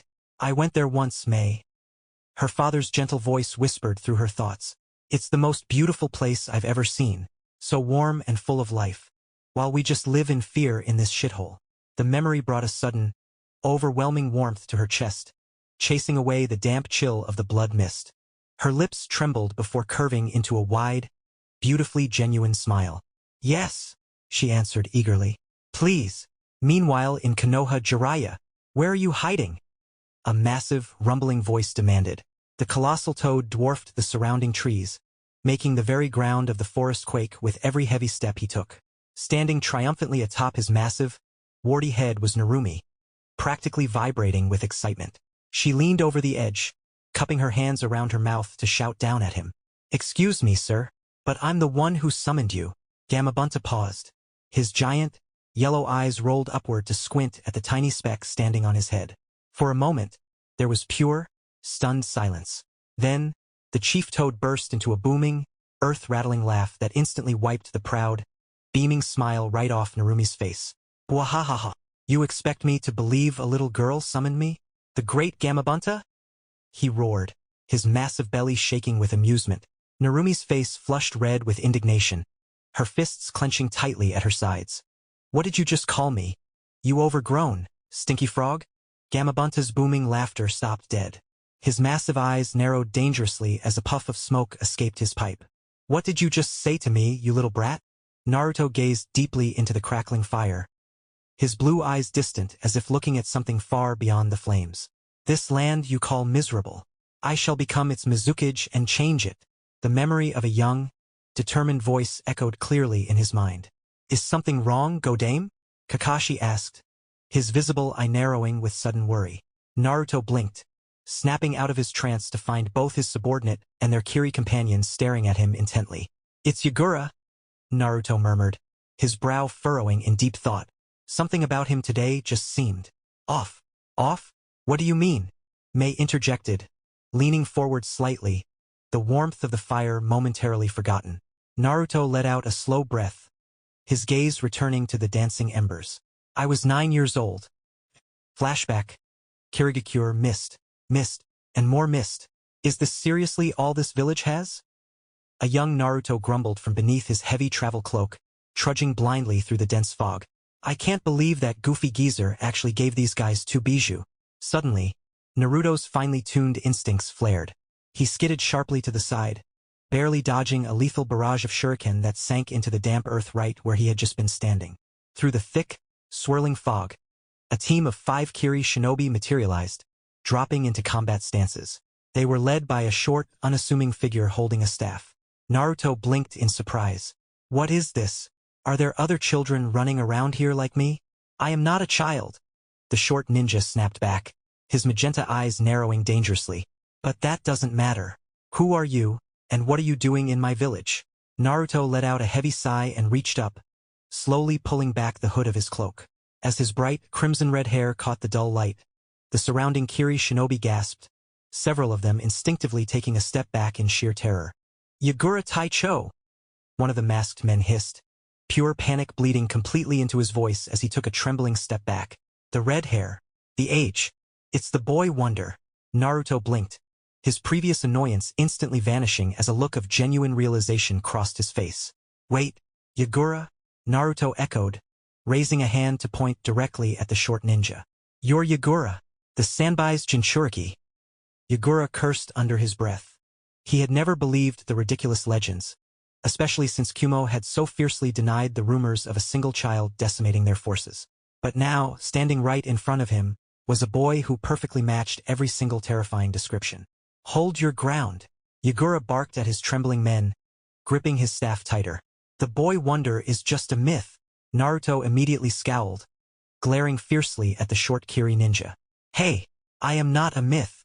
You must leave this village immediately, Yagura demanded, his grip tightening defensively on his staff. Believe me, I want to leave this miserable place just as badly as you want me gone, Naruto replied, blinking lazily at the glaring, short adult. But I have a job to do here. It is not miserable, Yagura snapped indignantly, genuine fire flashing in his magenta eyes. This land you so casually insult. I shall become its Mizukage and change it for the better. Naruto's expression softened into a small, appreciative smile. That's a nice dream, but still, I can't just abandon my mission. I see we can't resolve this with words. Then, Yagura declared grimly, his hands already blurring through a series of rapid seals alongside his team. Suetun, Mizurappa! The 5 Kiri shinobi shouted in perfect unison. They unleashed 5 violent torrents of water that quickly merged into a massive, crashing wave aimed straight at the redhead. Naruto simply stood his ground, his hands coming together in a single familiar seal. Mokuton, Mokujihiki! A thick, interlocking dome of wooden pillars erupted from the damp earth, effortlessly absorbing the crushing impact of the water. Wood style? Yagura thought, pure panic suddenly flaring in his chest as the torrent harmlessly washed away. Those Kumo bastards lied. The boy is real. Suddenly, a deep, ancient voice echoed urgently within Yagura's mind. Yagura, get out of here immediately. Aisabu? Yagura thought back, startled by the Sanbai's sudden, uncharacteristic fear. Just escape, the beast roared. But it was too late. The earth violently ruptured beneath them as a colossal wooden dragon erupted from the ground. The Kiri shinobi froze in absolute terror as the massive construct roared, diving straight toward them to crush them into the mud. Shit! As the wooden dome retracted, Naruto stepped out, dusting off his cloak. But his blue eyes immediately narrowed at the sight before him. The wood dragon had been violently obliterated. In its place stood Yagura, his small frame now completely swallowed by a dense, bubbling cloak of dark red chakra. He had thrown himself directly in the path of the attack, acting as a physical shield for his terrified subordinates. The sheer, explosive shockwave of his bijou transformation had blasted the heavy timber to splinters. You people from other villages are amazing, Naruto marveled, tilting his head with genuine, relaxed curiosity as he studied the demonic cloak. I mean, how does this even work? Does the monster inside just willingly give you its power, or what? Escape! I will fight him. Yagura commanded his men, his voice now a distorted, echoing growl heavily laced with the Sanbai's chakra. To Taicho, we can't leave you. One of the men protested frantically. Just do it. Yagura roared, his red chakra flaring wildly. Reluctantly, the 4 Kiri ninja gritted their teeth and vanished into the thick mist. Naruto watched them retreat, making absolutely no move to stop them. He turned his attention back to the bubbling red beast before him, his casual stance shifting into something slightly more focused. That was honorable. I like you, Yagura, Naruto said calmly, raising his hands to slowly weave a new set of signs. But sadly for you, I'm your absolute worst matchup. Flashback end that day. I believed I made the right choice in sparing him after I restrained the beast. Naruto murmured, his voice heavy with a profound, lingering sadness as he gazed into the crackling fire. I chose to follow my gut. My instincts told me not to kill a defenseless man lying unconscious on the ground. A man who had just been ready to sacrifice his own life to save his subordinates. He let out a bitter, self-deprecating breath, the dancing orange light casting long shadows over his face. But I was wrong. I was young and I was arrogant. When the Sannin, the Yellow Flash, and Hiruzen Sarutobi all look at you in absolute awe when you're just a kid, you start to believe your judgment is infallible. You start to think you can never be wrong. That wasn't your fault, Kakashi reassured him quietly from the other side of the fire. Having known the redhead since he was just a child, Kakashi understood all too well the crushing weight of the expectations that had been placed on the boy's shoulders. You couldn't have known what he would become. Naruto slowly lifted his gaze from the flames, his piercing blue eyes locking onto Mei. She was sitting perfectly still, hanging onto his every word with wide, empathetic eyes. Maybe if I had just ended him that day, your father wouldn't have died, Naruto told her, the raw honesty in his voice carrying a heavy burden of guilt. Maybe this village wouldn't have turned into such a bloody nightmare. He looked back down at his hands, his fingers curling into tight fists. I just wish, Naruto trailed off, his jaw tightening. I wish I had wisdom back then, instead of just the raw power. If I had been born earlier. If I had just been wiser. Maybe this world wouldn't be such a mess right now. You're going back? Naruto asked in pure disbelief, the sudden shift catching him completely off guard. Anko groaned loudly, throwing her hands up in exasperation. You drag us all the way out here, almost get us blown up by a Bijudama, and now you're just going back? Mei steadied herself. The terror and vulnerability from earlier had completely vanished, replaced by a new, fiery resolve burning in her vibrant green eyes as she gave a firm nod. I'm going back, she declared. I'll join the rebel forces. They've been trying to recruit me for a while anyway, so I know I'll be welcomed with open arms.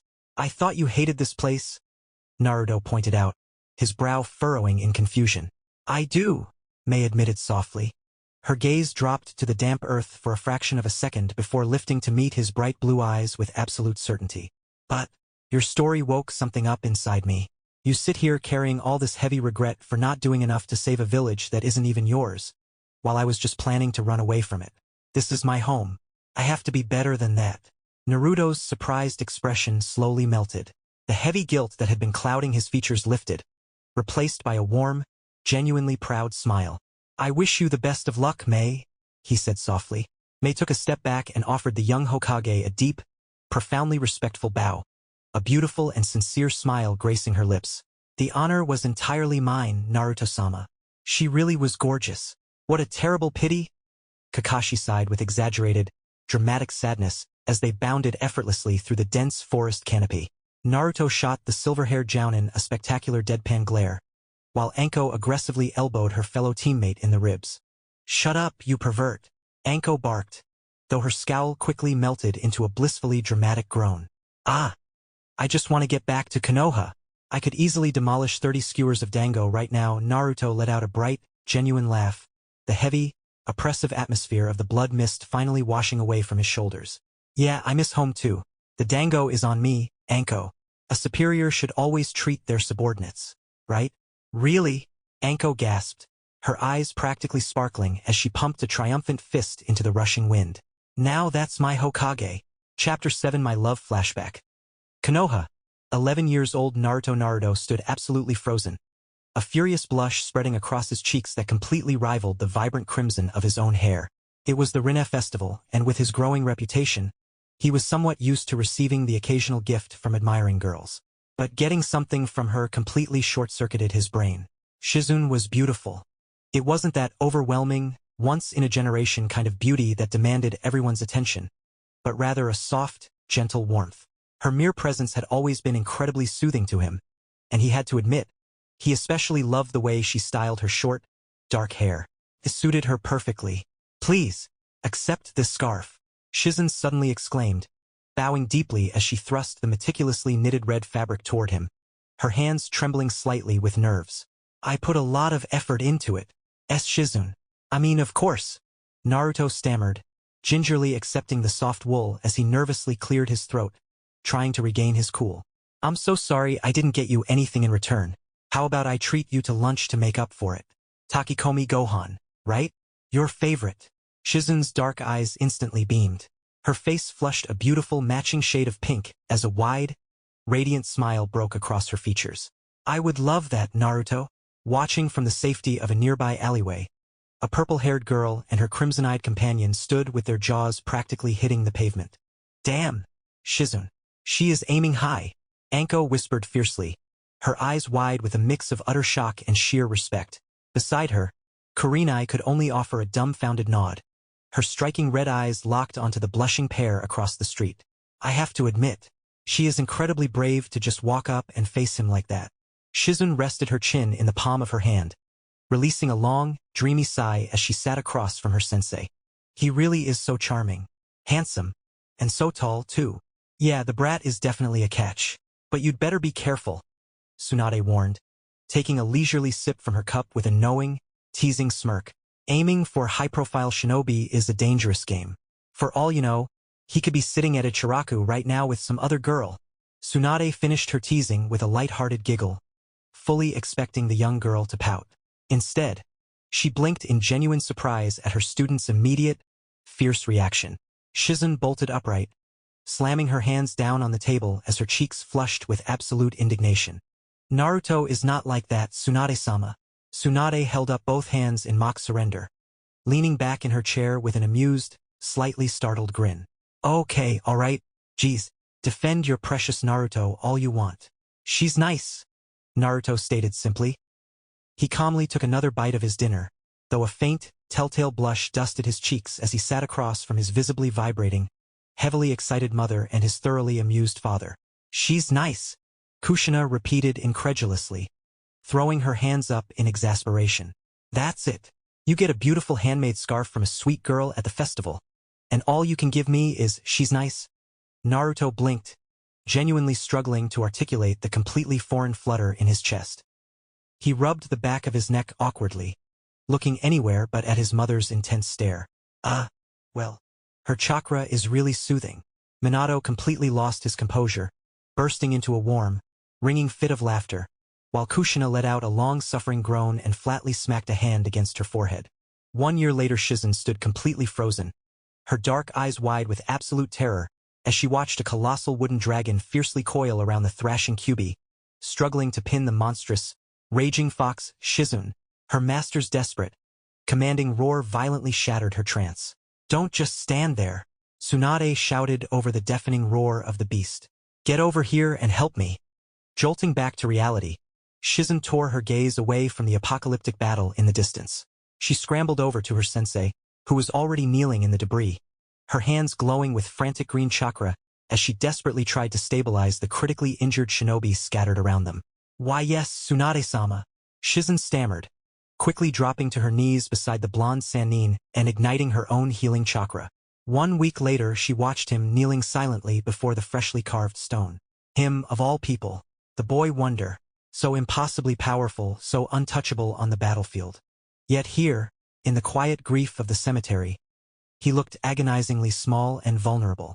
She approached slowly, her footsteps barely making a sound on the grass, but she froze the moment his voice broke the heavy silence. What is it, Shizun?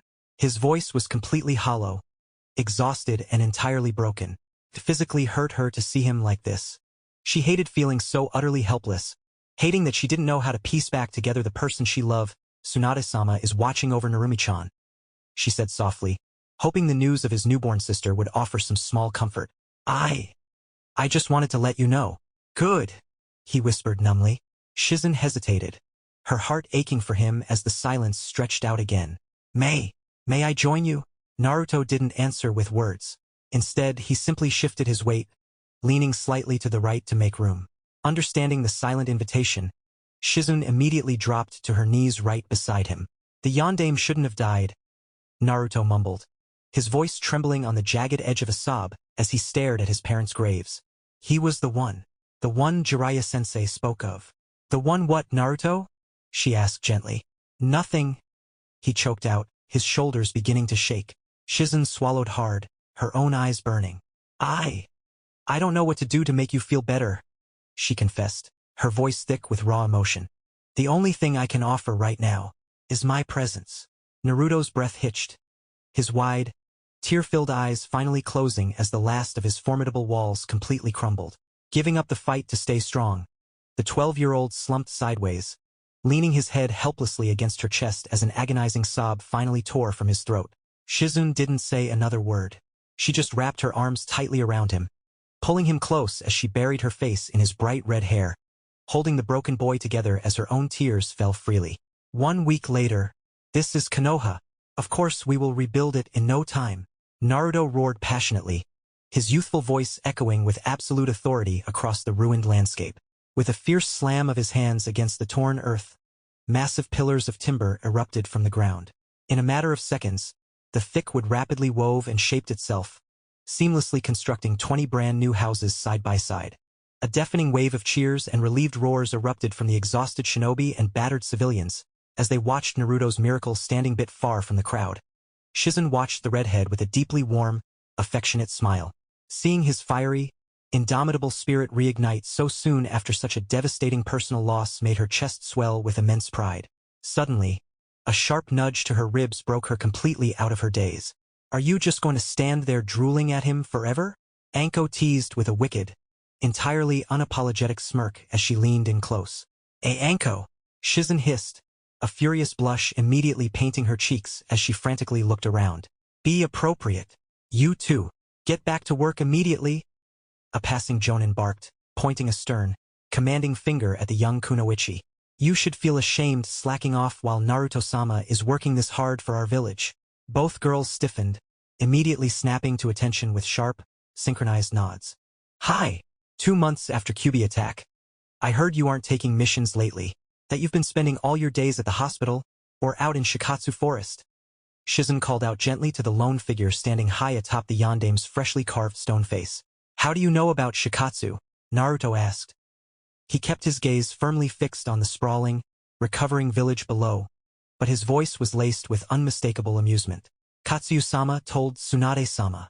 Shizen admitted, stepping a little closer to the edge of the monument.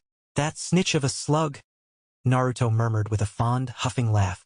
It's just weird of you not to be taking missions. Shizen pressed, her tone filled with quiet concern as the high winds whipped around them. Naruto finally closed his eyes, his shoulders slumping just a fraction. I'm tired, Shizen, he confessed, his voice dropping to a heavy, honest murmur. I'm tired of all this killing. I'm tired of war. I just need a break. Well, you usually know what's best, Shizen said softly. Closing the remaining distance between them, she gently wrapped her hands around his arm and rested her head against his shoulder, offering him the quiet, steadfast comfort he so desperately needed. I don't, Shizen, he whispered back, his voice thick with a profound vulnerability he only ever showed her. I really don't.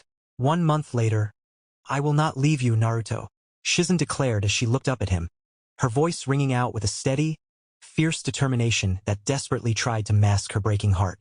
Naruto looked at her, offering a small, incredibly sad smile that didn't quite reach his eyes. Yes, you will. That's exactly why you came up here to see me. You wanted me to be the one to tell you to go. Shizen's dark eyes widened, absolute shock morphing instantly into a furious, deeply wounded glare. How dare you? How dare you even think that? Good luck out there, Shizen, Naruto said simply, his voice returning to that maddening, detached calm. He reached out, giving her a gentle but terribly final pat on the shoulder before turning his back to her. Why you? You asshole! Shizen screamed after him, hot tears finally spilling over her lashes as her hands clenched into shaking fists at her sides. A pat on the shoulder. After everything, back to present, her dark eyes snapped open, the morning light filtering into the room as her little ninja pig nudged frantically at her side. Sitting up with a heavy, exhausted sigh, she stretched her arms high above her head, trying to chase away the lingering, painful ache of the dream. Oink! Oink! Yes, yes, Taunton. I'm awake, Shizen murmured softly, rubbing the sleep from her eyes. Naruto, she thought, a bittersweet pang echoing deeply in her chest. It's been 9 years. Do you even miss me at all? A sudden, sharp knot formed in the pit of her stomach. Her anxious mind cruelly conjured up a vivid, painful image of him standing proudly in the Hokage office beside a beautiful, faceless wife, surrounded by a loud, energetic brood of small red-headed children. Or worse, what if he had just completely moved on and forgotten their bond entirely? What if they crossed paths now, and he just gave her that same detached look from all those years ago and casually said, "Ah, you're Shizune, right? How are you doing? High-profile shinobi are hard to catch, eh?" Shizune whispered miserably to the empty room. She let herself flop right back down onto the mattress. Tsunade-sama's old, teasing warning suddenly echoing like a painful prophecy in her ears. Oink oink. Yeah. He is Lord Fifth now. Naruto released a long, heavy sigh of relief as he finally sank into the soft cushions of his sofa. It had been an exhausting, deeply annoying mission. Despite the light-hearted banter on the way home, his mood had inevitably drifted back into melancholy the moment he was alone, haunted by the twisted, unrecognizable thing Yagura had become. Is it the hat that does it? Naruto wondered silently. He rested his elbows on his knees, staring down at the Crimson Hokage hat resting loosely in his hands, wondering if the sheer weight of the title was what eventually broke a person. He was suddenly pulled from his dark thoughts by the soft click of the front door unlocking. Instantly, the heavy gloom vanished from his shoulders, replaced by a warm, genuine smile. "Nisan, you're back!" Narumi's voice drifted into the room, calm and laced with joy. She walked into the living room with a bright, gentle smile, stepping over to the sofa to wrap her arms around her seated older brother in a warm, affectionate hug. "I missed you too," Naruto chuckled softly, gently rubbing her back as he fully relaxed into the embrace.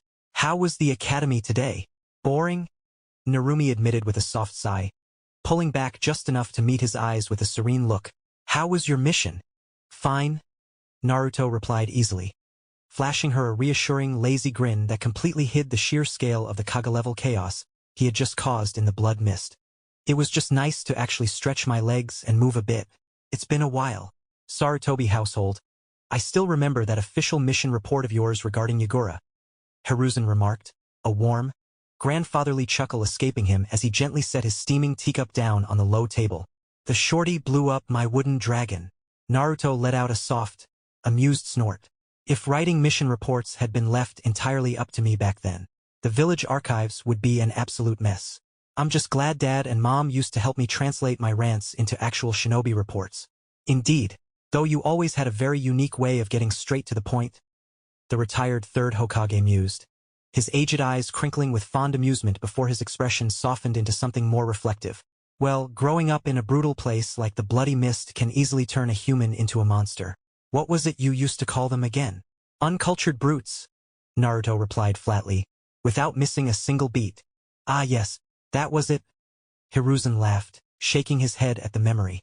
"Gigi, I'm home." The door suddenly swung open as a short boy wearing an oversized aviator helmet and a long blue scarf barged into the room. He froze mid-step, his dark eyes blinking in rapid surprise at the red-headed man sitting comfortably across from his grandfather. "Gigi," Naruto echoed, arching an amused eyebrow at the highly informal address. "And here I expected an Aji-sama, out of the professor's grandson." Hiruzen let out a fond, exasperated scoff, gesturing toward the boy with the stem of his pipe. "Konohamaru, mind your manners and say hello to the fifth Hokage." Konohamaru's jaw practically unhinged, literal stars forming in his wide eyes, as he pointed a shaking finger directly at Naruto. "Whoa, you're the wood man Jiji always talks about." Naruto blinked, a prominent sweat drop forming on the back of his head. "The wood man?" he repeated flatly. He slowly turned a deadpan stare toward the retired Hokage. "Is that really how you describe me to him?" Hiruzen merely coughed into his hand, looking entirely too amused behind his pipe. "It gets the point across to a child." 1 week later, "This scarf really is nice," Naruto mused into the quiet of the room. He ran his thumb gently over the soft, flawlessly knitted red fabric. Knowing how meticulously she does everything, it's no wonder it's held up so well all these years. Draping it carefully over his shoulders, his warm gaze drifted until it landed on the sturdy, beautifully crafted wooden desk sitting in the corner of the room. It was a magnificent piece of his wood style, though it was covered in a thin, quiet layer of dust now. He stepped closer, resting his palm flat against the smooth timber as a sad, wistful smile touched his lips. And Naruto, this study. It's completely wonderful. I love you, son. Too-san. Naruto whispered to the empty room, the painful but loving memory of his father's beaming face echoing perfectly in his mind. I love you too. Sitting behind the massive mahogany desk in the Hokage office, Naruto was meticulously trimming a small bonsai tree. He cursed softly under his breath as the shears slipped, snapping off a perfectly good branch. Damn it! Looking up, he frowned slightly at the sudden appearance of the ANBU commander kneeling respectfully before him. Kenji, what is it? Naruto asked, his attention already returning to his ruined handiwork. Intel just arrived, Lord Fifth. The masked shinobi began hesitantly.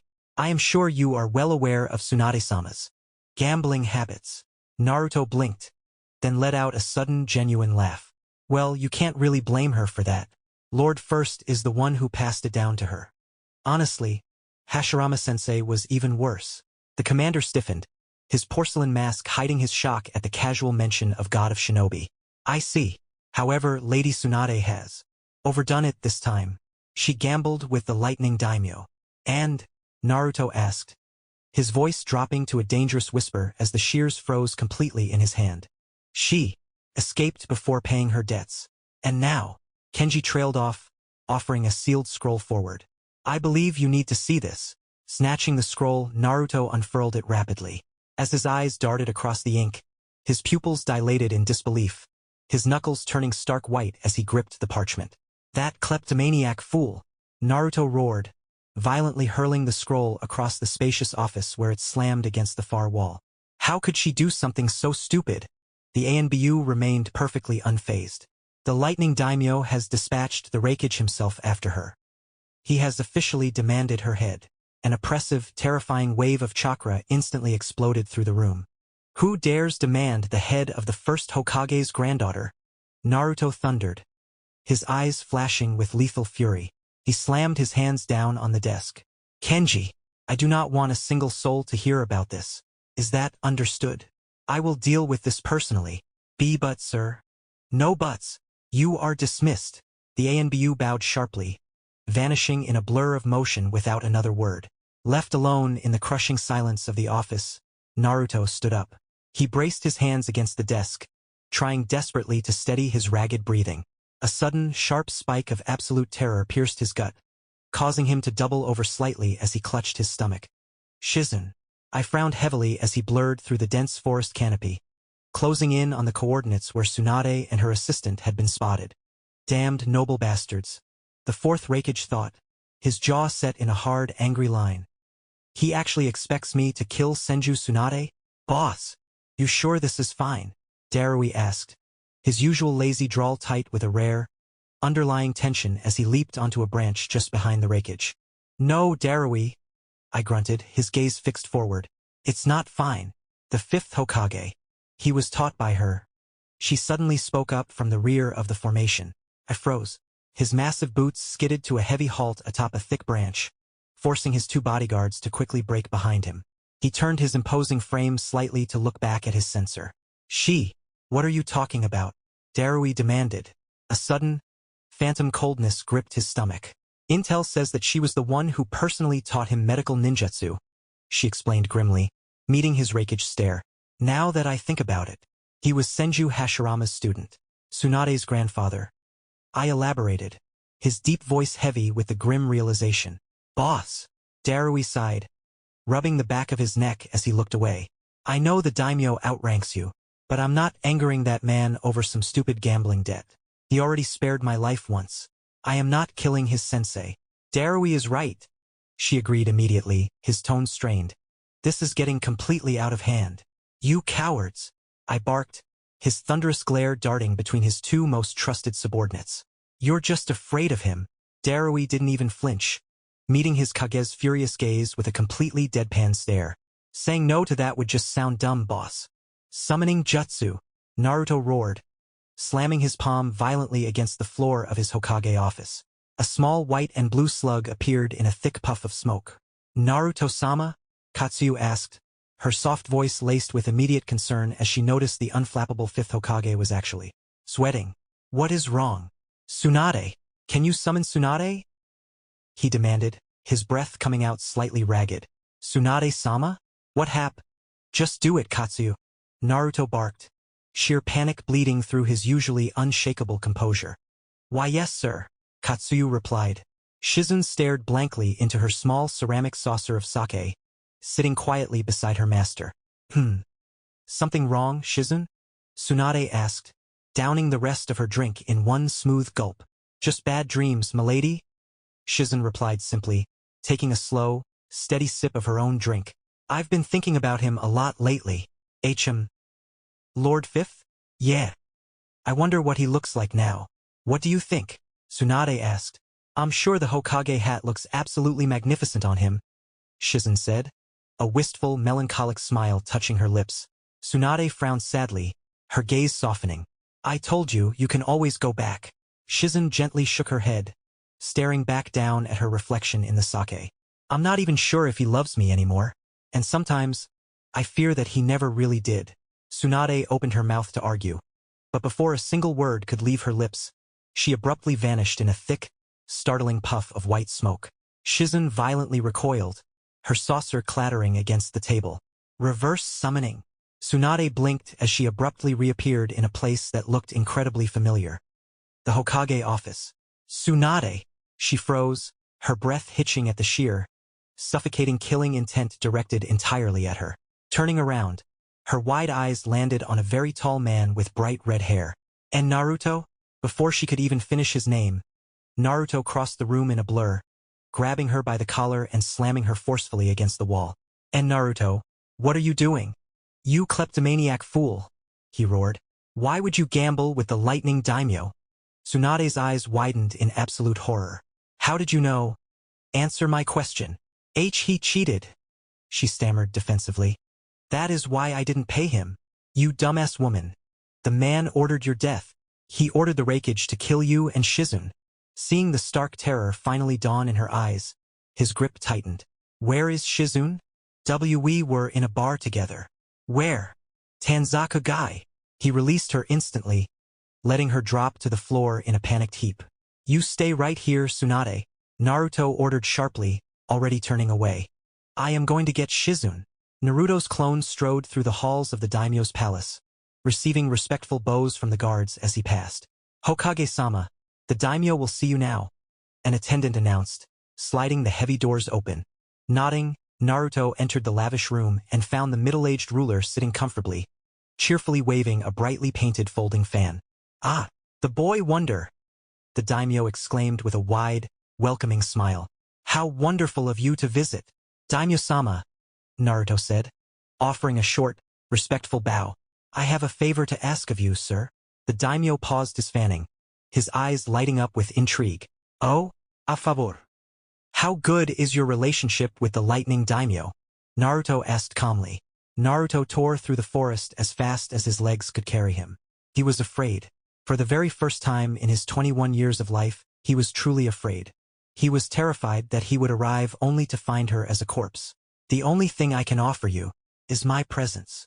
A pat on the shoulder. After everything, please accept it. The sudden, vivid image of her younger self holding out the red scarf to him made his eyes widen even further in absolute panic. No, no, it was the dead of night. In the middle of the dirt road, 3 imposing figures stood before a tall, dark-haired woman. You must be Kato Shizun. Where is Tsunade? I demanded, his thunderous voice cutting through the silence. Shizun looked visibly nervous, but she held her ground. What is the Raikage of Kumo doing all the way out here? Shizun demanded right back. And what business do you have with Tsunade-sama? You two gambled with the lightning daimyo, and instead of paying your debts, you stole his money and ran away. She stepped forward, his tone cold as he listed their crimes. He has ordered us to execute the both of you. Shizun looked terrified for a brief moment before her shock gave way to sheer indignation. He cheated, and then he demanded Tsunade-sama as his bride. The 3 Kumo shinobi blinked in unison, completely thrown off guard. He did what? I asked, genuinely startled. Just like I said, I groaned in annoyance. But maybe, Maybe he didn't need to kill Tsunade. If they just killed this assistant and reported that Tsunade had escaped after a massive battle, surely the daimyo would be satisfied? Yes, that was a perfect compromise. It would fulfill the contract while severely lessening the chances of angering the Hokage. Orders are orders.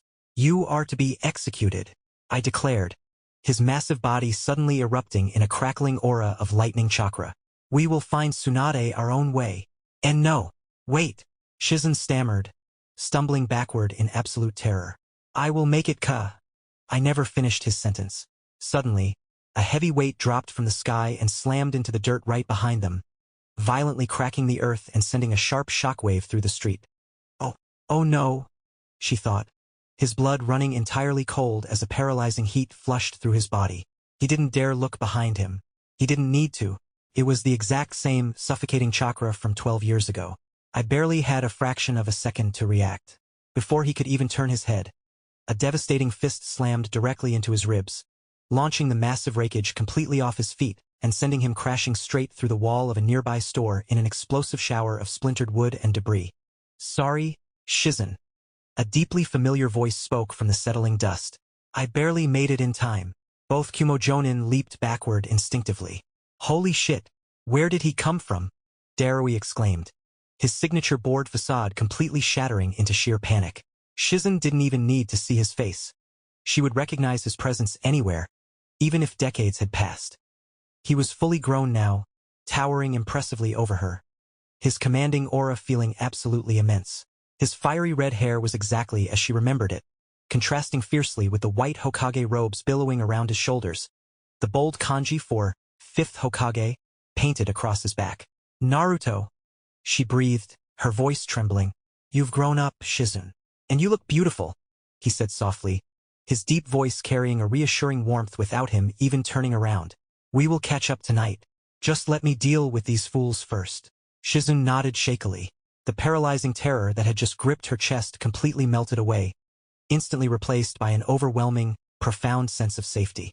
Naruto narrowed his eyes at the two jonin, scrutinizing their tense forms. Suddenly, a flicker of recognition crossed his features, and his eyes widened slightly. You two were with the Nibi girl. Yes, Darui answered, swallowing hard as the terrifying memory washed over him. And your tattoo, Naruto continued, his icy gaze locking onto Darui's shoulder. That is Sandame's tattoo. He was personally taught by my father, I growled, shoving aside the shattered timbers as his massive frame emerged from the settling dust of the destroyed storefront. Naruto, your father didn't hunt down women. Naruto interrupted, his voice dropping to a lethally cold register. He was a truly formidable shinobi, a man I actually considered as a superior. I glared at the redhead. This is a direct order from the daimyo. You touch Shizun, and you will meet your father tonight. I was brash, unruly, and certainly had his anger issues, but he was not stupid. Fighting this man right here and now would result in nothing but his own death, along with the death of Darui, the man he was quietly grooming for the raikage position. And all of this for what? A cheating daimyo? I closed his eyes, an old memory echoing clearly in his mind. Nah, you were super cool. Especially with that black lightning. I hate killing cool people. Opening his eyes, the raikage let out a heavy, conceding sigh. I shall never forget the day you spared my father's life.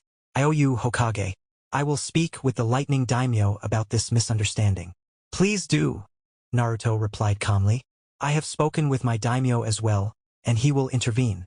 I shall personally pay every ryo Tsunade owes. Well, my job is done here then. Darui. We're out, I ordered, immediately turning and leaping away into the night. Both jonin let out massive, simultaneous sighs of profound relief before nodding and quickly following their leader into the darkness.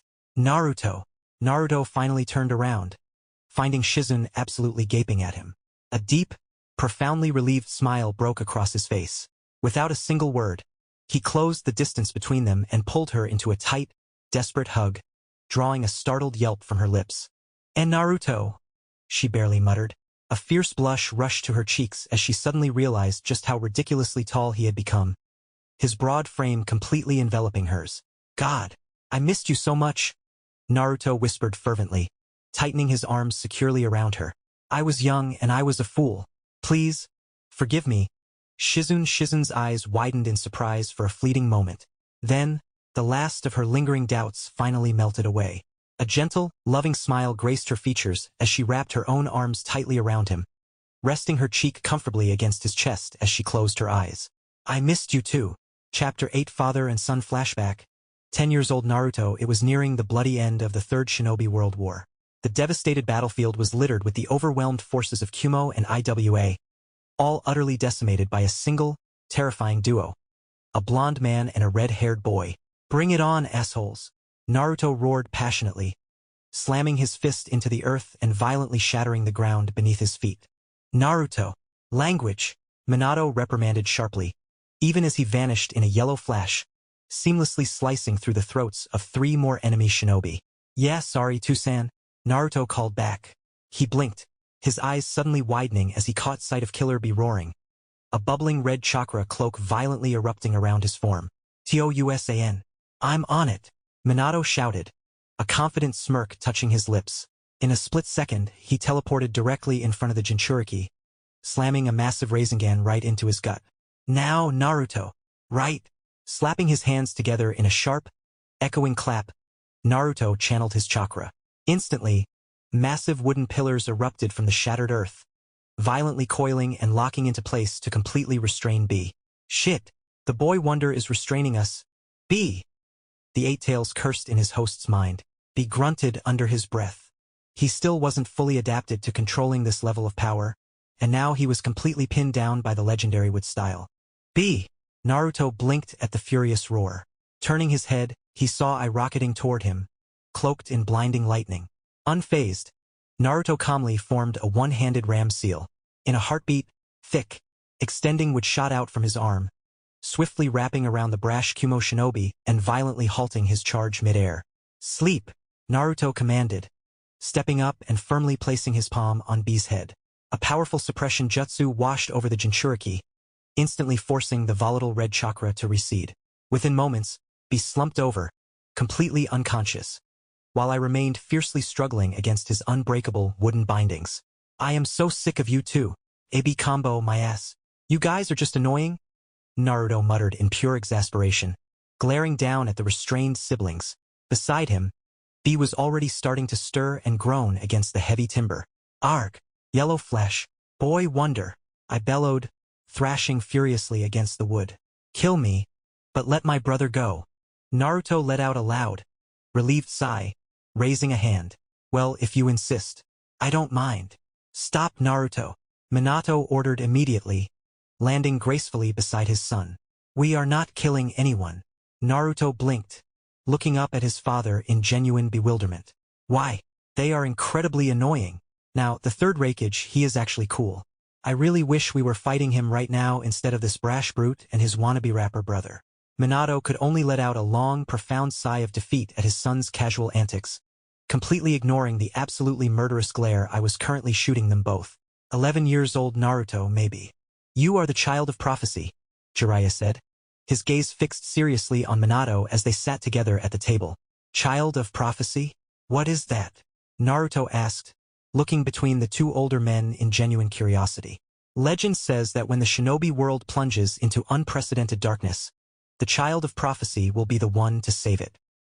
Jiraiya explained, a confident, proud smile pulling at his lips. I truly believe it is you, Minato. Naruto's eyes widened in awe before a massive, beaming grin broke across his face. He turned eagerly toward his quietly frowning father. Well, if such a thing really exists, then it definitely has to be you, Tusan. I don't know, Minato muttered hesitantly. Deep down, Minato was almost certain it wasn't him. It had to be Naruto. All of this terrifying, unprecedented power his son held so naturally couldn't possibly be for nothing. Then it's settled, Naruto declared, excitedly slamming his fist down onto the wooden table. You are the child of prophecy. Jiraiya burst into a loud, hearty laugh, while Minato could only manage a small, deeply conflicted smile. Okay, Summit. What is the meeting for? Naruto asked as he sat before his father. To finalize the last steps toward true peace. Also, the leadership has changed, the Raikage, the Mizukage, and now me. It is time we officially meet, Minato explained to his son. Well, if you say so, Tusan. When are we leaving? Are you sure taking Naruto is the right choice? They really hate him, Kushina asked, her voice laced with worry for her son. Minato chuckled softly. Well, I hate to be like this, but intimidating them a little bit might actually help. Naruto grinned sharply. Leave it to me, Yandame. I'll scare the shit out of them. A swift whack to the back of his head from his mother instantly silenced him. Language. Kage Summit Yagura, Raza, I, Kitsuchi, B. Naruto stared across the summit table at the assembled leaders and their bodyguards with an utterly deadpan expression. What is this? A reunion of the Almost Killed by Me club? Naruto asked, his voice dripping with dry amusement. Are you sure you guys are actually cut out for these positions? Why, you arrogant brat. What did you just say? I howled in outrage, though the nervous sweat beading on his forehead made his outburst far less intimidating than he intended. Raza remained completely silent, his entire focus dedicated to hiding his hands under the table to stop their violent trembling. Bringing the boy Wonder with you to discuss peace does not exactly send a reassuring message, Minato? Inoki grunted, narrowing his eyes at the fourth Hokage. You will address him as Lord Hokage, you old geezer. Naruto snapped, turning a sudden, lethal glare onto the Tsuchikage. How dare you? Inoki bristled, his temper flaring. Naruto, silence, Minato commanded, his sharp, authoritative tone instantly shutting his son down. As you wish, father, Naruto grumbled. He stood back behind his father and lazily shifted his piercing gaze toward Kitsuchi, who desperately fought the urge to gulp down the heavy lump of dread lodged in his bone-dry throat. Naruto is my son, and he shall stand by my side in every meeting. We are here to discuss peace, not to throw tantrums, Minato declared, his voice cutting through the heavy tension with the absolute authority of the fourth Hokage. He offered a short, commanding nod. Naruto, read the decree. Naruto pulled a heavy scroll from his robes, unfurling it with a sharp, echoing snap. He straightened his posture, his deep voice completely devoid of its earlier snark as he read the formal edict. I, the fourth Hokage of the Hidden Leaf, have determined that following the unfortunate war inflicted upon our village, the very same war we decisively won, Konoha will officially cancel all reparations previously demanded of your nations. In exchange, we mandate an absolute, unbroken 10-year peace. Humph! Such a foolish maneuver, Inoki scoffed. I have lived long enough to realize peace pacts are merely papers. But, since you are canceling the reparations, I certainly don't mind it. The old Tsuchikage finished with a raspy chuckle. That is acceptable, Lord Hokage, Yagura stated simply, while I gave a stiff, begrudging nod of agreement. I know you are a good man, and I truly admire you for it, Tusan. But those uncultured brutes do not deserve your mercy. Naruto told his father as they walked the dirt road back to Konoha. They will just break the pact the second we lower our guard. Minato remained perfectly calm, his blue eyes focused steadily on the path ahead. I must do what I can, Naruto. Even a small chance of peace is worth it, if it means giving our people a generation without war. Naruto frowned deeply, shoving his hands into his pockets. You know, that prophecy might not even be true. Half the time, they say that old Toad has dementia. Minato chuckled softly, a warm, knowing sound. We will see, Naruto. We will see. 12 years old Naruto stared in absolute silence at his father. The man he admired more than anyone, the person he loved most in the world, was lying dead on the cold metal table. A small, peaceful smile forever etched onto his face. When Geritora appeared before me, I came immediately. Naruto slowly turned his head toward the morgue's doorway, his hollow gaze landing on Jiraiya. Tears were freely streaming down the Sanin's cheeks. I'm glad you are here, sensei, Naruto muttered, his eyes drifting painfully back to his father's still form. This shouldn't have happened. The prophecy. Naruto.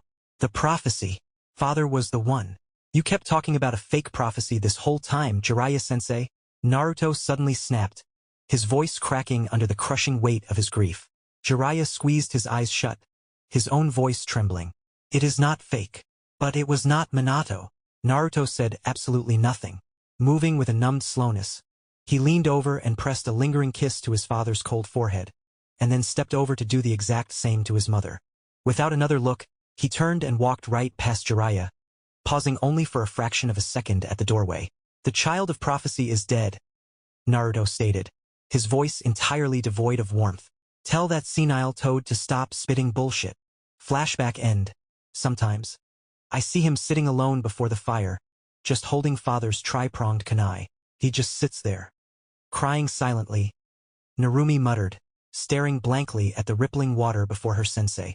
Jiraiya frowned, a deep, heavy sadness settling over his aged features. He loved his father so much. He would have gladly burned the whole world down for him. I have never seen such fierce, absolute admiration and love from anyone in my entire life. Really?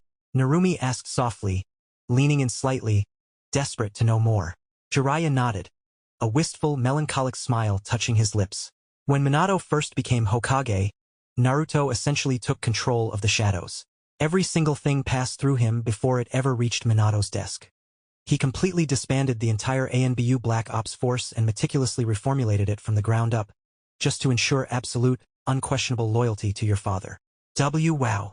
Narumi breathed, her eyes widening in sheer disbelief. But he was only 10 years old. Jiraiya let out a long, heavy sigh, his gaze drifting out over the water. When someone possesses the power to crush you in a single moment, you tend to forget about his age. I never expected all this. He always seemed so soft to me, Narumi murmured, still trying to process it all. He became soft, Jiraiya corrected, his voice tinged with heavy nostalgia.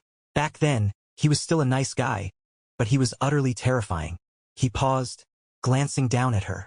He didn't even wear a Hokage Haori similar to Minato's, purely to make sure that specific style remained exclusively your father's. What about the Hiraishin? Narumi asked softly. He knew better. To him, there is only one yellow flash, Jiraiya explained with a fond, knowing smile. That is exactly why he never bothered to learn the technique himself. But maybe, you will. Narumi just nodded silently, staring back out at the rippling water. You still style your hair the exact same way, Naruto said, his gaze fixed softly on the dark-haired woman beside him. He had decided to take things slow, wanting to spend as much time with her as possible. When morning broke, they had opted to simply walk the dirt road back to the village rather than rushing through the canopy. I have always loved it.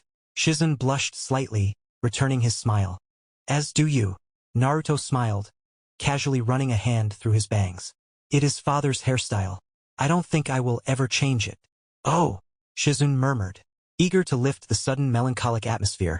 She stepped closer and warmly looped her arms around his. Well, you grew taller too. Way taller. Naruto chuckled, his tone suddenly shifting into something far more teasing.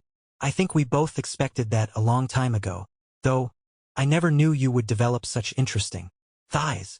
Shizun's eyes widened drastically, her entire face burning a furious shade of red. What? Naruto simply shrugged, an unapologetic smirk playing on his lips. What? If I don't check you out, who else am I supposed to look at? Well, yeah, but just be appropriate, she stammered. Damn, you haven't changed a bit. He laughed warmly. Come on, it's just me. It's fine. Oink, oink. And what's with the pig? Naruto asked, glancing down at the small animal trotting happily along with them. What is his name, anyway? It is a she, Shizun corrected indignantly. Naruto blinked, squinting down at the pig walking beside their feet. Well, now that I think about it, there is nothing dangling down there. Naruto. Tsunade snored loudly, deeply asleep right in the middle of the Hokage's office. Wake up! The sudden, sharp command instantly snapped her eyes open. She gulped hard when she saw her little brother in all but blood standing before her, glaring absolute daggers. Scrambling to her feet immediately, she tried to force a confident smile to defuse the suffocating tension. Why, you surely grew taller. I missed you. She gulped again as his icy glare only narrowed further. However, her eyes widened in profound relief when she spotted Shizun standing just behind him, offering a warm, reassuring smile. Oh, Shizun, thank God. I am not done with you, Naruto barked, sweeping past her to take his seat behind the massive desk. Back then, I used to fix your disasters because you are my sister. But now I am the Hokage, and I will not tolerate this nonsense anymore. Naruto, I'm sure Tsunade-sama has learned from her mistake, Shizun interjected softly, raising her hands with a gentle, sheepish smile. He cheated, Tsunade argued indignantly. And he demanded me as a bride. You just said I am your sister. Would you really offer me up to that asshole? Then you come to me, Naruto roared back, his voice echoing off the walls. You don't just go around stealing his money and drinking it away. Goodness, Tsunade. You are even worse than Sensei. Tsunade frowned, her brief flash of defiance completely crumbling. Lowering her gaze, she offered a short, respectful bow. I apologize, Lord Fifth. Naruto immediately cringed, his hardened expression visibly faltering.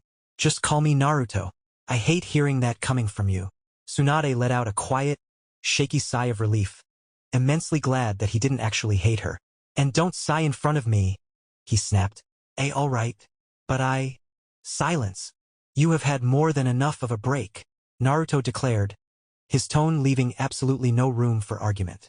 Besides, I do not want Shizun far from me anymore. Tsunade raised both eyebrows in sheer surprise. Turning her head, she immediately caught the dark-haired woman blushing furiously, completely refusing to meet her gaze. Well, if it is an official order from the Hokage, I suppose I can't say anything, Tsunade conceded, a knowing, amused smirk pulling at her lips. Seeing that the matter was finally settled, Naruto let out a long, heavy sigh of profound relief. Standing up from his desk, he closed the distance between them and pulled Tsunade into a gentle, entirely unexpected hug. I am just glad you are safe, Naruto murmured, the last of his fiery anger finally bleeding away as Tsunade warmly returned the embrace. Ha! I knew you still had a soft spot for me, she teased softly. Breaking the hug, Naruto offered a small, genuine nod. There are some people you really need to meet. Yugao. Instantly, a purple-haired ANBU operative materialized in the room, dropping into a crisp, kneeling position. Sir, bring Jiraiya-sensei and Narumi to my office. Yes, sir. Yugao acknowledged before vanishing in a silent blur. Jiraiya, he is here too, Tsunade asked, her eyes instantly lighting up at the thought of reuniting with her old teammate, and the sheer, glorious amount of sake they were inevitably going to drink together. I ordered him to stay in the village and train Narumi, Naruto explained calmly. Narumi-chan, how is she doing now? Shizun asked, absolutely beaming at the fond memory of the little blonde toddler. Naruto smiled wistfully, his gaze drifting up to rest on the proud portrait of his father hanging perfectly on the wall. She is exactly like him. You did what? Tsunade, have you completely lost your mind? Jiraiya snapped at his former teammate, who actually had the decency to look absolutely sheepish. Jiraiya, he cheated. Why would you even gamble with him in the first place? He is a daimyo. More money, more fun, I guess, she mumbled defensively. Just drop it, sensei? Naruto sighed, aggressively rubbing his temples to fend off an impending headache.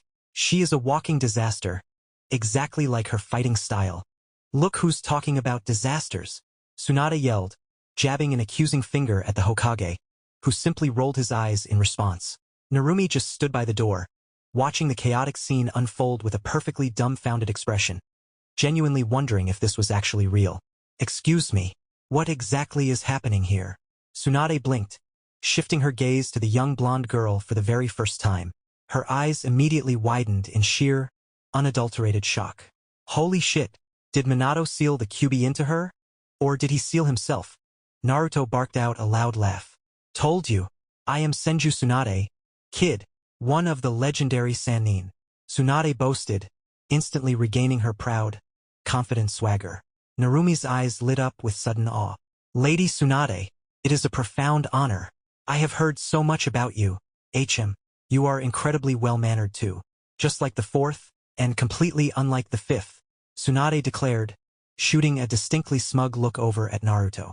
Whatever, Naruto muttered flatly. Narumi chuckled softly before turning her attention to the dark-haired woman, who was smiling warmly at her while holding a pig. And you are. Before Shizun could even open her mouth to introduce herself, Tsunade happily cut in. Your brother's lover. What? Narumi shrieked, her usual calm demeanor completely shattering as her wide eyes whipped toward her brother, who instantly choked violently on his own breath. Tsunade-sama. Not like this, Shizun wailed, her entire face igniting into a brilliant, mortified shade of crimson. That night, you have absolutely no idea how long I have wanted to do this, Naruto whispered, pulling her smoothly into another deep kiss. He leaned back into the heavy chair of his Hokage office, perfectly content with Shizun resting comfortably on his lap. MMH. Well, I am right here now. You can do whatever you want. Shizen whispered back against his lips, wrapping her arms securely around his neck as she eagerly deepened the kiss. Honestly, I am almost glad Tsunade gambled with that daimyo, Naruto murmured, breaking away just enough to rest his forehead against hers. Otherwise, I would have just stayed. Tired. Tired, Shizen echoed, pulling back slightly to look at him with a raised eyebrow. Yeah. I am 21 years old, Shizen, he pointed out, a slow, roguish smirk tugging at the corner of his mouth. Shizen blinked in confusion for a second before the realization suddenly dawned on her. Oh, that kind of tired, she gasped, letting out a cute, melodic giggle. Naruto groaned softly, his hands tightening securely on her waist. Damn it, if you keep giggling at me like that, we are going to end up doing this right in front of my predecessors, he warned, his gaze flicking briefly to the solemn portraits of the past Hokage hanging on the wall. That would definitely be inappropriate, Shizen hummed playfully. However, her smile softened a fraction, a brief hint of vulnerability bleeding into her voice. But, about being tired, did you really never think about anyone else? Naruto raised a single eyebrow, genuinely amused by the sudden flash of jealousy in her dark eyes. Did you? I am a woman. We love blindly, Shizen replied softly, gently tracing his jawline with her thumb. I don't know how it is for men. Never. I never dared to even think about it, Naruto whispered, his teasing tone melting away into raw, heavy emotion. His intense blue eyes locked entirely onto hers. Every single time my mind wandered, I just remembered how you were the only one there for me when my entire world shattered. Naruto, Shizen breathed, her eyes widening as a sudden, overwhelming urge to cry gripped her chest. My heart, he murmured, reaching up to gently brush a stray lock of dark hair behind her ear. It has always been sealed by your presence. Shizen-san is wonderful. But why did you never tell me about her? Narumi asked from the doorway of the basement, quietly watching her brother polish an old, dusty study desk. The time never seemed right for it, Naruto replied simply, his hands moving in gentle, rhythmic circles over the worn wood. Why are you polishing that by hand? You could create a brand new one with a literal flick of your finger, Narumi pointed out in mild amusement. Naruto didn't even turn around. It was Tusan's desk. Oh! Naruto continued polishing in silence for another moment before his hands stilled. You want to ask me something else? Yes, Nisan. Why do you constantly compare me to father? Naruto blinked, finally looking over his shoulder with both eyebrows raised. Because you are his daughter. You should strive to be worthy of his legacy. It feels more like you want me to replace him, just so you can fill the void he left in your heart. What? That is absolute nonsense. Jiraiya-sensei told me about the two of you, how you were the greatest duo in the elemental nations. And it was true. He was the legendary Yellow Flash. Fighting by his side was the greatest honor any Konoha shinobi could ever ask for, Naruto argued passionately. Nisan. Narumi hesitated for a fraction of a second, but forced the words out anyway. You were stronger than him. Naruto's grip on the wooden polishing block tightened so violently that it instantly splintered and snapped in his hand. I was not, he snarled fiercely. He was a man who built himself up from absolutely nothing, an honorable prodigy who climbed the ranks through sheer brilliance. He didn't have the wood style. He didn't have the first Hokage knocking on his door to personally train him. He was an unrivaled genius who exceeded every single Uzumaki in Fuinjutsu. Naruto finished, his chest heaving with heavy, ragged pants. Narumi just frowned, a profound sadness in her eyes, as she slowly pulled out a worn notebook bound in faded brown leather. Naruto's breath hitched, his eyes widening in shock. That is. Tusan's diary, Narumi murmured gently, carefully opening the fragile pages. I sit before the fire. Sleeping next to me is my son, my greatest comrade. A boy who is only 9 years old, yet someone I deeply, profoundly admire. It is such an unimaginable honor to be his father. Stop, Naruto whispered, his voice trembling. I know it is unbefitting of a Kage. But the moment I saw how the other Kage and their attendants were so utterly terrified of my son, I couldn't help but feel absolute swelling pride. Narumi. After I heard he had spared the third Raikage's life, I was stunned. Stunned that my own son, at just 10 years old, had actually defeated that legendary shinobi. I will never tell him this to his face, because he will never accept it, but he is already far stronger than I am. I said stop. Naruto choked out. His towering frame finally gave out, collapsing heavily to his knees as hot tears freely streamed down his face. Nii-san. Narumi breathed in pure shock. Seeing her normally indomitable older brother looking so completely broken and vulnerable, she immediately dropped to her knees in front of him, tightly gripping his shaking shoulders. I know every single word written in there. Naruto wept, his tear-filled gaze meeting his sister's identical blue eyes. Every letter. I memorized it all in my heart. I don't want you to replace father. I am just so afraid, Narumi. I am terrified that people will only ever look at you and see my sister, instead of his daughter. I fear him being forgotten in my shadow. That is why I despised my own power. I just wished I had been weaker than him. Naruto confessed, his voice breaking entirely as his sister pulled him into a desperate, fiercely tight hug. I will honor Tusan's name, Nii-san. Narumi vowed fiercely, burying her face into his shoulder. I promise. Chapter 9 Hokage job 2 years later. Throughout his years as Hokage, Naruto had come to the quiet realization that he loved this secluded room far more than his official office. He found infinitely more comfort sitting casually cross-legged on a floor cushion than being stiffly confined to that damn desk chair all day. Of course, to preserve his sanity, he always made sure to leave a shadow clone stationed at the main desk to handle the endless mountains of paperwork. Your reports are absolutely brilliant, Kurenai. Your superiors are constantly complimenting your work. Naruto praised the kneeling, red-eyed Kunoichi. He sat casually cross-legged on a plush cushion, meticulously trimming the delicate branches of a small bonsai tree.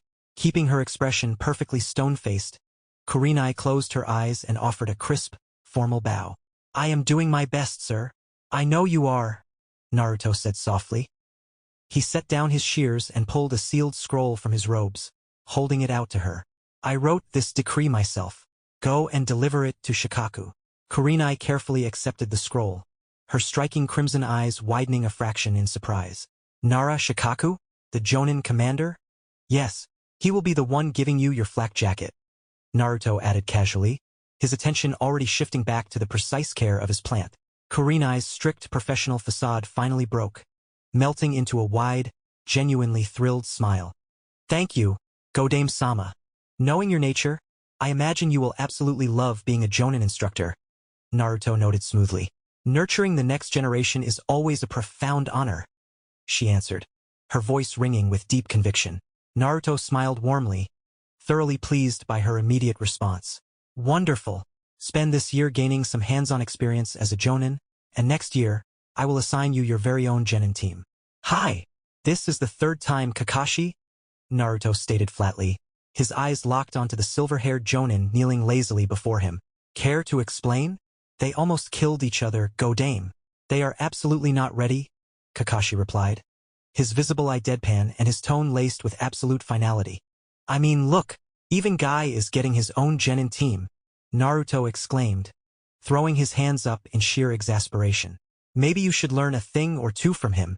Kakashi slumped his shoulders, letting out a long, muffled sigh of pure, unfiltered despair into his mask. Was his track record really that miserable? Was the Hokage actually ordering him to take teaching advice from Guy, of all people? I will try my best, Kakashi simply said. Naruto let out a long, heavy sigh, pinching the bridge of his nose. You are my dearest friend. You are a brilliant shinobi, and you are extremely intelligent. Because of that, I will respect your judgment on this. But, Kakashi, I swear, if I find out you are failing them on purpose, I will. Kakashi gulped audibly as his Hokage left the dark threat hanging, slowly and menacingly clenching his fist. TSK. Damn it! Naruto cursed under his breath as his shears snipped the completely wrong branch off his bonsai tree.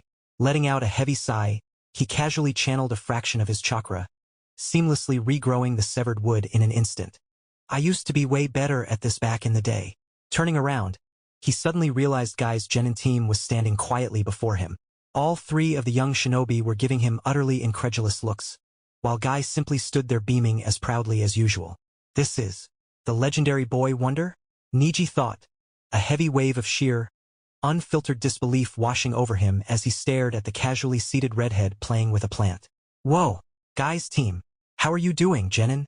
Naruto greeted brightly, his casual, entirely relaxed demeanor completely at odds with his terrifying reputation. Sir! The three newly minted shinobi replied in perfect, crisp unison.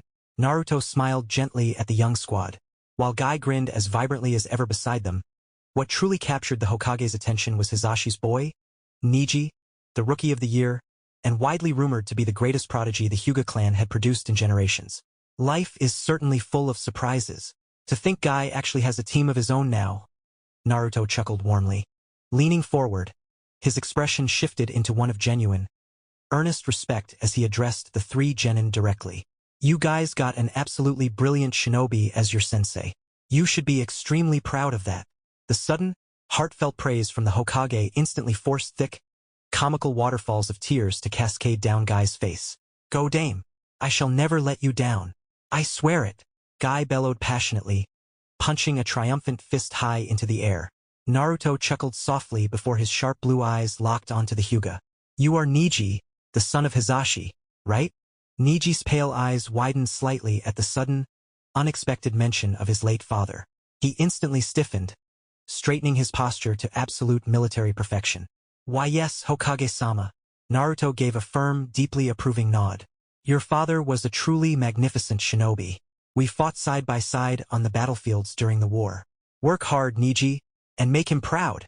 Completely disarmed by the legendary Hokage's genuine warmth and profound respect, Niji could only manage a dumb, awestruck nod. Thank you, sir. Very well then, Naruto smiled, his demeanor shifting smoothly back to business as he reached for a scroll. Your mission today will be. I heard you promoted Kurenai to Jonin, Shizune said softly. She sat comfortably beside her lover atop his own carved stone face on the Hokage monument. The two of them quietly watching the vibrant hues of the sunset paint the sprawling village below. That I did. She is a good kunoichi. Naruto replied simply, shifting slightly to wrap a warm, protective arm around Shizune's shoulders. Melting into the affectionate gesture, Shizune rested her head contentedly against his chest. Well, she is a dear friend of mine, so thank you for doing that. Enough about Kurenai. Come here, Naruto murmured, his voice dropping to a gentle, husky timbre. Cupping her cheek gently, he pulled her into a slow, incredibly warm kiss. MMH. I definitely prefer this over talking about Kurenai. Shizune hummed against his lips.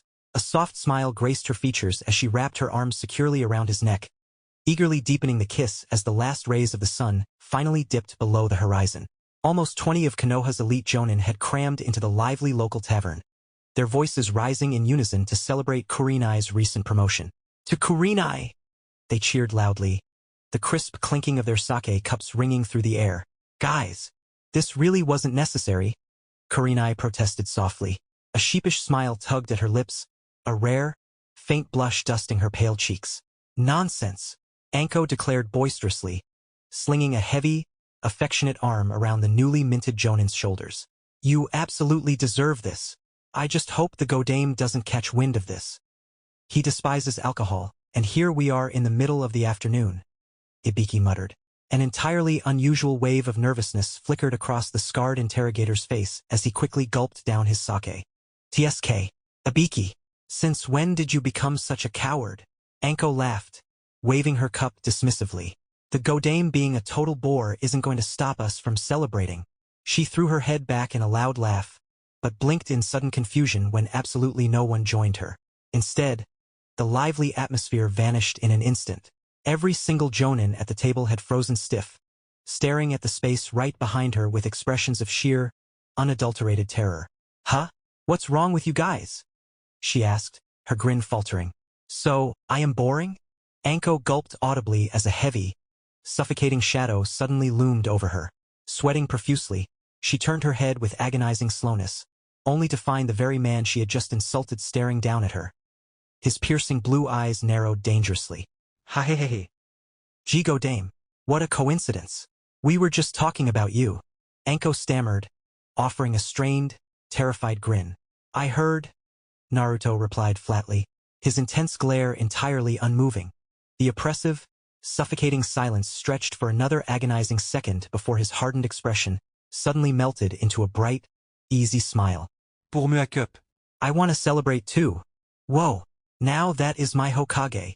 Anko cheered, her boundless energy instantly returning as she eagerly poured him a brimming cup of sake. Naruto grabbed the ceramic cup and took a confident gulp. Almost instantly, his eyes bugged out, and his face turned a sickening shade of green. He violently spat the liquid right back out, coughing and sputtering wildly. "This is disgusting. Bring me TA," he roared indignantly. "Why yes, SIR." The entire table of elite shinobi shouted back in absolute panic. It was a formal Jonin meeting. Konoha's elite shinobi sat respectfully cross-legged across the spacious room, all giving their undivided attention to their Hokage, who was seated comfortably on his plush floor cushion.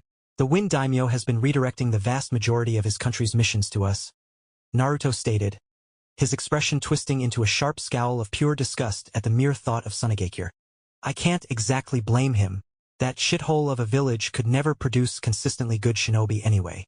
Even their allegedly greatest Kazekage, the Sandaime, managed to get himself kidnapped or something." "Kidnapped?" Kurenai murmured, her striking red eyes widening in genuine surprise. "Yeah, he just suddenly vanished without a trace years ago," Naruto replied casually, waving a dismissive hand. "He used to manipulate some kind of weird black sand. What was it called again?" "Iron sand. Go Dame," Kakashi supplied smoothly from his spot in the crowd. "Ah yes, that's the one," Naruto nodded, leaning back slightly. "And now, their strongest remaining shinobi is just that decrepit old hag, Chiyo. She is retired now.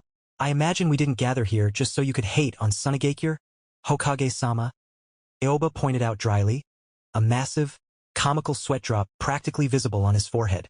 Naruto chuckled sheepishly, reaching up to rub the back of his neck in a rare, completely unabashed display of embarrassment. Yeah, sorry about that. I honestly don't know why you refused the seat so many times.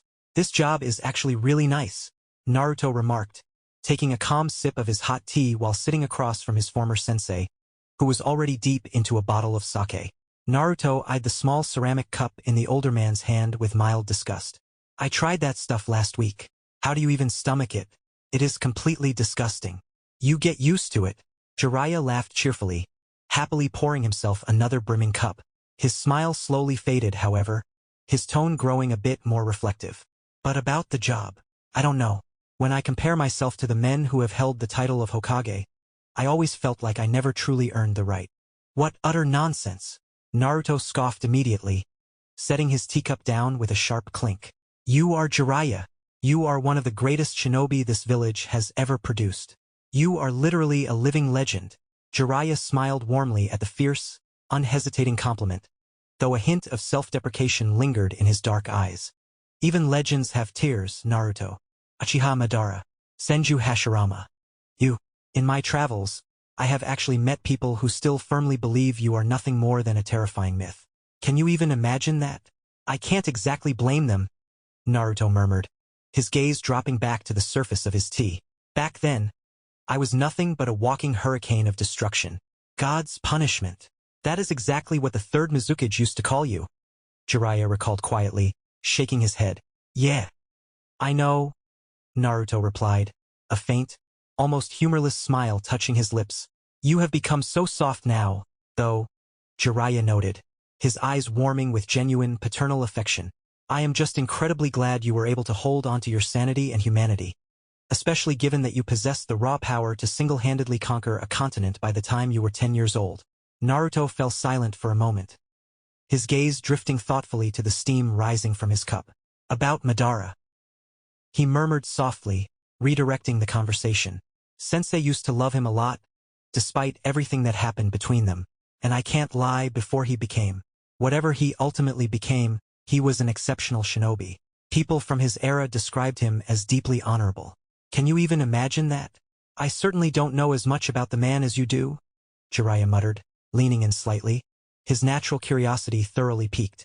Naruto leaned forward across the low table, his voice dropping into a quiet, conspiratorial whisper. "He was actually the one who came up with the name Konoha." Jiraiya's jaw practically dropped, his eyes widening to the size of dinner plates in absolute shock. "No shit." "Yup," Naruto replied, popping the pea with a deeply amused, knowing smirk. "All right, class. This is the Hokage monument right here," Irika announced, gesturing proudly out over the cliff face as his students gathered atop the Hokage tower. "This is where the faces of our 5 great Hokage are carved. There are only 5. Who will become the 6th? Kiba asked, genuine curiosity breaking through his usual brashness.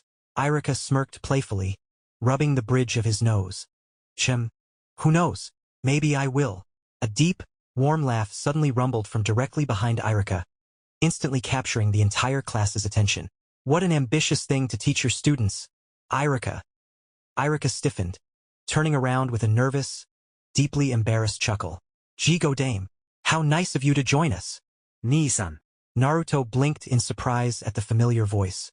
Scanning the small crowd of academy students, he quickly spotted his little sister staring back at him with wide eyes. Whoa, this is Narumi's class? How are you doing, kids? Heh? Narumi's brother? I heard you were just a myth, Kiba blurted out, pointing an accusing finger at the village leader. Kiba, you disrespectful brat, Irika yelled, his head comically enlarging in sheer frustration. Naruto simply threw his head back and laughed loudly. It's fine, Irika. We can't expect kids to blindly believe everything they hear. Irika aggressively cleared his throat, adjusting his posture to demand absolute respect. Listen closely, class. This is the Godame Hokage, the legendary boy wonder, and arguably the greatest shinobi in the entire history of the elemental nations. A collective, awestruck gasp echoed through the academy students. Naruto blushed faintly, rubbing the back of his neck in mild embarrassment. Now, Irika, don't overdo it. Impossible. The greatest in history? One of the students whispered loudly. He looks so gentle. Yeah, I heard he just spends all his time growing cacti. Another chimed in. Naruto's gentle smile instantly vanished, replaced by a defensive, deeply serious frown. Do not underestimate the sheer difficulty of raising a cactus. It requires meticulous maintenance and incredibly precise care. Every single student's sweat dropped in perfect unison. Yup, no way this guy is a legend, they collectively thought. Narumi simply chuckled at her elder brother's antics. Are you really the strongest? The unexpected question immediately silenced the chatter. The usually brooding Uchiha Sasuke, who almost never spoke a word during field trips, stared intensely at the Hokage. It was no wonder all the other students turned to look at him with wide, shocked eyes. Naruto fell silent. He thought for a long moment, his intense blue gaze drifting out over the sprawling village and up to the towering Hokage monument, lingering specifically on the weathered, stoic stone face of the first Hokage. A slow, knowing smile finally curved his lips. Well, Naruto answered softly, his voice suddenly carrying an unspoken, heavy weight that sent a shiver down the students' spines. The only people who could ever keep up with me died decades ago. Memories and regrets flashback.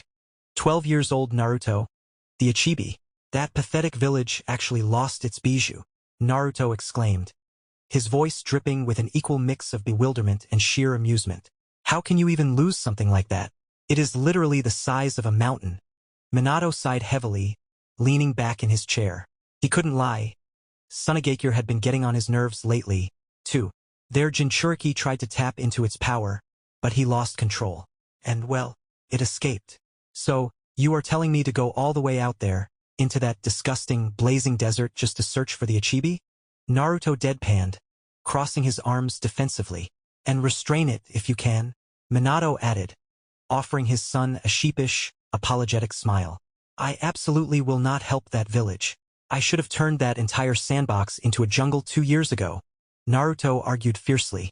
You are not turning anything into a jungle. And you will go out there and find the bijou, Minato ordered. His tone suddenly shifted, leaving no room for argument as it filled with absolute, commanding authority. Naruto scowled, glaring heatedly at the blond man behind the desk. You are just using your dual authority as both my father and the Hokage.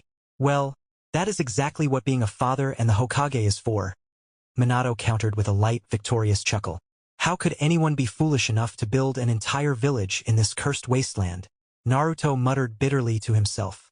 He stood waiting at the designated rendezvous point, the blazing desert sun beating down on him relentlessly. After a few more moments of agonizing heat, an elderly woman flanked by 2 Suna shinobi finally materialized from the shimmering dunes. Naruto blinked, staring openly at the wrinkled woman. Who are you, Granny? Did you escape from a nursing home or something? Why, you insolent brat. This is the Honorable Chiyo-sama, one of the Suna Jonin yelled. However, the intended threat fell completely flat, his voice trembling with thinly veiled terror.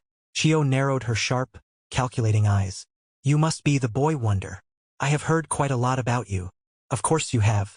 I almost wiped this entire shithole off the map, Naruto replied, a deeply amused, arrogant smirk curving his lips. How is Raza doing, by the way? I actually thought he would come out to greet me himself. Chio's glare darkened further. She absolutely loathed this arrogant Konoha brat, and it burned her to the core knowing she was completely powerless to do anything about his blatant disrespect. Lord Fourth is currently busy. Let us just get on with our mission. Do you actually have any idea what you're doing, Granny? We have been wandering aimlessly out here for 2 hours, Naruto complained, his annoyance with this entire mission officially reaching a boiling point. Chio simply nodded, slowly opening her aged eyes. It is right there. Naruto's irritation vanished instantly. He certainly wasn't disappointed when he finally laid eyes on the colossal, sand-colored beast casually lumbering across the desert dunes in the distance. Hey, wait up! Naruto suddenly yelled at the towering monster.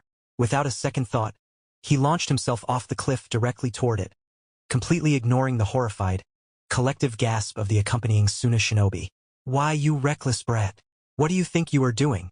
Chio screamed in sheer, unadulterated panic. Ichibi! Naruto roared across the windswept sands. The massive beast instantly froze in its tracks, slowly turning its terrifying, towering visage to peer down at the tiny human who dared to call its name. Who the hell are you, kid? And is that a Konoha headband? Shikaku's booming voice shook the very air. Shut up and let yourself get caught quietly, Naruto yelled back, eyeing the towering-tailed beast in pure annoyance. He blinked in genuine surprise, however, when the colossal monster suddenly threw its head back and started laughing. Gwahahaha, you are a funny brat. You really think you can catch me? The great Shikaku-sama. I'll kill you. A bit funky, aren't you? Naruto muttered, sweat dropping slightly. But his casual demeanor vanished the instant he saw the massive beast violently smack its own swollen belly. Wind style. Drilling air bullet. Shit, Naruto thought. His hands blurred into the snake seal. Instantly, thick pillars of timber erupted from the sand, bending and interlocking to create a massive, reinforced wooden dome just in time to block the devastating, spiraling sphere of highly compressed air. Wood! Shikaku bellowed in shock, the beast completely unfamiliar with the legendary element. Before it could even process the sight, the sands violently parted, and a colossal wooden dragon erupted from the earth.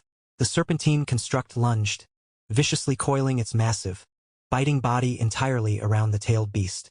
Shikaku roared furiously, trying to summon the surrounding desert to its aid, only to freeze in sudden, absolute terror. The beast realized, with a jolt of panic, that its chakra was being rapidly and forcefully drained away. Couldn't mold a single jutsu. Time to end this, Naruto declared, stepping smoothly out from behind his protective dome.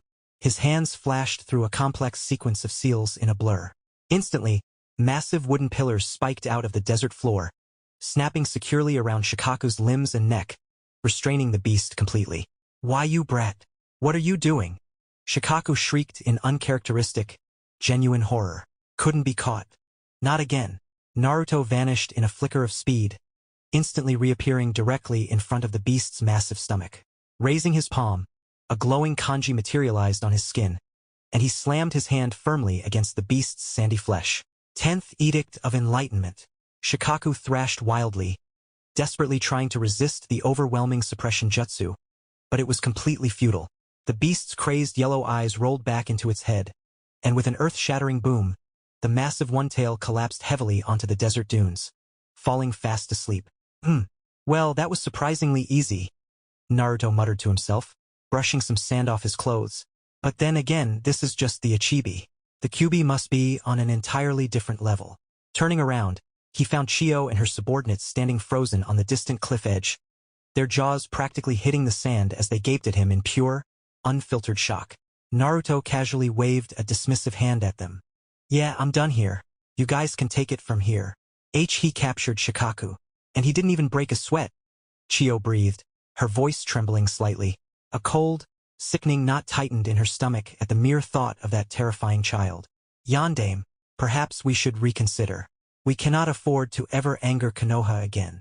Raza's face contorted into a dark, heavy scowl, a volatile mixture of sheer panic and bitter frustration bleeding into his usually stoic features. What are you saying, Chio? That we should just resign ourselves to licking Konoha's boots? He snarled, his hands clenching into white-knuckled fists. The weapon must be established. Otherwise, this entire village is doomed. Raza, open your eyes. Chio snapped back, her usual composure completely shattering. Such a weapon will never be enough against a monster like that. Then what do you propose we do? Raza roared, his desperate voice echoing harshly off the desolate desert winds. Chio slowly lowered her gaze to the sand, the suffocating weight of their grim reality suddenly settling heavily across her aged shoulders. I don't know. Ebizo, you really should have seen him, Chio murmured, settling heavily onto the floor cushion across from her younger brother. Ebizo slowly lowered his teacup, his aged, calculating eyes suddenly gleaming with intense curiosity. Was he truly just as the rumors say? During the war, I genuinely thought Konoha was just exaggerating his prowess to intimidate us, Chio admitted, her voice uncharacteristically frail. But then there was the incident 2 years ago, and then what I witnessed with my own eyes yesterday. She trailed off, her weathered hands trembling just a fraction as she stared down into her cup. I cannot believe such a terrifying human actually exists, she whispered, her troubled gaze locked onto the faint, unsettling ripples dancing across the surface of her tea. Flashback and back to present, 24 years old Naruto. I've been thinking, maybe I should pay a visit to Sunagakure, Naruto said casually to the previous Hokage, who promptly choked and nearly spat his hot tea across the table. What? Hiruzen coughed, his aged eyes wide with absolute shock. But you absolutely despise that village. Naruto frowned deeply, his melancholic gaze locked onto the faint ripples dancing in his teacup. I really have no genuine reason to harbor so much hatred toward them. Just because a village is weak is no reason to despise its people. That is incredibly surprising coming from you, Naruto, Hiruzen murmured, raising a curious, bushy eyebrow at his successor. Do you remember when I captured the Ichibi? Naruto asked softly. Vividly, of course, the elder statesman replied. I was on that mission with Chio, the puppeteer. I am well aware of who Chio is. Naruto? Hiruzen interrupted dryly, a massive, comical sweat drop practically materializing on his wrinkled forehead. Anyway, Naruto sighed heavily, running a tired hand through his red hair. I remember treating her like she was nothing but a complete nuisance. A legendary kunoichi of her caliber deserved far more respect than that. Why was I like that, Hiruzen-sama? Look at my father, my mother, and even Narumi. They are all so humble. Hiruzen's expression softened into one of profound, ancient understanding. He set his teacup down gently. Well, you were always unique, Naruto. Naruto closed his eyes, the dark weight of his own monstrous legend pressing heavily against his conscience. I was arrogant prick. That kid from Narumi's class is certainly intelligent. Cacti are incredibly fun to grow, Naruto declared happily, carefully pouring a measured trickle of water onto his prized plant. It was actually growing. Shizen leaned against the doorframe, watching the peaceful scene with deep amusement. It is fascinating how your preferences have changed over the years. Naruto paused, glancing over his shoulder. What do you mean? You have grown much softer, Naruto. Now you find genuine happiness in watering cacti, Shizen noted gently, slowly approaching the redhead, who was currently dressed in a set of messy gardening clothes. Really? Naruto whispered softly. He set down his small watering can and quietly examined his calloused hands. I used to be pretty scary back in the day, huh? Shizen frowned slightly, catching the faint hint of shame lingering in his voice. She reached out, gently resting her hand over his. Not to me. I always thought you were cool. I suppose my younger self just fell in love with that quiet, incredibly powerful boy. I see, Naruto murmured softly, a faint, thoughtful smile touching his lips. Kakashi, Asuma, and Kurenai stood awkwardly, massive sweat drops practically visible on their foreheads as they looked around their Hokage's personal greenhouse. It was undeniably a magnificent, lush sanctuary. But why on earth had they been formally summoned here of all places? I am assigning you your genin teams today, Naruto declared cheerfully, completely unfazed by their confusion, as he carefully watered a row of vibrant exotic plants. Here? Asuma asked, blinking through the thick smoke of his cigarette in utter bewilderment. Naruto paused, glancing over his shoulder with an inquisitive eyebrow raised. Yeah, why not? It is a very nice place. I have to admit, it really is. Kakashi mumbled lazily, his lone visible eye scanning the incredibly well-maintained foliage. It is just amazing how silly and gentle you have become, Naruto, Kurenai noted softly, watching the supposedly fearsome redhead meticulously tend to a delicate flower with genuine awe. Naruto's cheerful expression faltered into a slight, contemplative frown. Shizune recently said the exact same thing. Listen, you three aren't just my subordinates. You are my friends, too. Well, you are right about that, Asuma agreed, his posture relaxing slightly. Naruto set down his watering can, his back still turned to the group. What was I really like, back in the day? Did I ever scare you? The three elite Jonin instantly stiffened, their eyes widening in sheer surprise at the deeply vulnerable question. Kakashi was the first to finally break the heavy silence.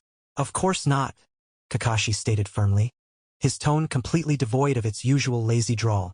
We looked up to you, just like the rest of the entire village did. Beside him, both Asuma and Kurenai offered immediate, fiercely supportive nods of absolute agreement. I see. Thank you for the answer. Now for the teams. Tsunade was incredibly relieved to finally finish her exhausting shift at the hospital. She had been eagerly looking forward to grabbing a few drinks and unwinding for the evening. But her plans were abruptly halted when an ANBU operative suddenly materialized before her. The Godame was summoning her directly to the top of the Hokage monument. Perplexed by the sudden and highly informal request, she complied anyway. Arriving atop Naruto's carved stone face, she found the young Hokage sitting quietly cross-legged, gazing out at the vibrant, fading hues of the sunset. You summoned me, Naruto? She asked, stepping up behind him. Yes, Tsunade? Naruto replied, his voice carrying a heavy, deeply vulnerable weight she had never heard from him before. I wanted to ask you something. Sure, she answered cautiously, her brow furrowing in genuine concern. Naruto fell silent for a long moment before finally speaking. Do you think Kasan ever feared me? What? Tsunade yelled, her hazel eyes widening in absolute shock. Kushina. Of course not. She was incredibly proud of you. Always and forever. She used to boast to anyone who would listen that you were the greatest Uzumaki in the entire history of the clan. Naruto didn't look back at her. I was so arrogant back then, Tsunade. I was harsh, ruthless, and I used to say things that were just unhinged. Like threatening to turn the entirety of Sunagakure into a massive jungle and forcing their elite shinobi to act as gardeners? Tsunade recalled, a faint, surprisingly nostalgic smile touching her lips. Yes, Naruto admitted, his head bowing shamefully as he stared down at his lap. That day, I caught her staring at me. She just looked so worried.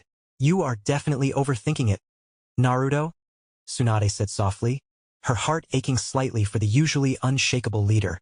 I am afraid, Tsunade, Naruto confessed, his voice cracking with a raw, broken vulnerability.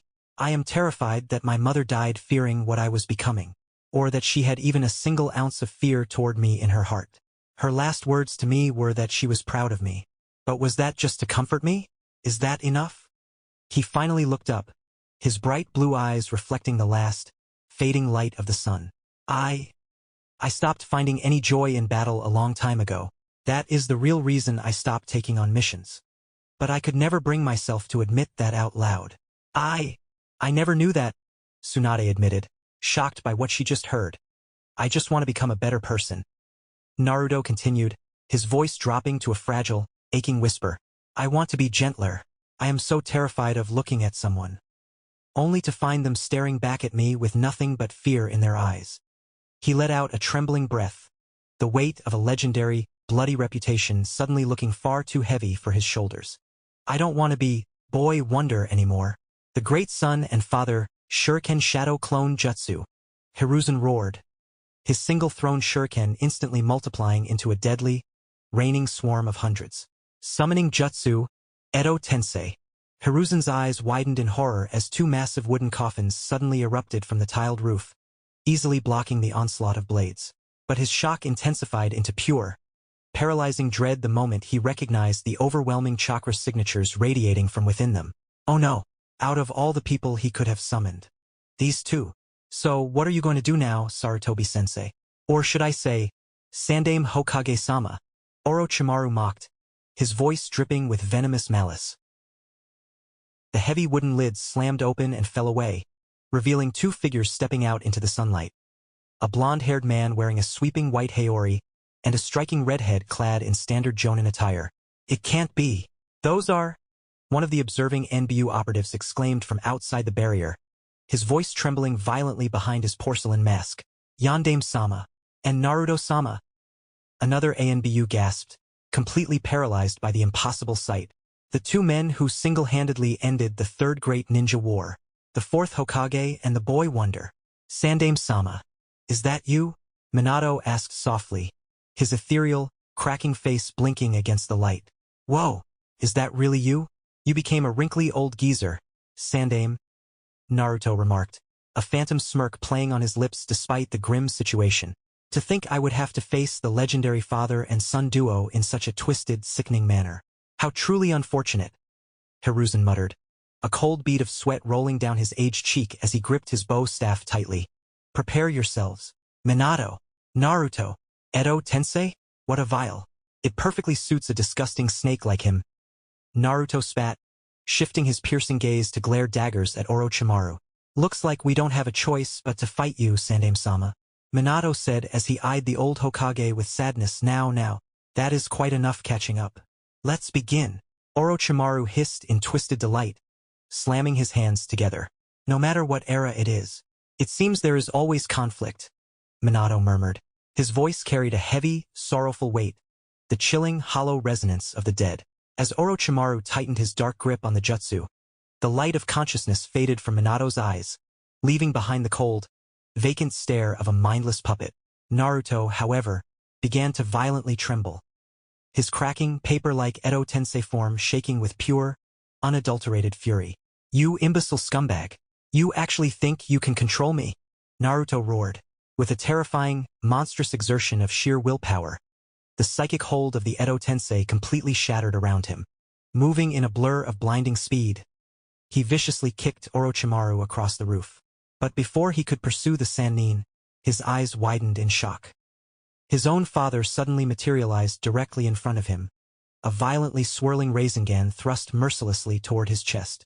Narrowly dodging the lethal sphere, Naruto was forced to fiercely kick his mind-controlled father away as well, sending Minato skidding across the cracked tiles. And Naruto, Hiruzen stammered, his jaw dropping in utter disbelief. You actually broke free? Orochimaru scrambled to his feet, his serpentine eyes blown wide with genuine, paralyzing horror. How? How did you break out of my absolute control? Because I am me, Naruto stated simply, his voice dropping to a deadly, echoing cadence. He slowly raised his hands, his fingers locking tightly into the snake seal. It has been a long time.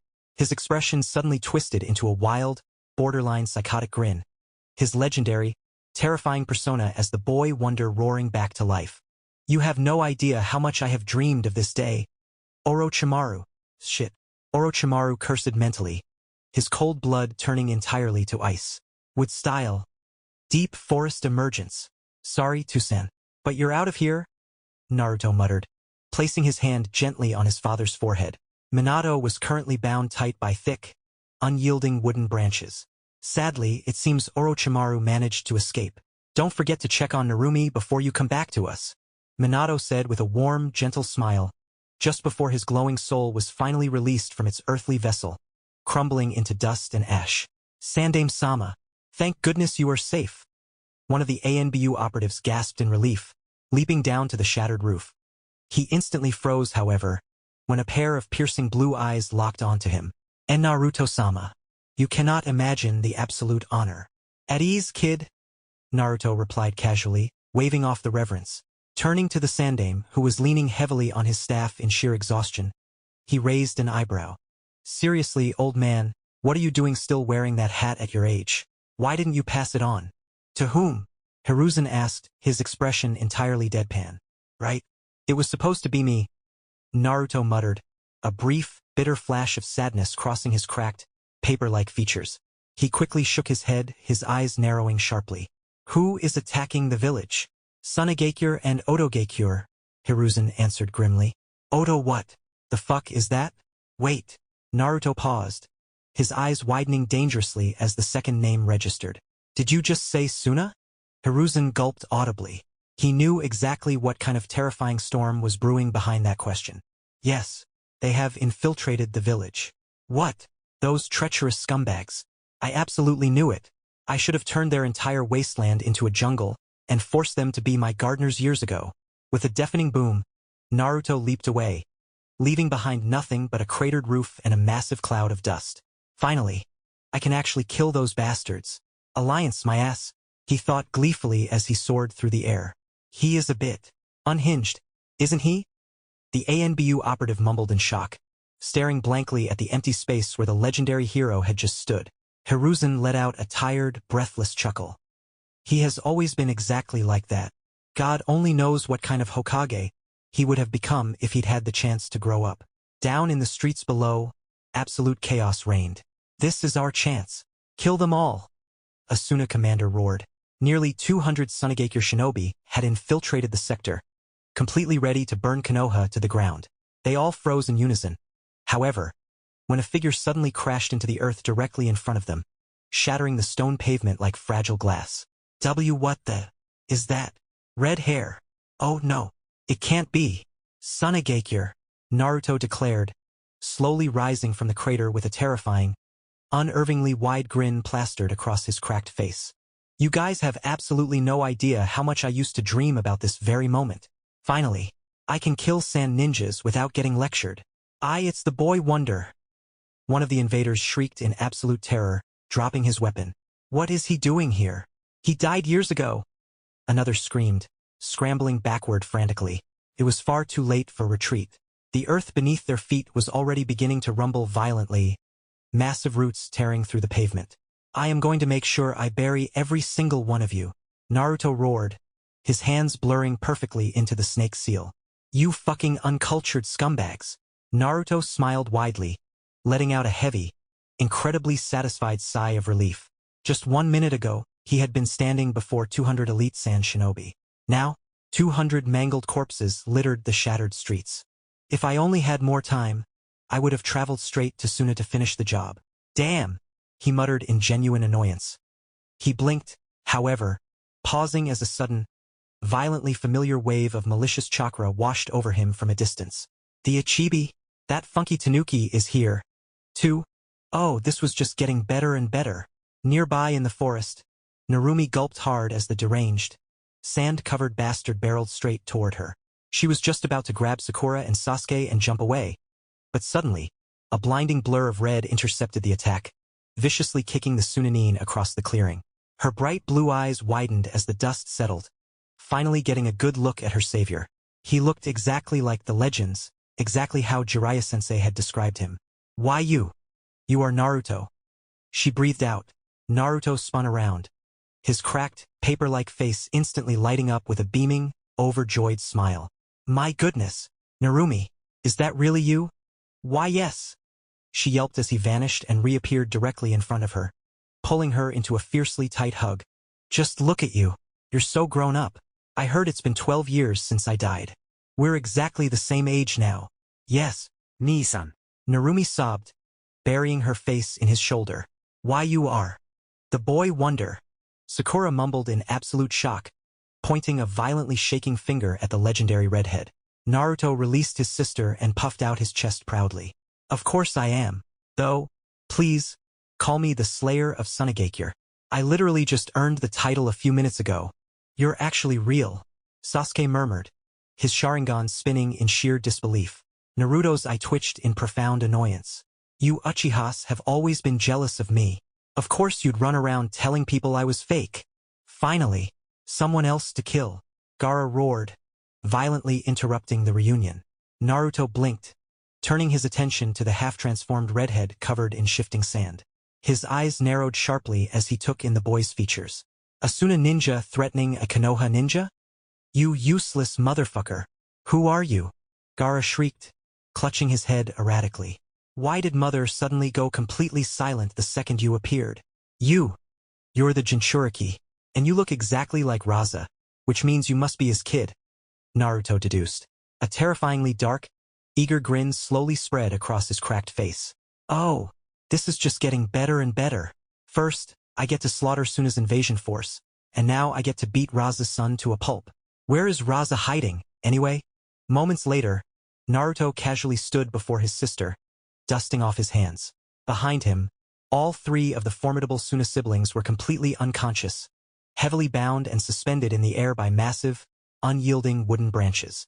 TSK, just like their father, fucking losers. Look at you. You look so much like Two-san, Naruto said warmly, gripping his sister's shoulders with deep affection. And you are so tall, Nii-san. Are you absolutely sure you were only 12? Narumi asked, wiping her tears with a watery laugh. Naruto laughed brightly. I have always been tall. Slowly, however, his cheerful grin faltered into a soft, wistful smile. His Edo Tensei body began to glow with a blinding, ethereal light, his paper-like skin starting to flake away into the wind. Nii-san, what is happening? Narumi cried out in panic, reaching for him. It looks like my borrowed time is finally over, Naruto replied softly, stepping back as his soul began to release from the jutsu's hold. Narumi, make us proud. And if you see that disgusting snake, be sure to thank him on my behalf for letting me see you. His body began to crumble entirely into ash, his final, echoing words ringing out through the forest as his soul ascended. Oh, and never trust a Suna ninja.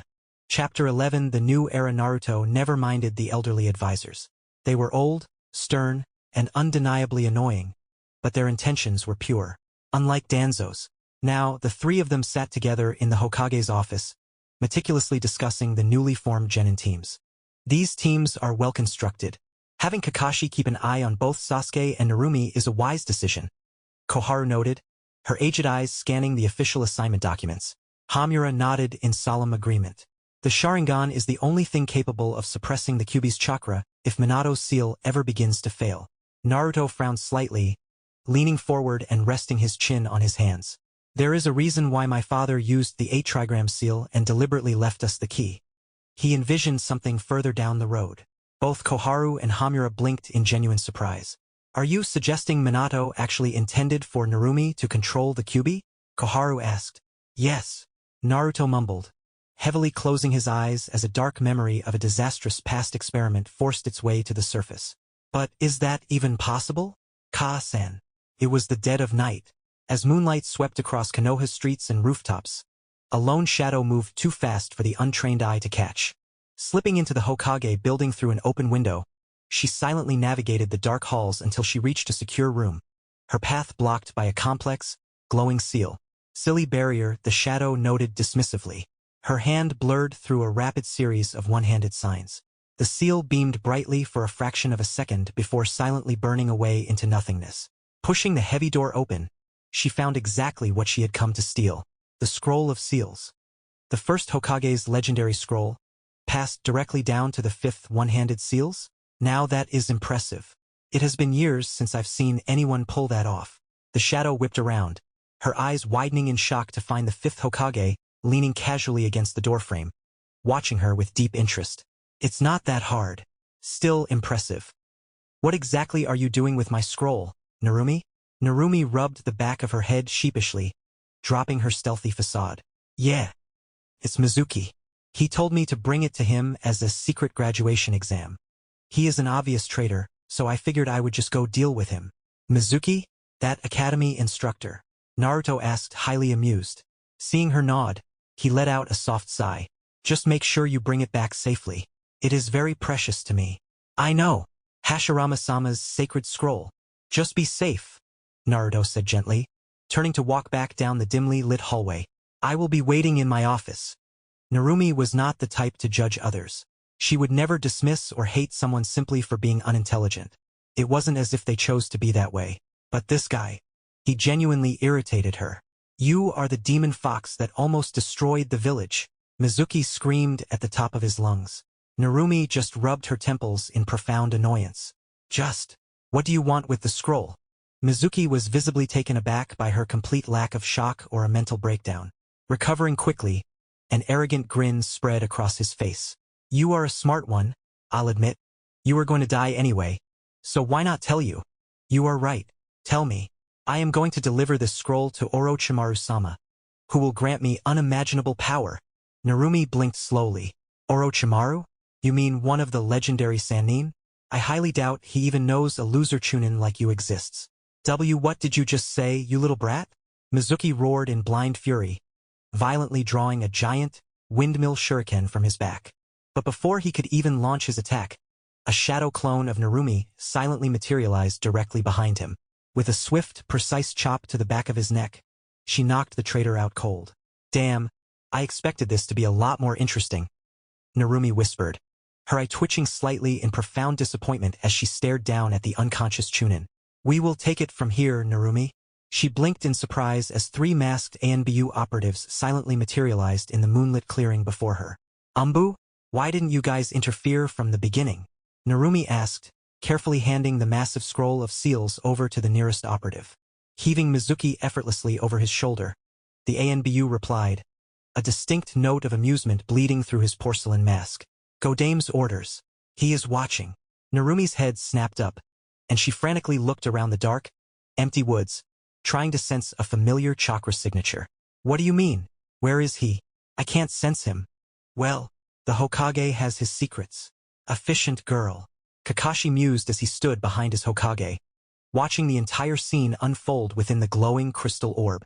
Naruto nodded, though a disappointed scoff quickly followed. I actually wanted to see her fight. Damned Mizuki. What a weak prick. How do you even use this thing? Kakashi asked with genuine interest, gesturing toward the sphere. I can watch absolutely everything inside Konoha's barrier. The orb is directly linked to it. Oh, wait. Everything? Kakashi asked, a distinctly lecherous grin spreading unseen beneath his dark mask. Naruto let out a long, agonizing sigh, pinching the bridge of his nose. You are just a weird pervert, aren't you? Next day, I heard you assigned Kakashi to take care of Narumi, Shizen remarked as she leaned against the doorframe, watching her lover carefully examine the back of a man lying face down on the metal examination table. Yes, Kakashi is the one I trust the most.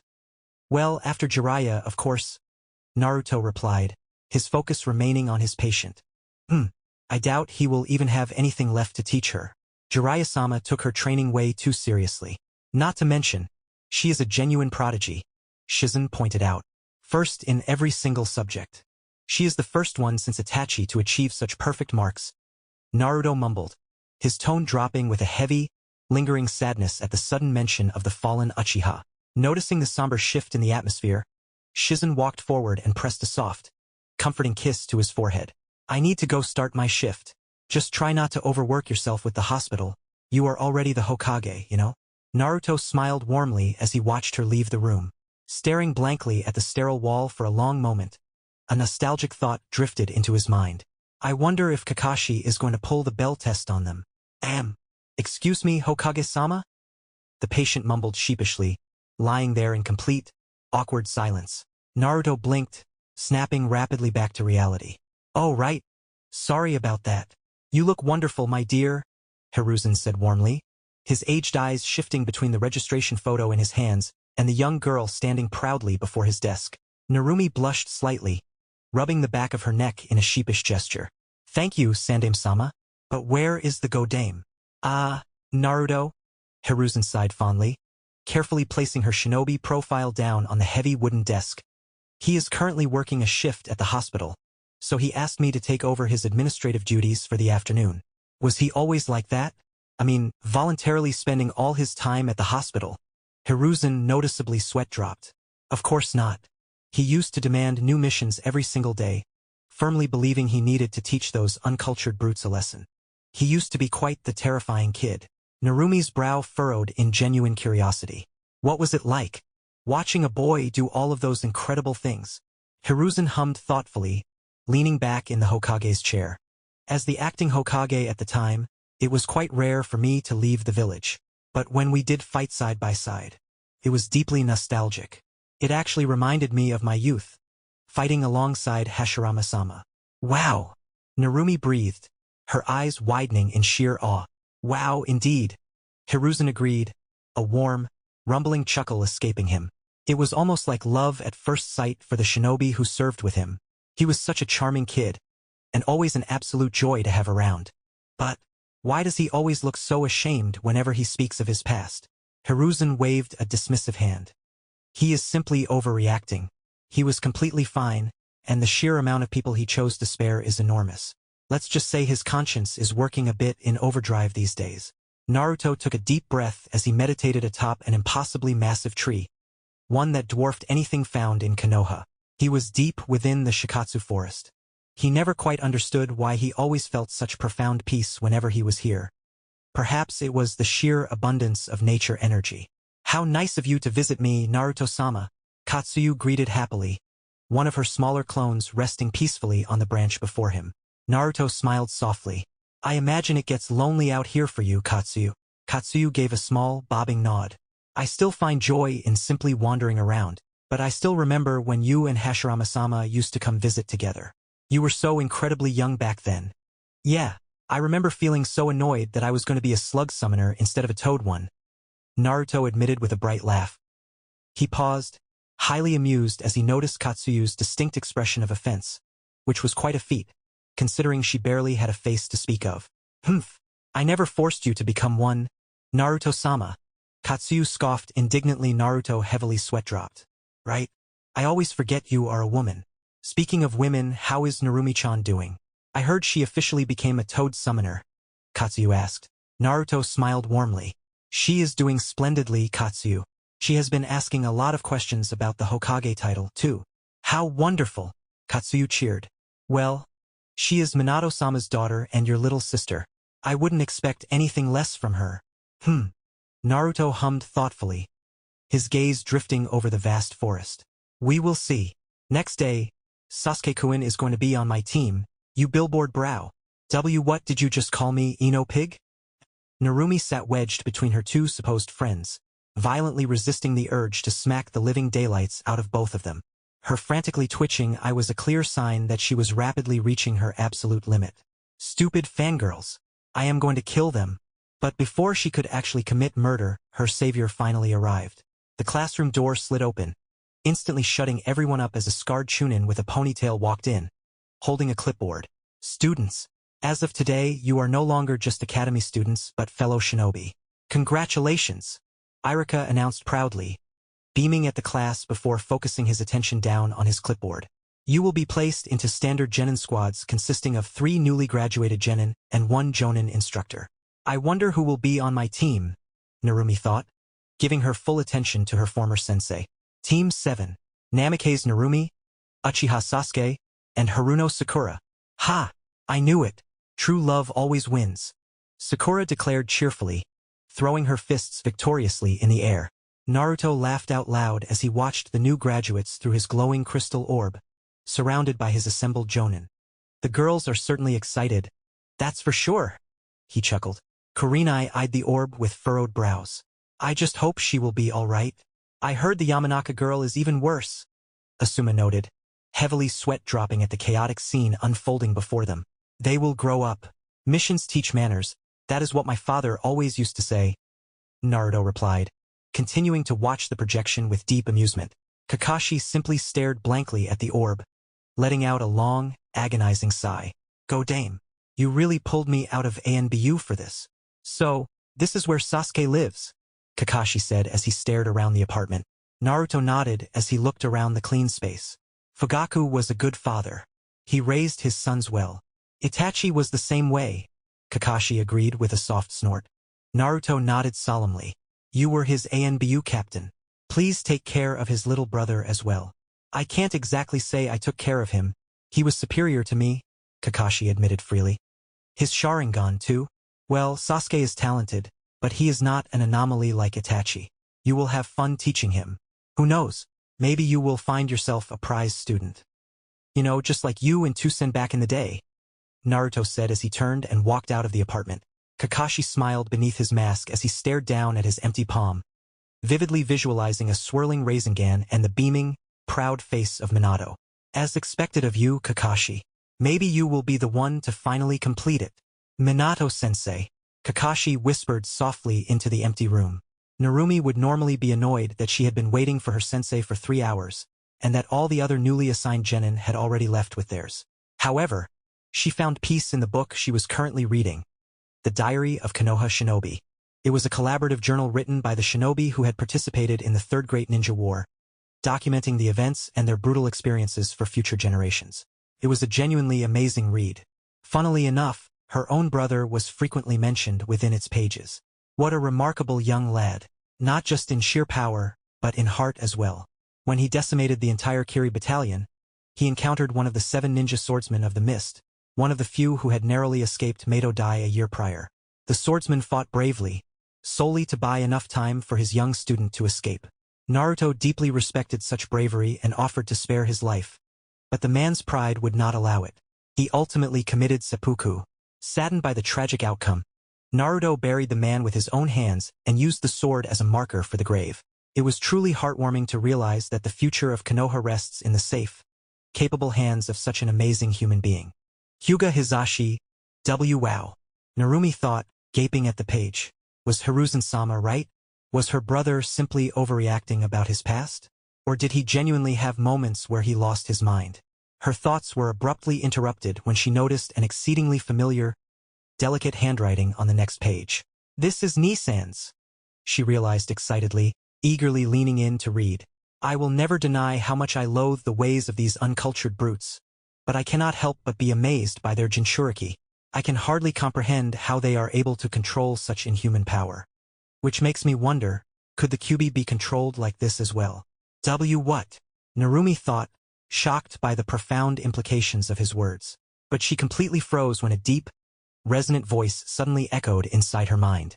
Naruto. He always did wonder about that. Wait, who are you? Narumi demanded mentally. Enumerate the creatures sealed inside your gut, and then you will find your answer, the Kyuubi mocked. Kyuubi, what do you want? Narumi demanded, quickly regaining her mental composure. I am merely bored, and those words caught my attention. My brother, what did he mean by those words? As I said, I am bored, so I suppose I will amuse you, the Kyuubi drawled, though his tone noticeably shifted into something much more serious. Back in the day, he became utterly fascinated by the concept of Jinchuriki after fighting multiple of them in the war. So, he decided to test that theory on Kushina. Keika-san? Yes. He believed it would better protect his mother and drastically improve the village's military forces. Placing her within a secure barrier under his and Minato's strict supervision, they intentionally loosened the seal. And well, I would have broken out entirely if he hadn't managed to restrain her. Why would he do such a thing? That is our mother. It is not like he forced her. Not to mention, she certainly didn't mind the prospect of a power boost. Why didn't it work? Because I absolutely refused to share my power with humans. Especially that would release Brat. He was constantly mocking me. Narumi resisted the urge to roll her eyes at the reason. I bet you hate Nissan. I do, but I respect his power. Only a few humans have ever come close to it. Like who? Senju Hashirama. Uchiha Madara. Even your father was impressive. I never thought I would see a non-Uzumaki with so much sheer talent in Fuinjutsu. I never knew you were so educated. You are actually quite intelligent? The Kyuubi finished for her. A distinct, arrogant smirk bleeding into his mental voice. Yes. Well, as I said, I am stuck in here, so do not panic if I occasionally start rambling. Narumi was about to reply, but the mental connection was abruptly severed. Damned fox. He didn't even let me finish. Unknown to her, it was actually a good thing the Kyuubi had abruptly cut the connection when he did, because the classroom door suddenly slid open, revealing a tall man with gravity-defying silver hair. You guys are Team 7? He asked lazily, receiving a collective nod from the waiting genin. He rubbed his masked chin thoughtfully for a moment. My first impression is, you look like a nice bunch. Meet me on the roof. That night after a simple dinner, Naruto, Narumi, and Jiraiya were relaxing over tea. Narumi proudly wore her gleaming new Heidi 8. My student is officially a ninja. They grow up so fast. Jiraiya sniffled, dramatically wiping away a fake tear. Naruto chuckled at his former sensei's antics, while Narumi simply rolled her eyes. I met my Jonin instructor today. He was incredibly late, but he is kind of cool, Narumi said. Wait, you had never met Kakashi before? Jiraiya asked in disbelief. You know him, sensei. He prefers brooding in the shadows, Naruto said simply. Wait, who is he, anyway? Narumi asked, her brow furrowing. He was our father's most prized student. We practically grew up together. He is like a brother to me, Naruto replied casually, completely ignoring Narumi's gaping stare. What? Why didn't you ever tell me this? No wonder he kept staring at me today. I thought he was just a total weirdo. I can vouch for him, he isn't a weirdo. Besides, your main sensei is Jiraiya. You should be more than used to weirdos by now. Naruto teased with a loud laugh. Hey! Jiraiya protested indignantly. That doesn't matter right now. I wanted to speak with you about something much more important, Narumi said, her sudden seriousness instantly grabbing both adults' attention. I spoke with the QB today.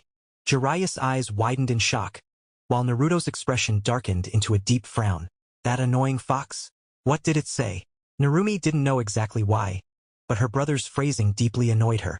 She genuinely disliked the way he spoke about the beast. He is not an it, she snapped. Huh. Both Naruto and Jiraiya blinked, thoroughly bewildered by her sudden defense. Well, it is essentially a massive construct of pure chakra. I highly doubt it actually has a gender, Narumi. Jiraiya tried to explain reasonably, only to be taken aback when his student shot him a heated glare. He is a highly intelligent creature. It is not. It is a mindless mass of destruction, just like its siblings, or whatever the hell those things are. Naruto argued back. He physically recoiled when he looked at his sister. Her normally bright blue eyes had narrowed into blue sharp, feral slits. I think you should calm down, Naruto, Jiraiya advised cautiously, immediately noticing the dangerous shift in Narumi's gaze. No wonder he refused to share his power with Kasan. You are just an arrogant man who treats him like dirt, Narumi exclaimed, drawing a sharp gasp from Naruto. So it told you about that day. It is not what you think, Narumi. That day, you experimented on our own mother. It was not an experiment. She was a Jinchuriki. It was perfectly natural for her to try to safely tap into her Bijuu's power. She didn't mind doing it at all. Naruto defended himself hotly. Yeah, well, keep acting like an asshole and he will never allow such a thing to happen for me either. What did you just call me? Naruto roared, shooting to his feet so fast his chair clattered violently backward onto the floor. You heard it. That is enough. Both of you, Jiraiya bellowed, rising to his full height. Fighting like this right in front of me. Show some respect. Naruto immediately deflated, rubbing his face as he righted his chair and sat back down. Sorry, sensei, he muttered before turning a gaze to his sister. Just go to your room, Narumi. With pleasure, Narumi huffed angrily. She spun on her heel and stormed off, leaving a deeply shaken Jiraiya and Naruto behind in a heavy silence. These Jinchuriki, they are always like this. I swear they get unintentionally emotionally attached to their Bijuu.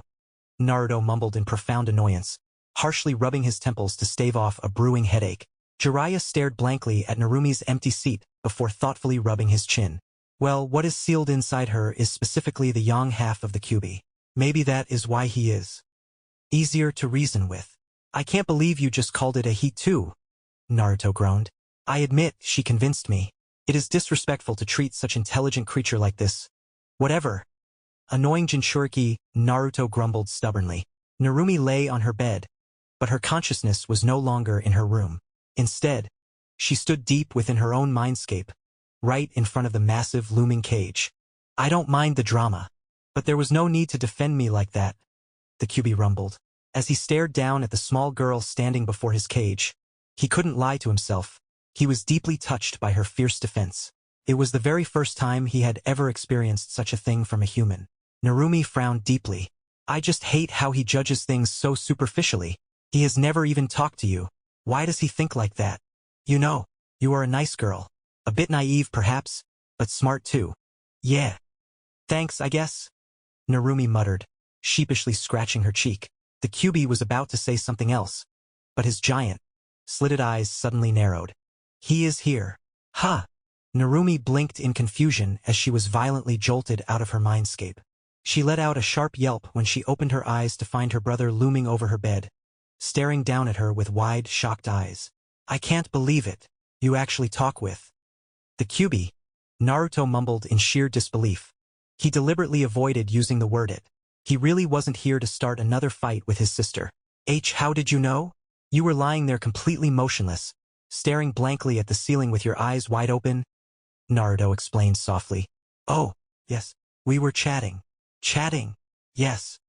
He appreciates that I defended him downstairs. Naruto's face instantly flushed with anger. He appreciates it. Oh, how perfectly nice. Do you need anything else? Kyubi-sama? He snapped, mockingly addressing Narumi's stomach. Stop it. Did you just come up here to fight? Narumi howled, glaring heatedly at her older brother. Taking a deep, ragged breath to forcibly calm himself down, Naruto tried to explain. No. Look. I don't mind you conversing with your bijou. You Jinchuriki are special. Especially with your specific seal. Your chakra and the foxes have been slowly mixing together for years. Yeah, I know. The 8 trigrams seal. Exactly. As the years pass, you will eventually possess just as much chakra as I do, Naruto said. He let out a heavy, exhausted sigh and slumped down onto the edge of her bed. I am just highly sensitive when it comes to the Kyubi. Killed our parents, Narumi. You know that. Narumi completely ignored his use of it, her expression softening into a sad frown. I know. But why can't you just consider that he didn't want to be locked in a cage again after nearly a century of being sealed away? Naruto stammered, entirely at a loss for words. Was the Kyubi genuinely charming enough to captivate his little sister after just a single conversation? You know what, Narumi? Do whatever you want. Just tell the fox that I will be watching closely. With that final warning, he stood up and walked out, leaving Narumi completely alone in the quiet of her room. Next day, Narumi frowned deeply as she eyed her sensei. Taking a single step forward, she seemingly disappeared, reappearing instantly behind him with a fierce kick aimed directly at his head. So fast, Kakashi thought in genuine shock as he barely brought his arm up to block. He winced beneath his mask. She hit hard, too. Grabbing her by the ankle, he casually tossed her into the air, only to blink in surprise when he saw her rapidly flying through hand seals midair. Futon de Tapa, Narumi declared, sending a massive, roaring torrent of wind barreling toward her sensei and engulfing him completely. Landing gracefully on her feet, her eyes narrowed sharply when the wind dispersed, revealing nothing but a shredded log of wood in his place. Impressive, Narumi. She snapped her head up to see him casually standing on the thick canopy of a nearby tree. As expected from the Rookie of the Year, you are already at the Chunin level. But I have other students to play with right now. So bye. Narumi cursed under her breath as he vanished in a swirl of leaves. This test. It has to be a test of our teamwork. I need to go find Sakura and Sasuke so we can formulate a plan. Arg. Or maybe just Sasuke. I must say, you guys suck, Kakashi stated bluntly, his single visible eye glaring harshly at his new students. Narumi looked deeply ashamed, Sasuke was fiercely glaring at the ground, and Sakura was tightly bound to one of the wooden stumps. Sakura, you kept running around searching for Sasuke while completely ignoring Narumi. And Narumi, Sasuke, you two simply relied on your own individual skills and never once thought about the true purpose of this test.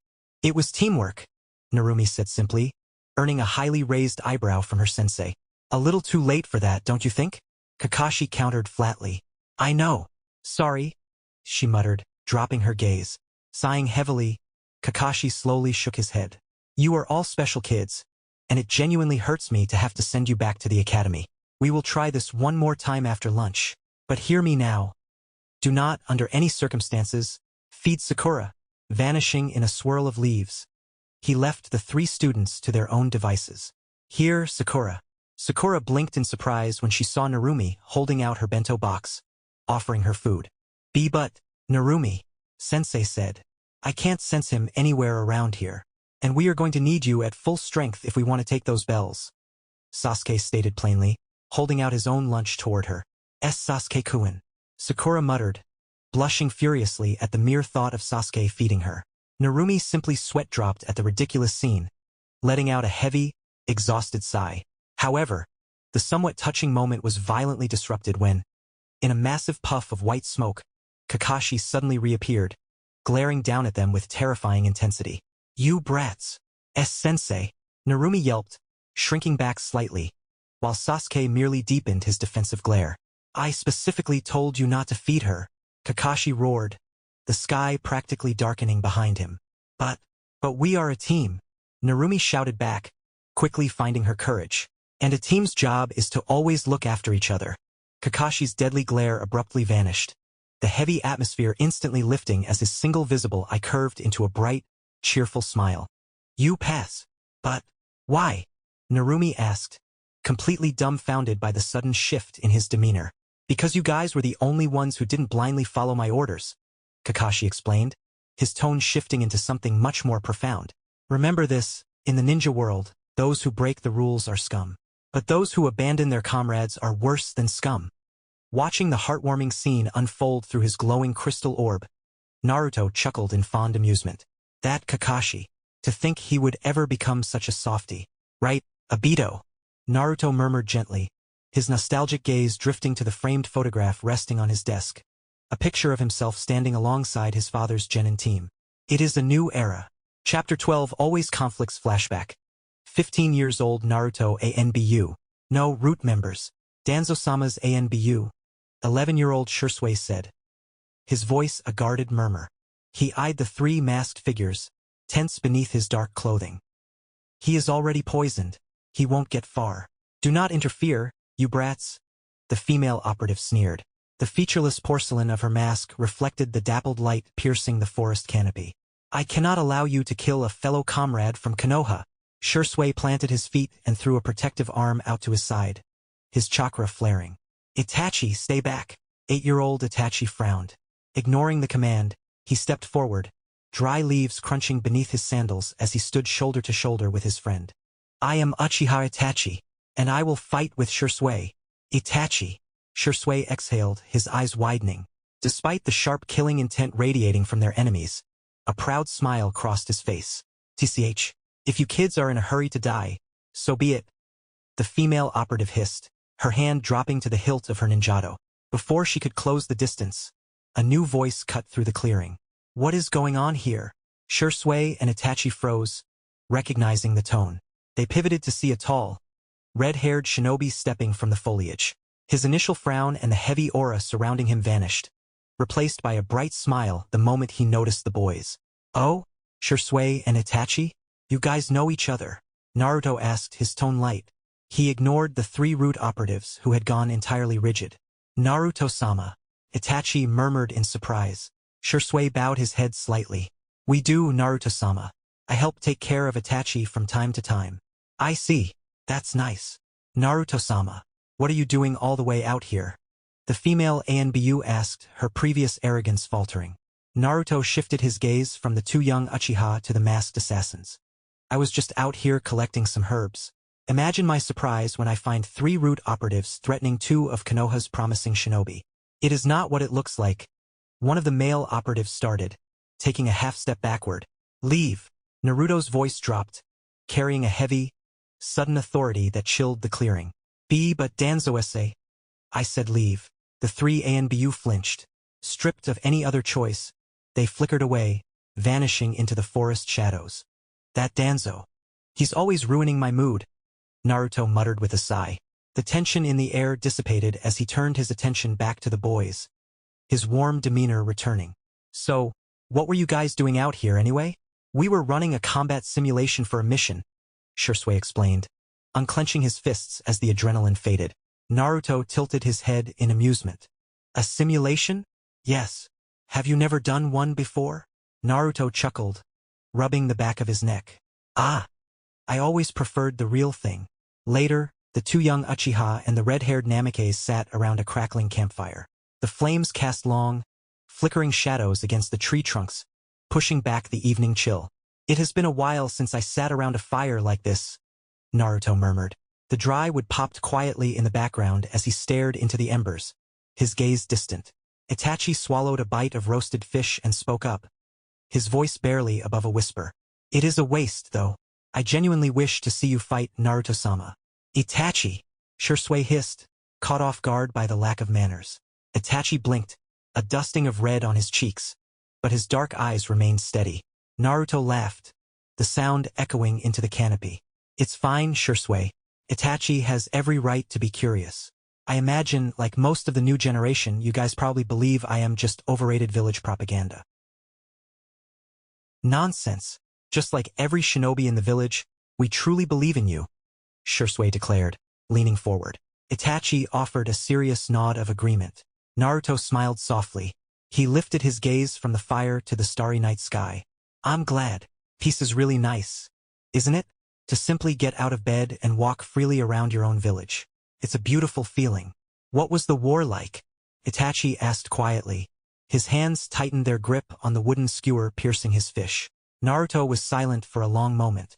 The night wind rustled through the canopy overhead. I cannot even begin to put it into words.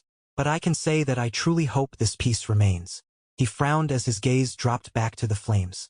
But humans, they can never just sit around peacefully, can they? Do you want to know what Hashirama-sensei used to say? Shursui and Itachi froze, the air catching in their throats at the casual mention of the legendary god of shinobi. Wide-eyed, both boys gave a shaky nod. Naruto's eyes mirrored the firelight, reflecting the heavy burden of the past. There will always be conflict, no matter the era. The cavernous darkness of the sealed hideout was illuminated only by the faint, eerie glow of astral projections. The air hummed with dense, pulsating chakra as the spectral forms of the Akatsuki flickered into existence around the dormant husk of the ghetto statue. Intel has arrived. The boy wonder is wandering around. Pain's voice echoed. His tone was entirely devoid of inflection, but the sheer weight of the announcement sent a visible ripple of movement through several of the surrounding holograms, disrupting the static hum of their connection. What? I heard he disappeared after the Kyuubi attack. Kakuzu questioned, a rare edge of genuine surprise bleeding into his gruff, gravelly voice. He defeated the fourth Mizukage? Yagura, Black Zetsu rasped. We knew he had recently become the fifth Hokage, but we did not expect him to be this active outside the boundaries of his village. Huh? Boy wonder? That thing is actually real. It's nothing but a damn folktale. Haydn scoffed dismissively, tossing his head back. Well, for once I agree with Haydn, You can't expect me to believe this nonsense. Deidara crossed his arms, his projection violently flickering as he raised his voice. Even if he really does exist, there is no way he is as powerful as the tales say. He scowled, having never bought into those exaggerated, fear-mongering stories from that old geezer, Anoki. Kisame gripped the heavy, bandaged hilt of Samahata, grinning widely enough to flash rows of jagged, shark-like teeth. Ho ho! Now this is interesting news. To think that monster is actually real and kicking around, across the cavern. Itachi stood completely motionless. He said nothing, keeping his glowing Sharingan perfectly unreadable beneath the heavy shadow of his cloak, betraying no shift in his chakra or demeanor. Pain's Rinnegan swept over the assembled criminals, silencing the rising chatter with his oppressive presence. Having him around will cause unnecessary trouble.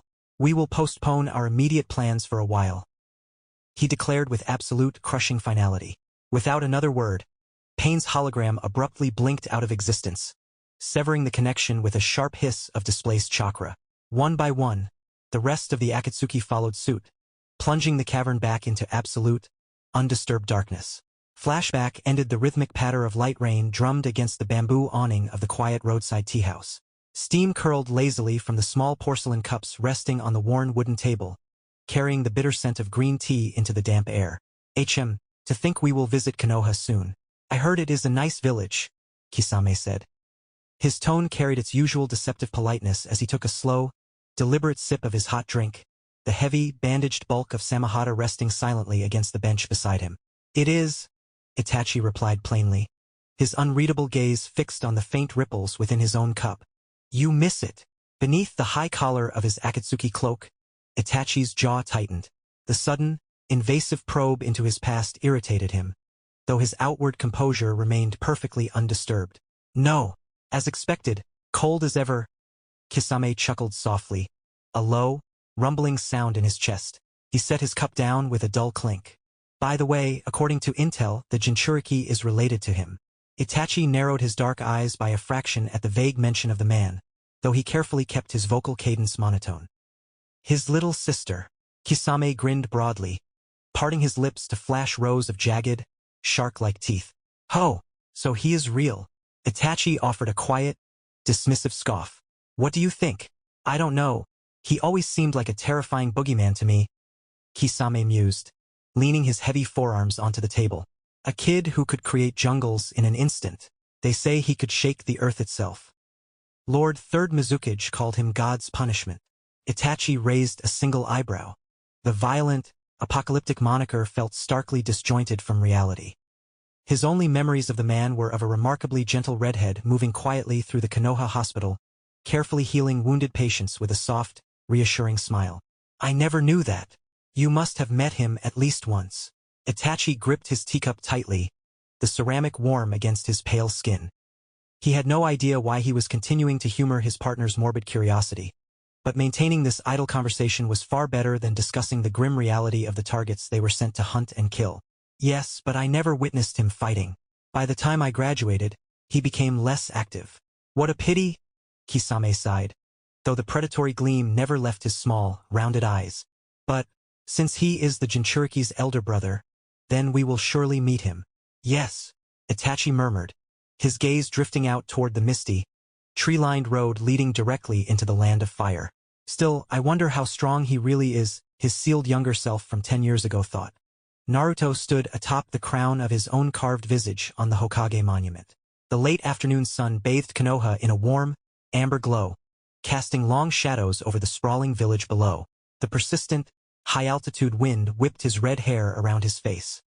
His quiet isolation broke not with a sound, but with the subtle, familiar displacement of air behind him. I figured you would be up here, Naruto, Jiraiya said, stepping out of a silent shunshin to stand behind the redhead. What is it, sensei? Naruto asked, his voice calm, keeping his azure gaze fixed firmly on the horizon. Are you still worried about yesterday? We already anticipated this. It is what Minato wanted, anyway. Naruto shook his head, the movement slow and deliberate.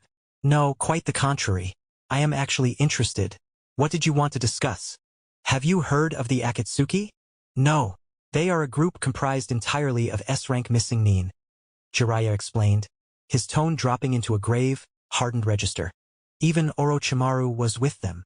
Naruto finally turned his head. A deep frown settled on his features, the sudden mention of the snake Sannin darkening his expression. That is troubling. Did you say was? Yes, he recently left the organization. But we should remain cautious. S-rank criminals do not gather together to collect charity. Naruto scoffed softly, a dry, humorless sound. No, they certainly don't. S-rank. That title is handed out to just about anyone these days. We had better be careful regardless. I am going to leave the village for a while, maybe a month or two, to gather more information on their movements. Do you mind? No, I don't. Just make sure you meet with Narumi before you leave. I will. Jiraiya turned, his wouldn't get a pivoting on the stone to walk away, but Naruto's voice stopped him in his tracks. Sensei, is there anything new regarding the prophecy? Jiraiya blinked, pausing mid-step, his eyes widening in genuine surprise. I thought you stopped believing in all of that after Minato died. My interest has returned, Naruto murmured, turning his attention back to the amber-lit village below. A faint, knowing smile touched his lips. But I need to be absolutely sure first. Later that evening, Naruto stood in the quiet confines of his home, watching through the open window. Down below, Narumi sat in the dead center of the garden, entirely motionless in deep meditation. A light breeze rustled the tall grass around her, but her breathing remained remarkably shallow and perfectly rhythmic. He knew it without a doubt. Beneath that tranquil exterior, she was currently speaking with the Kyuubi. A quiet, fond smile touched his lips. He turned away from the glass, his gaze settling on the framed portrait of his father resting on the desk. You believed in her when she was barely a day old, Naruto whispered to the painted, smiling face of the yondaime. Parents are truly amazing. 3 weeks later, the stifling air of the Hokage's office was shattered by a loud, exasperated groan. Narumi had officially had enough. She was entirely sick of chasing down a violently aggressive, ribbon-wearing cat, of walking unruly, overgrown dogs, and of pulling stubborn weeds until her fingers blistered. Enough was enough.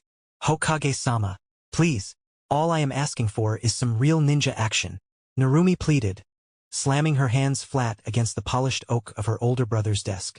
Standing a few paces back, Sasuke kept his face perfectly blank, his dark eyes fixed forward. I actually agree with her. Any more of this torture will destroy my sanity, he thought in profound, simmering annoyance. Naruto leaned back in his high-backed chair, letting out a heavy, long-suffering sigh. He pinched the bridge of his nose. Narumi, you guys are only genin. Kakashi, didn't you explain the mission system to your team? Leaning casually against the office wall, Kakashi chuckled nervously, reaching up to sheepishly scratch the back of his silver mane. I did, Godame, but you know how it is. The young ones are always so eager. Naruto dropped his hand and rubbed his chin thoughtfully, his sharp gaze sweeping over the three genin. I will admit, this team is exceptional, and you do have Kakashi as an instructor. He paused, weighing the administrative rules against their obvious potential. What do you think, Kakashi? Is a C rank appropriate? Kakashi blinked his visible eye.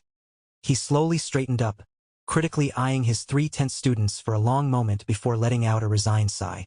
Sending them out into the real field will certainly help build their experience. Very well, Naruto decided, sliding a fresh mission scroll to the center of his desk. Yes, Narumi cheered triumphantly, throwing her fists into the air. Naruto ignored her celebration, shifting his professional gaze to the masked Chunin waiting by the heavy office doors. Send Tazuna in. Yes, sir. Flashback, he knelt before the freshly turned earth, hot tears cutting unhindered paths down his cheeks. If Sensei saw me in such a pathetic condition, he would kill me, he thought, the bitter realization doing nothing to stem the tide of his grief. I'm sorry, Zabuza. It is all because of me. He stayed behind to defend me, he whispered. He clenched his teeth, his hands curling into tight, shaking fists against his thighs as survivor's guilt clawed heavily at his chest. He chose an honorable end. It is surprising that they bothered making a grave for him. The accompanying Kirinin noted quietly. The shinobi stepped forward, his sandals shifting the loose dirt, and gestured to the massive, chipped iron cleaver driven deep into the earth at the head of the mound. Take the executioner's blade. Honor him. Flashback end. Zabuza's eyes snapped open. He lay perfectly still for a fraction of a second, his sharpened instincts mapping the quiet clearing before he slowly sat up. His gaze drifted to the massive, iron bulk of the executioner's blade leaning heavily against a nearby tree trunk, its unchipped surface catching the pale moonlight. He let out a slow, cynical sigh. Too much for honoring. He thought bitterly. The noble promises of his youth felt utterly hollow now. He had become nothing more than a rogue mercenary, a blunt instrument bought and used by the highest bidder. Zabuza-san, they say our target is returning. The soft, melodic voice cut cleanly through his brooding. Zabuza turned his head to see a young boy stepping seamlessly from the dense underbrush, not a single leaf rustling in his wake. He looked at his quiet companion and student, the only steady presence in his fractured life. Reaching out, Zabuza wrapped his hand around the familiar hilt of his sword, effortlessly hoisting its crushing weight onto his shoulder. Then let's go, Haku. The steady crunch of dirt beneath their sandals provided a quiet rhythm to their march. The midday sun beat down on the dusty road leading toward the land of waves, the air thick with the pungent, sour scent of Tazuna's cheap sake. Kakashi-sensei, does Wave Country have shinobi? Sakura asked, her curiosity breaking the monotonous silence. Kakashi kept his visible eye fixed lazily on the path ahead, though his posture remained relaxed. No, shinobi exist only in the 5 great nations and a few minor lands. The leaders of those great nations are called Kage, the Tsuchikage, Reikage, Mizukage, Kazekage, and of course the Hokage. Who is the strongest? Lord Fifth, without a doubt, Kakashi replied instantly, leaving no room for debate. Godame-sama is really that amazing? Sakura chirped, her eyes widening. He is the wielder of the wood style and the legendary Boy Wonder. Narumi joined in, eagerly seizing the excuse to brag about her older brother. Boy Wonder? The statue in the middle of the village? Tazuna murmured, taking a heavy gulp from his gourd. Yup, he is my big brother. Humph, the Hokage looked young, so accomplished and young. A nice thing indeed, the bridge builder muttered, wiping his mouth with the back of his hand. As the casual chatter continued, Kakashi, Sasuke, and even Narumi, who was busy beaming with pride, noticed a glaring inconsistency on the path ahead. 2 distinct puddles of water resting in the middle of the arid dirt track. It hasn't rained for a week. How? Narumi thought, her posture subtly tensing as her hand drifted closer to her weapon pouch. Her instincts proved correct. As they walked past the stagnant water, the surface suddenly erupted. 2 rogue shinobi burst from the puddles in an explosive spray of water and mud, their clawed gauntlets connected by a heavy, serrated chain. You're first, they roared in unison. Before anyone could blink, the chain whipped around Kakashi, snapping taut and violently shredding his body into a spray of mangled flesh and cloth. Kakashi-sensei, Sakura shrieked, paralyzed by the sudden, horrific violence. Narumi didn't waste a single second. She drew a kunai in a flash of dark steel, Channeling her chakra, a high-pitched, vibrating hum filled the air as dense wind chakra coated the blade in a razor-sharp, pale aura. She lunged forward, her enhanced blade severing the rogue ninja's extended wrist like a hot knife through butter. "And my hand!" the shinobi screamed frantically, his eyes wide with shock as he stared at his amputated limb hitting the dirt. His agonizing cries were instantly silenced by a brutal roundhouse kick from the blonde genin that snapped his head back and sent him crashing into the dust. "Brother!" the second assassin yelled, momentarily distracted by the spray of blood. It was the only opening Sasuke needed. Moving with calculated, clinical precision, the Uchiha closed the distance and delivered a devastating blow to the man's neck, sending him collapsing unconscious beside his partner. A sudden rustle of leaves drew their attention as Kakashi stepped casually from the nearby tree line, completely unharmed. Where his shredded body had been, only the splintered, ruined remains of a wooden log lay tangled in the chain. "Well, nice job, Sasuke. And Narumi, you surely have killer instincts." "A nice execution," Kakashi complimented, his lone eye trailing down to the severed hand bleeding out into the dry soil. Narumi rubbed the back of her head, offering a nervous, remarkably ordinary chuckle.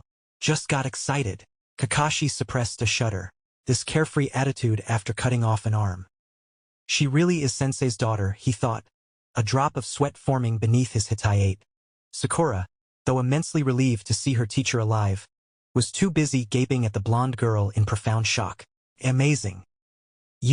If you were alive, why leave brats to handle it?" Tazuna demanded, his drunken stupor entirely vaporized by the adrenaline of the ambush. Kakashi shifted his gaze to the bridge builder. The lazy, accommodating demeanor vanished entirely, replaced by the hardened, piercing glare of a veteran ANBU. "We need to talk, Tazuna-san." The small wooden boat cut smoothly through the dark, mirror-like water. A thick, oppressive fog clung heavily to the surface, swallowing the distant shoreline and dampening the rhythmic, hollow splash of the boatman's single oar. The damp chill of the land of waves seeped into their clothes as they drifted deeper into the mist. "Gato. So this is the real issue," Narumi muttered, breaking the tense silence. She rubbed her chin thoughtfully, the cold moisture collecting on her skin. "Still, you could have told Nissan the truth. I am sure he would have understood." Tazuna frowned, his heavy shoulders sagging under the weight of his guilt and exhaustion. He stared down at the damp floorboards beneath his sandals. "I am sorry for causing trouble." Kakashi kept his visible eye fixed on the impenetrable gray wall of fog ahead, his posture relaxed but his senses quietly sweeping the area for any shifts in ambient chakra. "The damage is already done," he stated evenly. "Now, as Konoha Shinobi, it is our duty to see the mission through." "That's right. We are not here for the money. We will save your country, Tazuna-san," Narumi declared passionately, her vibrant voice cutting sharply through the gloomy, muffled atmosphere. "Hey!" the boatman hissed frantically. His grip tightened on the wooden oar as he shot a terrified glare over his shoulder, his eyes wide with genuine dread. "Lower your voice. If Gato's men hear us in this fog, we are all dead." Narumi blinked, the sheer panic in the man's expression instantly deflating her outburst.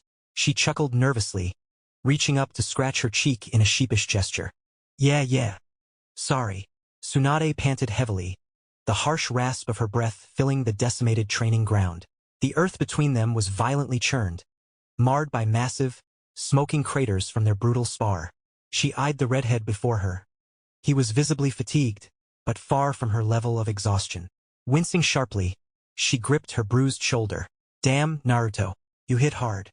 "As always," Naruto chuckled, his sandals crunching softly over the broken earth as he closed the distance. He placed a steady hand over her shoulder, a soothing, emerald-green chakra instantly flaring to life beneath his palm. "I learned from the best. I will never get over Aji-sama and your cells. It is magnificent," she whispered in genuine awe. She watched the deep, purple bruises on his own arms knit together and fade without a single hand seal or conscious effort. "It is. But you can easily match us with your Byakugan," Naruto offered, keeping his focus on mending her torn muscle tissue. Tsunade snorted softly, the tension bleeding out of her frame. "Stop trying to make me feel good. Tell me, Tsunade, I wanted to ask you something." "What is it?" she asked, rolling her shoulder experimentally as she stood up straight, the agonizing ache entirely erased by his jutsu. "Do you think Shizune expects me to propose to her?" Tsunade frowned thoughtfully, her amber eyes searching his face. I must say every woman her age does. But she is waiting for you to take the first step. Naruto said nothing. He turned his gaze upward, staring into the vast expanse of the sky. He was so vastly different from the kid he had been 10 years ago. Was he really ready to fully commit to someone like this? His parents were married at 16. But that was only due to his mother getting pregnant by mistake. I will think about it, he finally murmured, a soft, genuine smile touching his lips. Tsunade smiled back, the fierce Sannin softening into a quiet, familial warmth. Chapter 13. Yes. Flashback. 11 years old Naruto. The campfire crackled sharply, sending a brief, fleeting shower of orange sparks spiraling up into the dense, darkened canopy. 12-year-old Shizen rested her chin heavily in her hands, her dark eyes fixed on the dancing flames with a bored stare. Why are we still going on border patrols? She asked, her voice carrying a quiet, adolescent whine. Naruto sat across from her, the flickering light casting long, dancing shadows across his features. With a flick of his wrist, he rotated the wooden skewers planted in the earth, ensuring the meat of their caught fish roasted evenly over the coals. Well, he murmured, it is not exactly like our neighbors are highly trustworthy people, especially those Suna bastards. Shizen released a heavy, long-suffering sigh. She picked up a stray twig and tossed it into the glowing embers, watching it instantly catch fire. Makes sense. Still, I had been planning to hang out with Kurenai and Anko this week. Naruto blinked. He paused his rotation of the skewers, lifting his azure gaze to look at her through the thin veil of wood smoke. I thought you enjoyed hanging out with me? Shizen's eyes widened. A sudden, vivid blush dusted her cheeks, completely shattering her bored, apathetic facade. She sat up straight, crossing her arms defensively over her chest. Of course I do, but you know. It is a girl thing. Naruto offered a quiet, highly amused chuckle, returning his attention to their dinner. Well, right now it is a shinobi thing. The girl things can come later. Shizen just huffed loudly. She turned her head away to glare pointedly into the dark tree line, though the lingering red on her face entirely betrayed her feigned irritation. She left the highly amused redhead to tend to the fire in the peaceful quiet of the forest. A few minutes passed, the silence broken only by the steady popping of dry wood and the distant hum of cicadas. Shizen finally peeked back over her shoulder, her stomach giving a traitorous, quiet rumble. Aren't they ready yet? Flashback end. I should have known. Shizen muttered. She tipped her shallow ceramic saucer back, downing the warm sake in one bitter gulp. Sitting across the small tavern table from her childhood friends, Kurenai and Anko, she let the cup clatter softly against the wood. I am nothing but a childhood crush to him. He didn't even notice that I let my hair grow out. Anko scoffed, leaning back in her chair and crossing her arms. I remember you saying he loved your old haircut. Maybe that's why he didn't say anything. Kurenai shot her purple-haired friend a sharp glare. It is not as if he will suddenly hate her because she changed her hair. Anko, what are we, kids? Geez, why are you attacking me? Anko muttered, waving a dismissive hand and looking away toward the bustling bar. Shizen traced the rim of her empty cup, her voice dropping to a quiet, exhausted murmur. I know he is the Hokage. I know he is incredibly busy, but I am 25 years old. You are expecting a marriage proposal, Kurenai offered softly, her crimson eyes softening with quiet empathy. Shizen's brow furrowed, a rare flash of genuine frustration breaking through her usually placid demeanor. Isn't it my right to expect one? Of course it is. Anko interjected loudly. She leaned across the table, slinging a heavy, fiercely supportive arm around her gentle friend's shoulders. And Godame knows it very well. Just wait him out. Shizen. Kurenai nodded in agreement, her dark hair shifting around her shoulders. Anko is right. Naruto loves you. Just be patient. Shizen said nothing. The ambient noise of the tavern, the loud clanking of ceramic mugs, the low, steady hum of off-duty shinobi unwinding, faded into a dull, distant roar. She just stared down at her distorted reflection in the residual drops of alcohol pooling at the bottom of her cup. Loves me? Shizen frowned deeply, her dark eyes fixed on the man sitting behind the massive oak desk. He was completely buried in towering stacks of mission reports.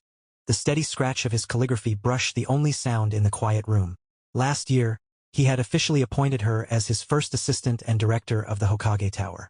Every active shinobi and administrative worker within the building fell directly under her jurisdiction.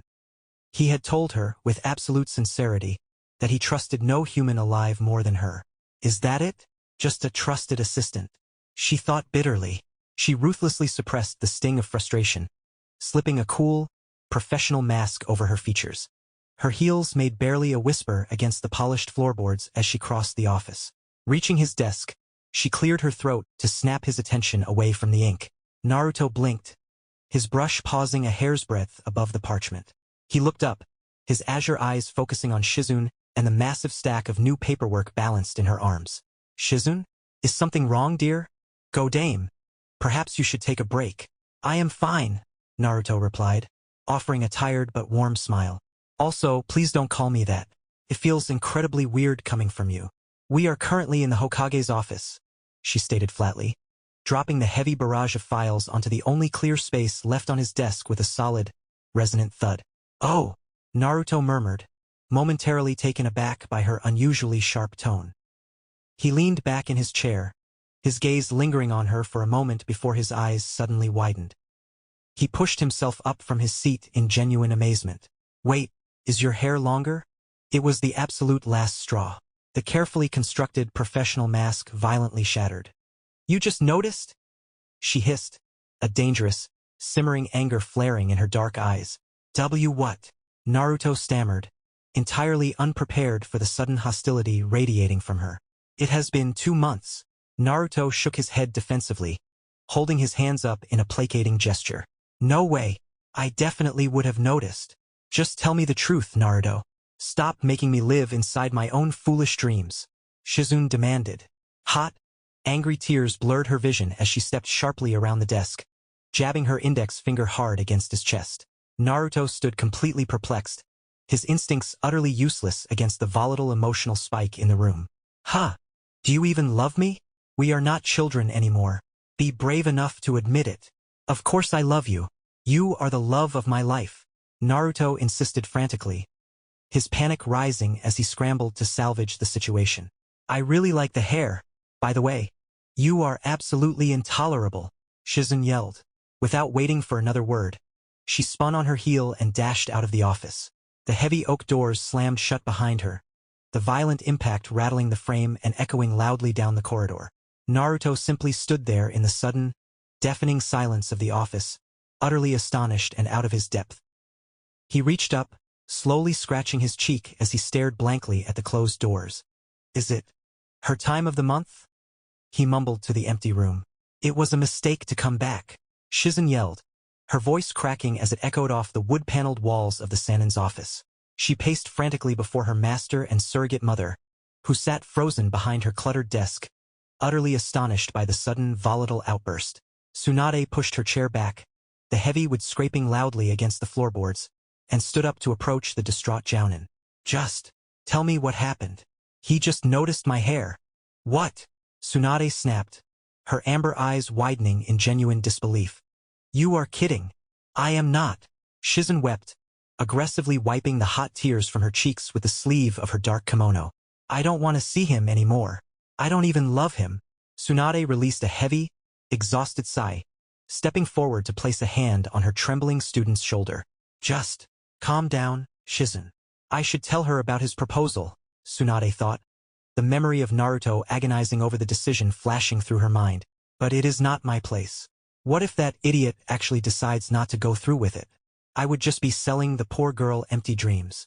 Pulling up a sturdy wooden chair, Tsunade gently guided Shizune into it before dragging her own seat around to the front of the desk so they sat face to face. Shizune took a shuddering breath, staring down at her tightly clasped hands in her lap. Back then, I was completely starstruck by him. He felt like someone entirely unreachable to me. Yeah, I remember, Tsunade murmured softly, resting her elbows on her knees. He had half the girls in the village swooning over him. I wasn't the most beautiful or the coolest kunoichi around, but still, I was so unbelievably happy when he actually fell for me. Shizune's hands curled into tight, trembling fists against her skirt. But I cannot stay happy just clinging to something that happened 15 years ago. Why not? Confront him? Shizune's head snapped up, fixing her master with a fierce, tear-filled glare. You want me to ask him to marry me? I have my pride too, Tsunade-sama. I didn't say that. Tsunade defended herself immediately, holding her hands up in a placating gesture. I don't know, Shizune. He loves you. Just wait around a little longer. He will come to his senses and come for you. I said it already. Shizune hissed, turning her face sharply away to hide a fresh wave of frustrated tears. I do not want to see his face. I am just turning into that goofy geezer. Naruto mumbled, burying his face in his palms as he sat across from Hiruzen. No, even Hashirama-sensei would have noticed something like this. Hiruzen nodded slowly, his aged features obscured for a moment as he released a thick, fragrant puff of pipe smoke into the quiet room. Mito-sama was a truly gorgeous woman. He was completely starstruck by her. Yeah, I know. Naruto agreed softly, dropping his hands to his lap. But Shizune is not less woman than her. She is everything I ever dreamed of in a partner. Beautiful, supportive, calm, and incredibly relaxing to be around. Why not marry her then? Hiruzen asked simply, his dark eyes sharp and steady beneath his wrinkled brow. I was planning to, but now. Naruto groaned, running an exasperated hand through his red hair. I mean, 2 whole months. How could I possibly not notice her hair growing out? I must admit, this is quite disastrous, Naruto. Hiruzen noted, a dry, grandfatherly chuckle vibrating through his chest as he tapped the residual ash from his pipe. Naruto shot the older shinobi a flat, unamused glare. He held the stare for a long moment before the tension bled out of him in a heavy sigh. Pushing himself up from his seat, he stated firmly, You are right, Hiruzen-sama. It is time to man up. Naruto released a tired, heavy sigh as he walked through the familiar quiet streets of Konoha. Reaching the Senju mansion, he stepped up to the heavy wooden door and rapped his knuckles gently against the frame. He didn't have to wait long. Less than 5 seconds later, the door snapped open, revealing a fiercely glaring Tsunade. Here to fix your mistake?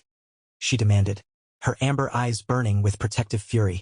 Naruto rubbed the back of his neck sheepishly, a nervous sweat prickling at his collar. She told you already? Of course she did. She is an absolute mess. Tsunade scolded, her voice sharp enough to cut through kunai wire. She hasn't left her room since she got back. A deep frown creased Naruto's features, showing genuine guilt. Is it really that bad? Go and be a man, Tsunade ordered, jabbing a harsh finger toward his chest. Your father married your mother at 16 to fix his mistake. You can at least face this head-on. Naruto sighed again, the sheer exhaustion evident in the slope of his broad shoulders. Can I come in and fix the problem, then? Tsunade's glare held for a fraction of a second longer before she finally nodded. She stepped aside, allowing the red-haired Hokage to cross the door. As she pulled the heavy door shut behind him, the latch clicking solidly into place, she spoke. I will be in my study. Yeah, Naruto murmured, his gaze already shifting down the quiet hallway leading to Shizune's room. Leave her to me, Tsunade. Naruto walked silently down the dim hallway.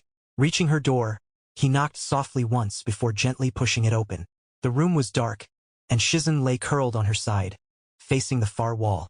The quiet, muffled sound of her sniffling hit him like a physical blow, instantly shattering his composure. I don't want dinner, Tsunade-sama, she murmured, her voice thick with tears. Leave me alone. It's me, Shizune. A heavy, suffocating silence fell over the bedroom. Then, she turned around sharply, her dark eyes red-rimmed and suddenly blazing with defensive anger. What are you doing here? Naruto frowned, stepping fully inside and quietly clicking the door shut behind him to seal them in. Keep your voice down, he urged, keeping his own tone steady. We are adults. There is no need for Tsunade to hear our problems. Oh, you care so much about secrecy now. How manly, Shizune mocked in a harsh whisper, throwing her arms up in sheer exasperation. Naruto let out a rough groan. Completely ignoring her clear lack of approval, he sat down heavily on the edge of the mattress. He kept his back to her, staring at the opposing wall as he spoke. Since when are you so dramatic? Shizune narrowed her eyes, the sheets rustling aggressively as she sat up. That is what you dreamed of, isn't it? Shizune, the quiet, obedient housewife who will never say no to you. Well, guess what, Naruto? I am not like that. Naruto was immensely glad she was maintaining the harsh whisper rather than outright yelling. He turned his head slightly to look over his shoulder. I never thought of you that way. I have always respected your perspective. Have I ever forced anything upon you? Shizen's eyes widened for a fraction of a second before her glare hardened entirely.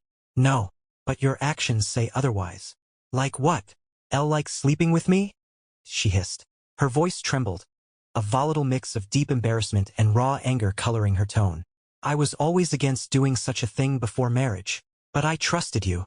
Naruto turned around fully, fixing her with a genuinely incredulous look. Oh, come on. That was a mutual mistake. We were just caught up in the heat of the moment.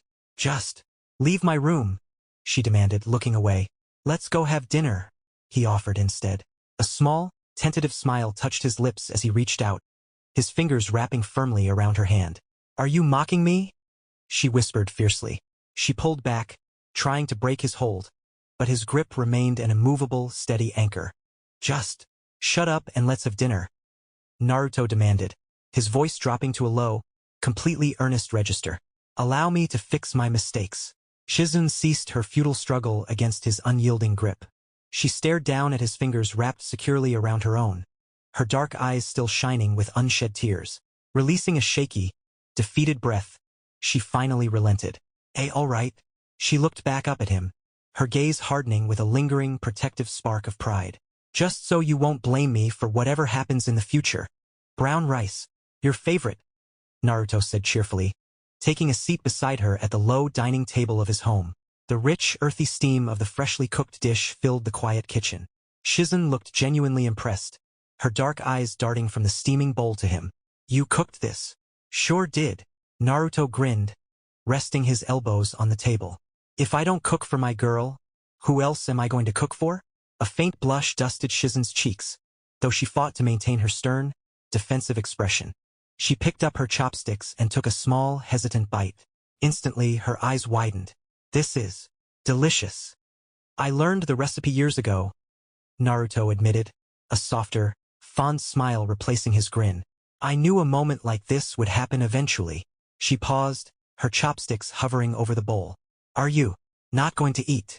Naruto just smiled at her and pushed himself up from the table. Wait right here. I need to get something. Shizen nodded slowly, watching his retreating back as he bounded up the wooden stairs. She shifted nervously on her cushion, the heavy silence of the house making her suddenly acutely aware of her own heartbeat. She managed a few more gentle bites of the rice before the steady, familiar thud of his footsteps signaled his return. Setting her chopsticks down neatly across the rim of her bowl, she watched him approach. Then, without a word, he dropped to one knee beside her cushion. Shizen released a sharp gasp. She instinctively tried to stand, but Naruto reached out, his hands gently catching her shoulders to keep her anchored in place. Let me do the talking, Naruto murmured softly. He reached into his pocket and produced a simple, beautifully crafted silver ring. The metal caught the light of the kitchen. Ka-san left this behind for exactly this moment. And Naruto, Shizen stammered, her hands flying to cover her mouth. I do not want you to do this just because you feel forced into it. Naruto let out a rich, genuine laugh, the sound entirely devoid of his earlier hesitation. You silly woman, you are the love of my life. You are everything I have ever dreamed of in a partner. You are the only woman I truly see and appreciate. Naruto, Shizen whispered. Her dark eyes swam with a fresh, overwhelming tide of tears, blurring the sight of the Hokage kneeling before her. Shizen, I am so sorry, he continued, his azure eyes locking onto hers with absolute, unwavering certainty. I am sorry I didn't do this years ago, but I finally found the courage. He held the ring out, his steady hands a stark contrast to the chaotic beating of his heart. Shizen, marry me. The last of her defensive pride crumbled. The tears spilled freely down her cheeks. Yes, Shizen cried out. She threw her arms around his neck, burying her face in his shoulder as she tackled him into a desperate, crushing embrace. Naruto caught her instantly, wrapping his arms tightly around her waist and burying his face in her dark hair. Well, that was easier than I expected, he murmured against her skin. He pulled back just enough to look at her, a teasing, affectionate grin breaking across his face. And seriously, your hair is really nice. Shizen let out a wet, teary laugh, the sound vibrating through the quiet kitchen. She leaned forward, resting her forehead heavily against his. Jay, just forget about the hair. Damn it, I love you. I love you too. This is my girl, Anko declared, slamming her ceramic teacup down onto the wooden table with a loud, resounding clatter. First she nailed the boy wonder, and now the fifth Hokage. Kurenai let out a quiet, long-suffering sigh, resting her chin in her hand. They are the exact same person, Anko. Yeah, whatever. The special Jounin cheered unabashedly before aggressively biting a sweet dumpling off her dango skewer. Shizune simply beamed. The quiet, radiant happiness completely erased the bitter, exhausted tension of the past few weeks. She lifted her cup, taking a gentle, soothing sip of the warm green tea as she entirely regained her usual, composed self. You were right. I just had to wait. Kurenai offered a warm, affectionate smile, her crimson eyes softening as she looked at her lifelong friend. I told you, didn't I? He loves you. He even gave you Kushina-sama's ring. Shizune nodded. A genuine smile touched her lips as she subconsciously brushed her thumb over the cool silver band resting on her finger. She shifted her gaze toward the open window of the tea shop, her dark eyes settling on the towering Hokage monument in the distance, lingering specifically on the stone face of her fiancé. I cannot wait for Narumi to come back from her mission so I can tell her.